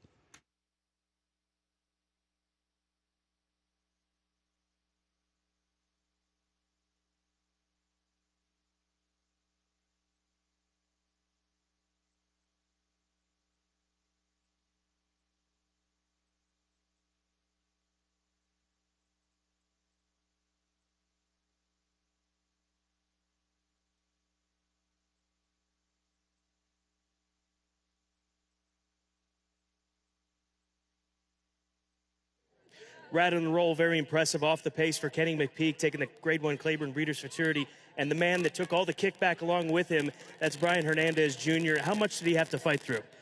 All the credit really goes to the horse. You know, he sat back there, and for being only his 4th start, to be able to sit back there and just kind of read the race and let it develop in front of him. When I got him outside, he showed what a good horse he was. He engulfed those horses pretty easily, and turning for home, he switched leads, and he knows his job, and he kind of just went on about it. Well done, Brian. Thank you, Scott.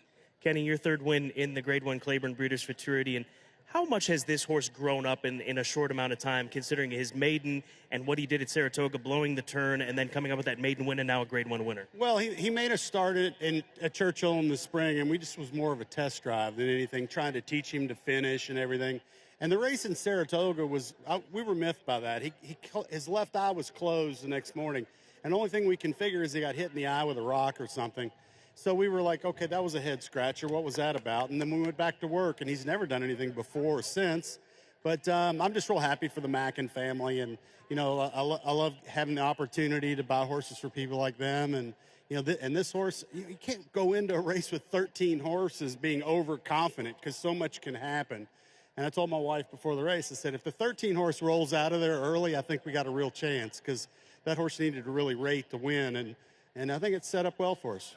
Congratulations. Thanks. Rattle and Roll taking the Grade 1 Claiborne Breeders' Futurity and securing his spot in the Breeders' Cup Juvenile.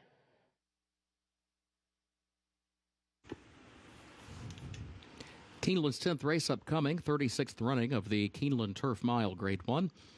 Starts the last of the day's rolling doubles. Turf listed good, rail at 0 feet. A reminder, scratch the 12 field pass.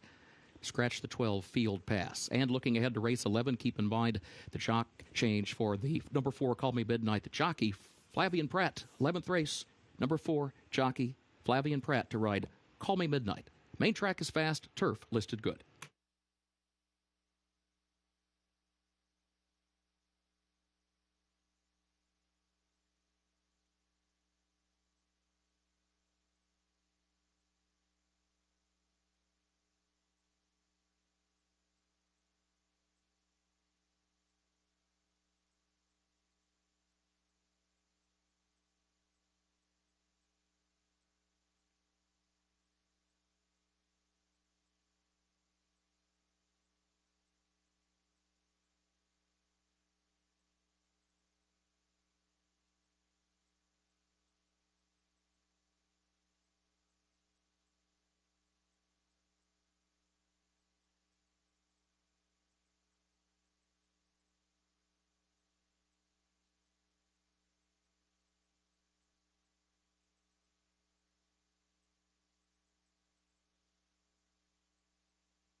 Race number 10, the Grade 1 Keeneland Turf Mile, and Order of Australia back here to Keeneland for the first time since his win in the FanDuel Breeders' Cup Mile. And Gabby, I think that he's got a big opportunity to complete a Grade 1 double. He comes into this race off of some strong efforts over in the UK, including a recent runner-up finish at Longchamp behind Baid, who is an undefeated runner for Shadwell and William Haggis. I think that he's found the right group here to get back into the winner's circle at Keeneland.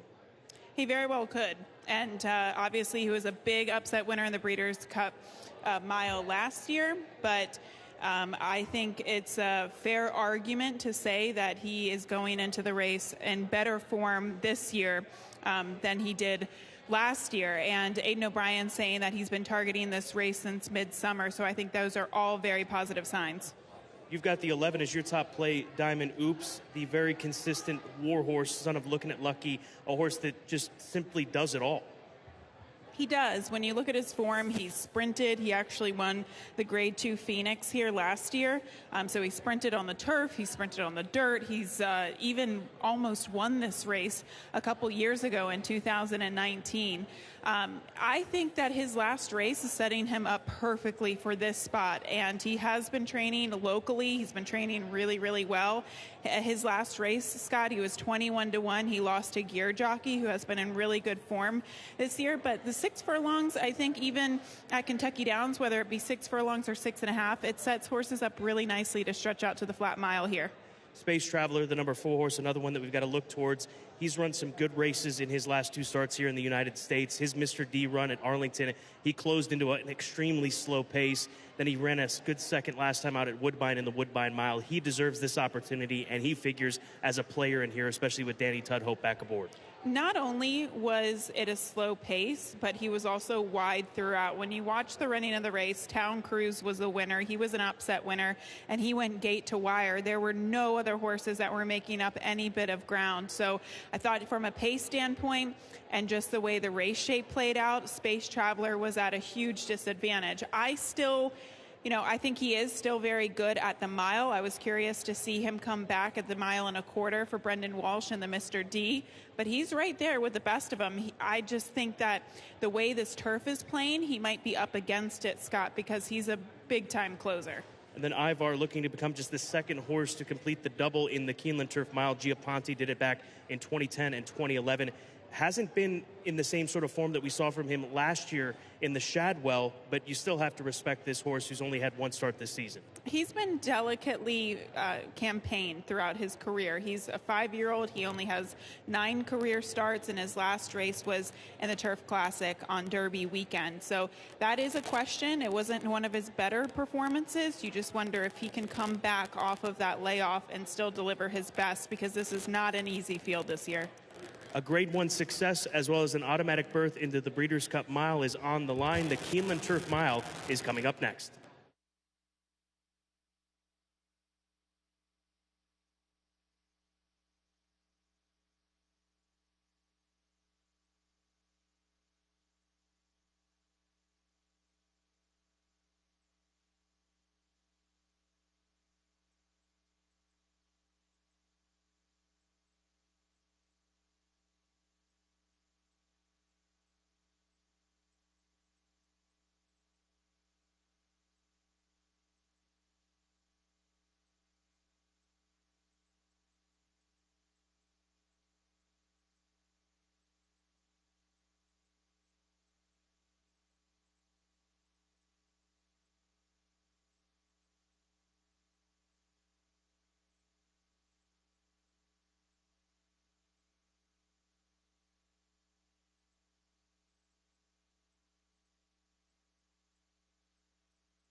Horses are entering the track for Keeneland's 10th race, 36th running of the Keeneland Turf Mile, Grade 1.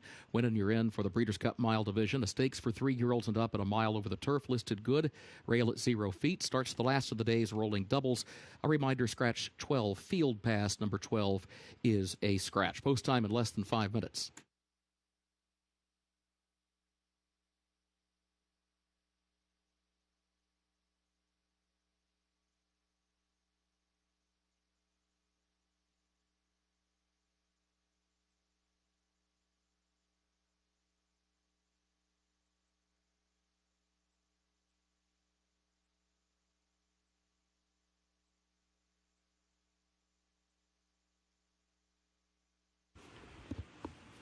And now the post parade for the Keeneland Turf Mile. Number 1, Front Run the Fed, owned by George Sharp.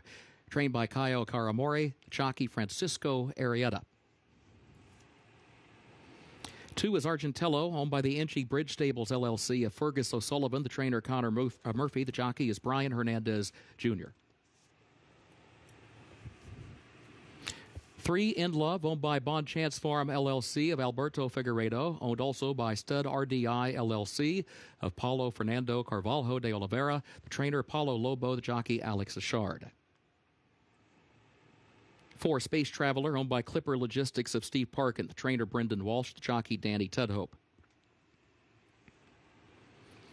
5, Tell Your Daddy, owned by Flying P Stable of Jason Provenzano, the trainer Thomas Morley, the jockey Julian Leperoux.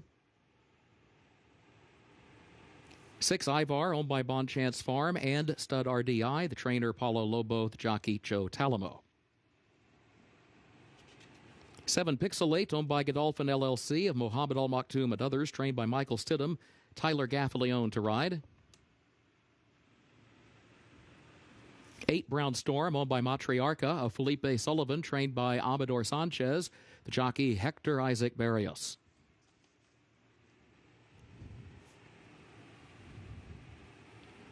9, Monarch's Glen, owned by Michael Hoy and WSS Racing LLC of William Simon. The trainer, Mike Maker, the jockey, Ricardo Santana Jr.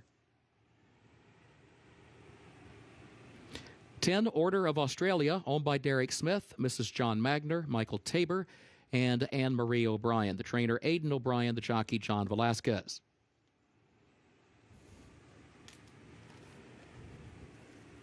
11, Diamond Dupes, owned by Diamond 100 Racing Club of Ivy Hoy, owned also by Amy Dunn, DP Racing LLC of Darren Pearson, and Patrick B. and Cone Racing LLC of trainer Patrick B. and Cone, the jockey Florent Giroux. 12, Field Pass is scratched. Number 13, Some Like It Hot Brown, owned by Sky High Racing LLC of Harvey Diamond, owned also by Sand Dollar Stable LLC of David Koenig and others, trained by Mike Maker, the jockey Jose Ortiz. Post time in only 2 minutes.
Horses have reached the starting gate for Keeneland's 10th race, 36th running of the Keeneland Turf Mile Grade 1. Win and you're in for the Breeders' Cup Mile Division.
They are at the post,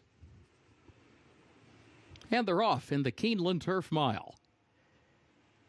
There's Tell Your Daddy and In Love, both with early speed. Here comes Brown Storm and Diamond Oops up on the far outside. Brown Storm goes to the lead. Diamond Oops moves forward into the second spot, then Some Like It Hot Brown, followed by Tell Your Daddy, who moves up third, saves the ground against the rail. Ivar is there in between horses in fourth. Some Like It Hot Brown, three wide, moves up one spot from fifth. Order of Australia is sixth around the first turn. In Love shuffled back seventh toward the inside. Front Run the Fed is in eighth. Space Traveler one lane off the rail in ninth. The break of three more lengths back to Pixelate in 10th. Argentello is 11th, and Monarch's Glen is last of the 12. 23.37 seconds, the time for the opening quarter. Brown Storm, the leader. Brown Storm leads it by a length. Diamond Oops is second, 3/4 of a length. Some Like It Hot Brown third, a half length. Tell Your Daddy moves up a closer fourth to the inside, joined there by Ivar between horses. In Love right behind that one. Order of Australia to their outside. 47.3 seconds for that opening half mile. Onto the far turn, Brown Storm, the leader, 3/4 of a length. Some Like It Hot Brown to the far outside, and Diamond Oops is pressing the issue between that pair.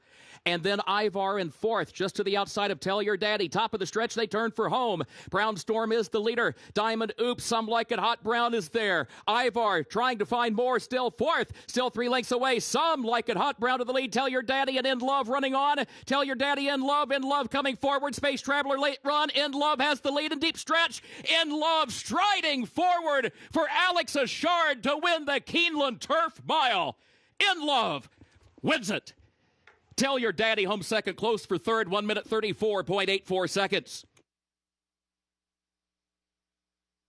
At odds of 12-1, In Love gives Paulo Lobo his second consecutive win in the Grade 1 Keeneland Turf. Did it last year with Ivar. He didn't have it today. Instead, his stablemate In Love able to show a wicked turn of foot under Alex Ashard to win this race very convincingly and clear in the end. A steadily improving 5-year-old son of Agnes Gold, now a Grade 1 winner here at Keeneland.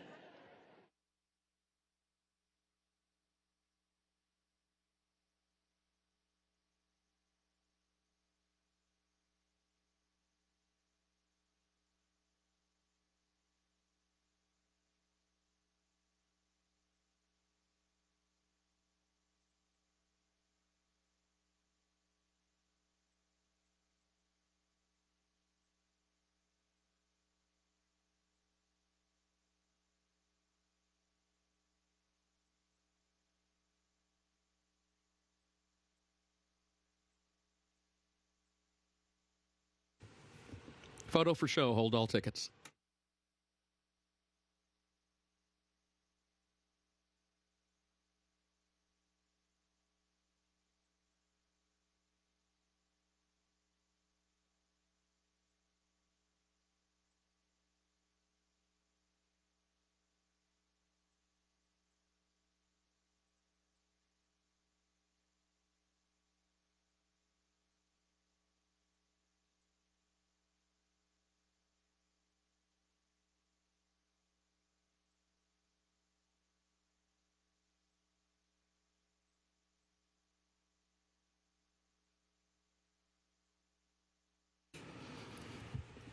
Still waiting for result of the photo for show. The objection sign has been posted on the infield board. The ownership of the 6 Ivar has lodged a claim of foul against the unofficial runner-up, number 5, Tell Your Daddy, claim of foul alleging interference in the stretch.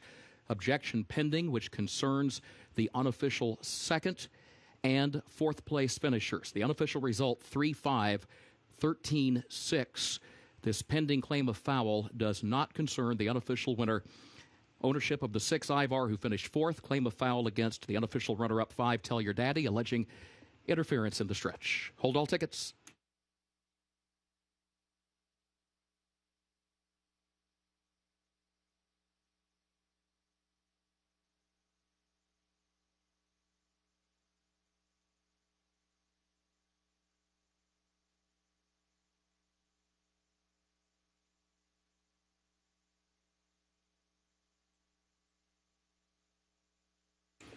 On the television monitors and video boards now, the split screen with the program feed to the left, steward's view to the right, highlighting the stretch run of today's 10th race. Objection pending concerning the unofficial second and fourth place finishers. Hold all tickets.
Unofficial winner of Keeneland's 10th race, the Keeneland Turf Mile Grade 1, number 3 In Love, owned by Bonchance Farm LLC of Alberto Figueredo and Stud RDI LLC of Paulo Fernando Carvalho de Oliveira, trained by Paulo Lobo, the jockey Alex Achard.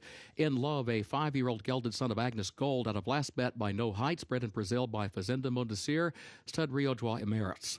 The time for the mile over the turf listed good today, 1 minute 34.84 seconds. Results unofficial, objection still pending concerning the unofficial second and fourth place finishers. Hold all tickets.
Now the trophy presentation for the Keeneland Turf Mile, a win-and-you're-in Breeders' Cup Mile Division race.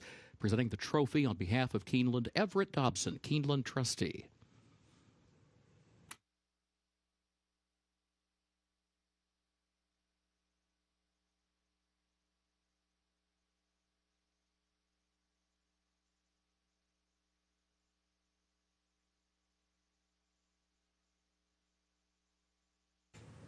As for the result, no change.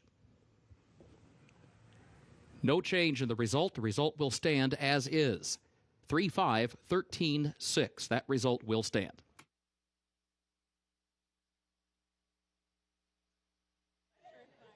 In Love just continues to get better, and Paulo Lobo has now won this race in back-to-back years. Alex Achard, in his very first ride in a Grade 1 victory, picking up his first Grade 1 win. How does it feel to do it right here at Keeneland, Alex? Feels great, especially Keeneland. I love Keeneland, and couldn't be any better. How did this trip develop for you with In Love? Well, he's just, he's getting older, but he's getting better, He's like the good wine, and I guess, every race he show up, and then he's even better every time. So, congratulations. Enjoy the Grade 1. Thank you very much.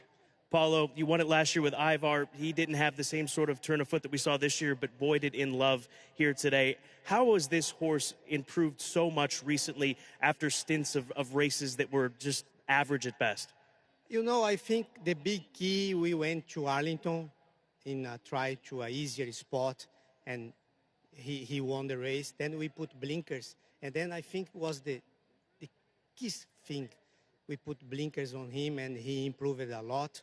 And running one turn, mile one turn, they are very accustomed in South America to do that. And I think the horse is improving, and I have been telling all the month, be careful with a confidence horse. And from Kentucky Downs, horses get very fit over there. And then, and also he loved it. He loved it here. Last year he won a very easy allowance here, and I think the given ground helped him. And also I like a lot Ivar today.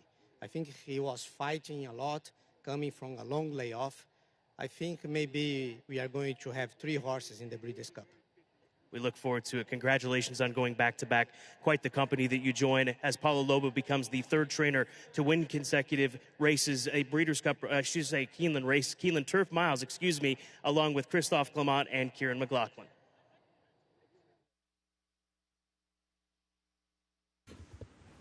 Keeneland's 11th and final race upcoming. Carryover for the Toyota Super High 5, $3,385. Track is fast. Mile and a 16th. Race will finish in the short stretch at the first wire. A reminder, the jockey for the 4, Call Me Midnight, Flavian Pratt. Flavian Pratt rides 4, Call Me Midnight.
At Keeneland, the pick 6 pays on 6 of 6 with a consolation 5 of 6.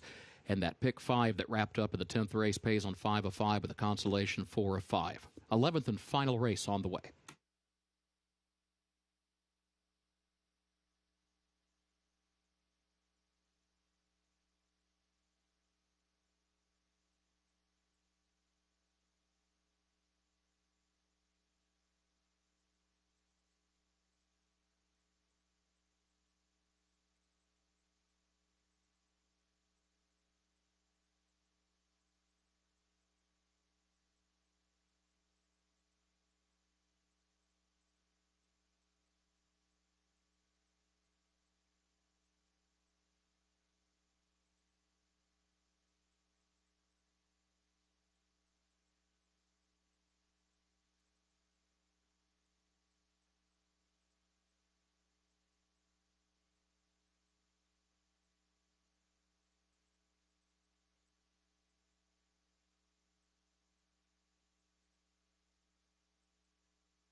The 11th and final, more 2-year-old action out of Ride Ground. A mile and a 16th the distance, and the current favorite, as we see, is the number 7 horse, Giant Game. I'm going to the horse just to his inside, or who will be just to his inside, in the starting gate, Surfer Dude. Gabby, first time at a route, he is bred up and down to go a classic distance. He's by Curlin out of a Tis Now mare, Tis Miss Sue, who was quite a stakes runner during her racing career. I think that onward and upward with this added distance for Surfer Dude here today for Dallas Stewart. You have to like the progression of distances that he's had and the progression of his performances. He debuted at 5 furlongs, came back at 7/8. That was an improvement. And now today at 2 turns, being a son of Curlin, Scott, I see him having no problem with the 2 turns. And just Dallas Stewart has had a really good season with his 2-year-olds and even a good day with his 2-year-olds. They've been live, hitting the board, his other 2 that he ran earlier.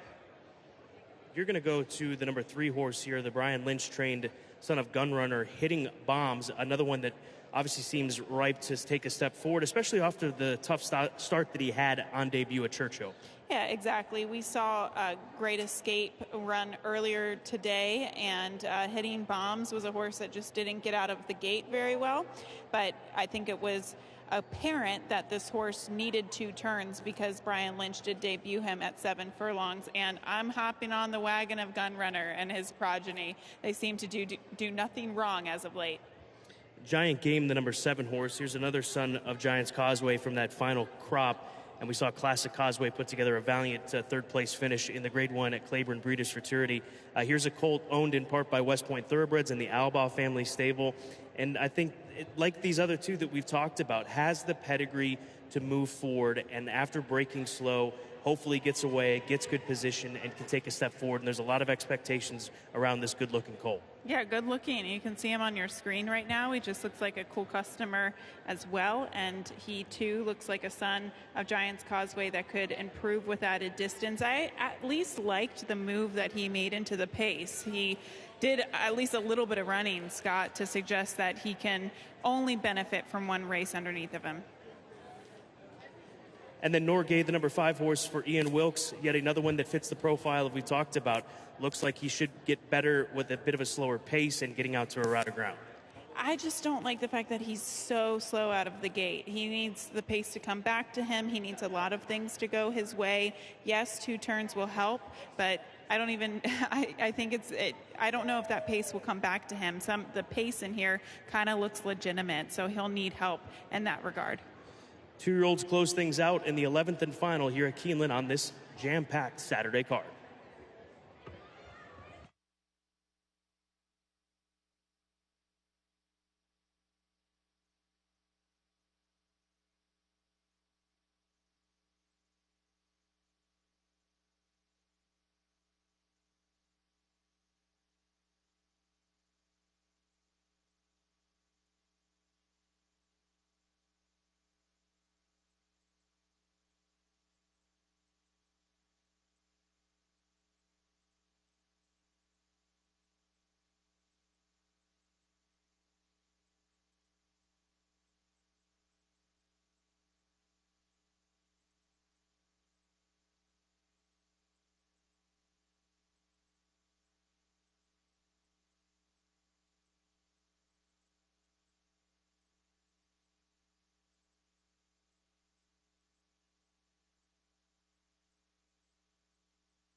Horses are entering the track for Keeneland's 11th and final race. The War of Will, maiden special weight, 2-year-olds, 1 mile and a 16th over the fast main track. Race will finish in the short stretch at the first wire. Contrary to the program, the jockey for the 4 Call Me Midnight is Flavian Pratt. Carryover for the Toyota Super High 5, $3,385. Post time at 7 minutes.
Gilded Age, the number 11 horse is where we will start. The best turned out, 13-1, son of Medaglia d'Oro. The light has not gone on. We'll see if it does here today, Gabby. Well, look who he faced. Major General, he won the Iroquois, and hey, Rattle and Roll, who just won a Grade 1.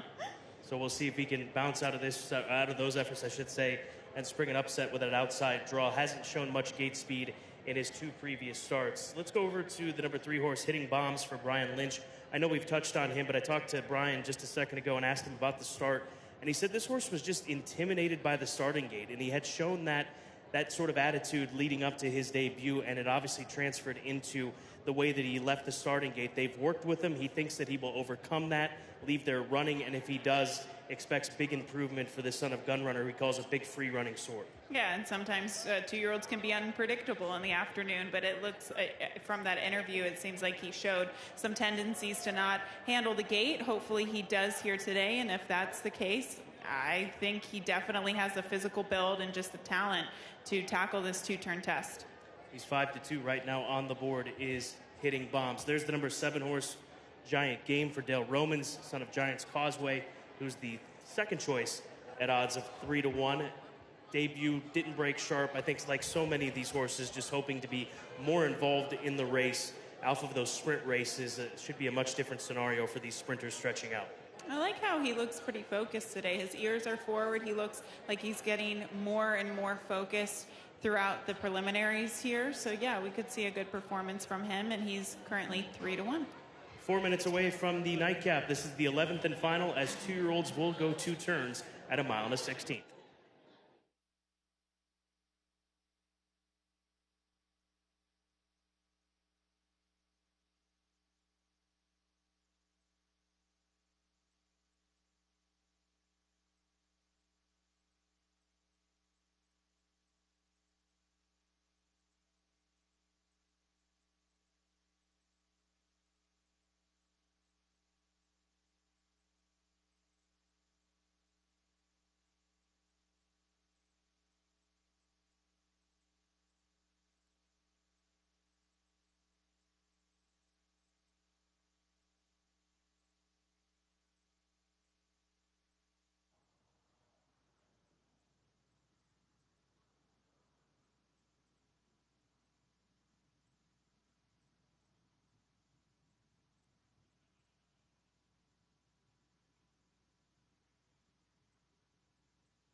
Horses have reached the starting gate for Keeneland's 11th and final race, the War of Will.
First wire, they are at the post.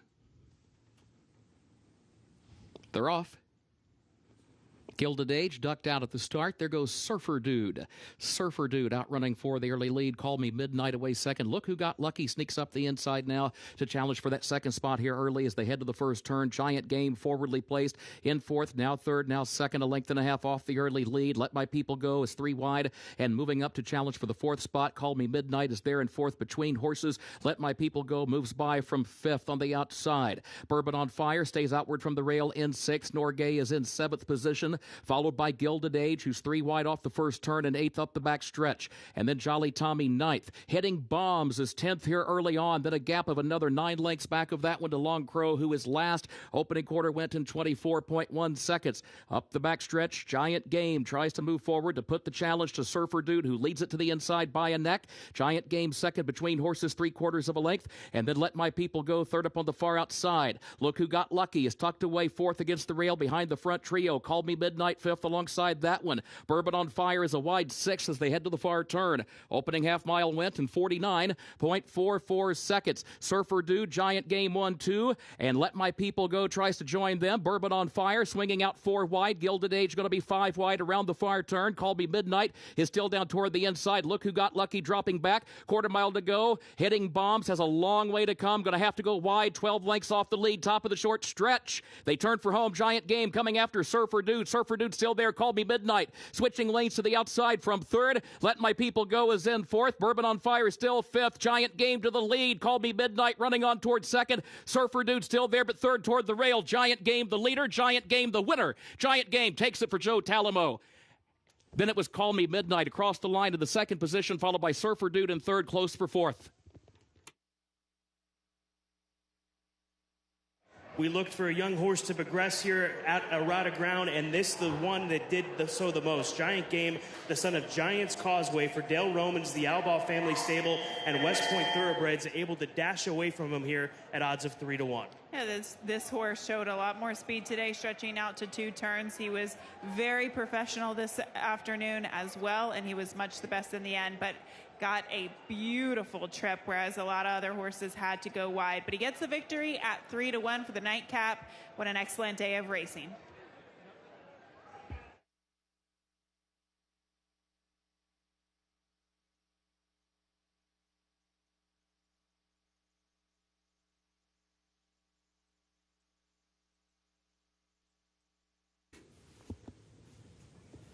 Photo for fourth. Hold all tickets.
Unofficial results of Keeneland's 11th race. 7, Giant Game was first. 4, Call Me Midnight was second. 6, Surfer Dude was third. 3, Hitting Bombs was fourth. And the 11, Gilded Age, fifth. 7, 4, 6, 3, 11, unofficial.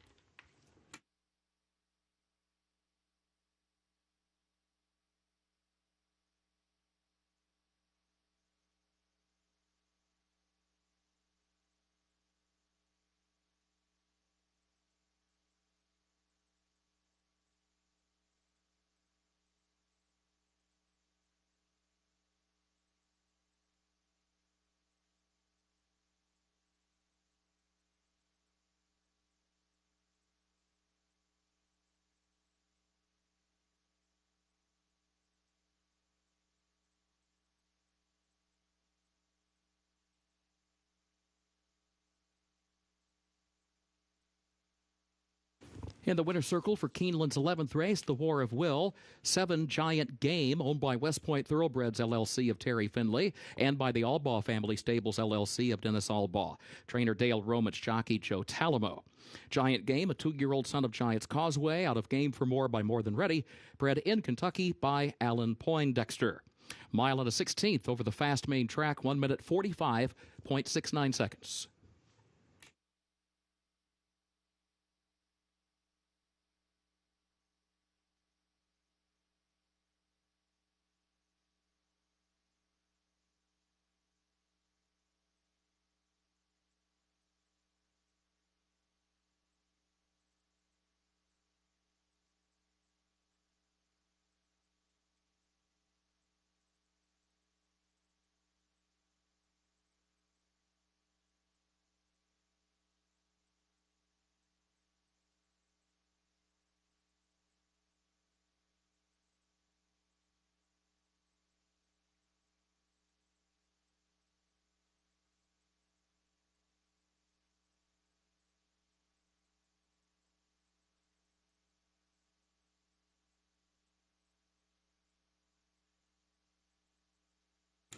And the trophy presentation for the War of Will, Robbie Herzl, representing Claiborne, presents to our winning connections. And the results of race 11 official, 7-4-6-3-11, the official results for Keeneland's 11th race.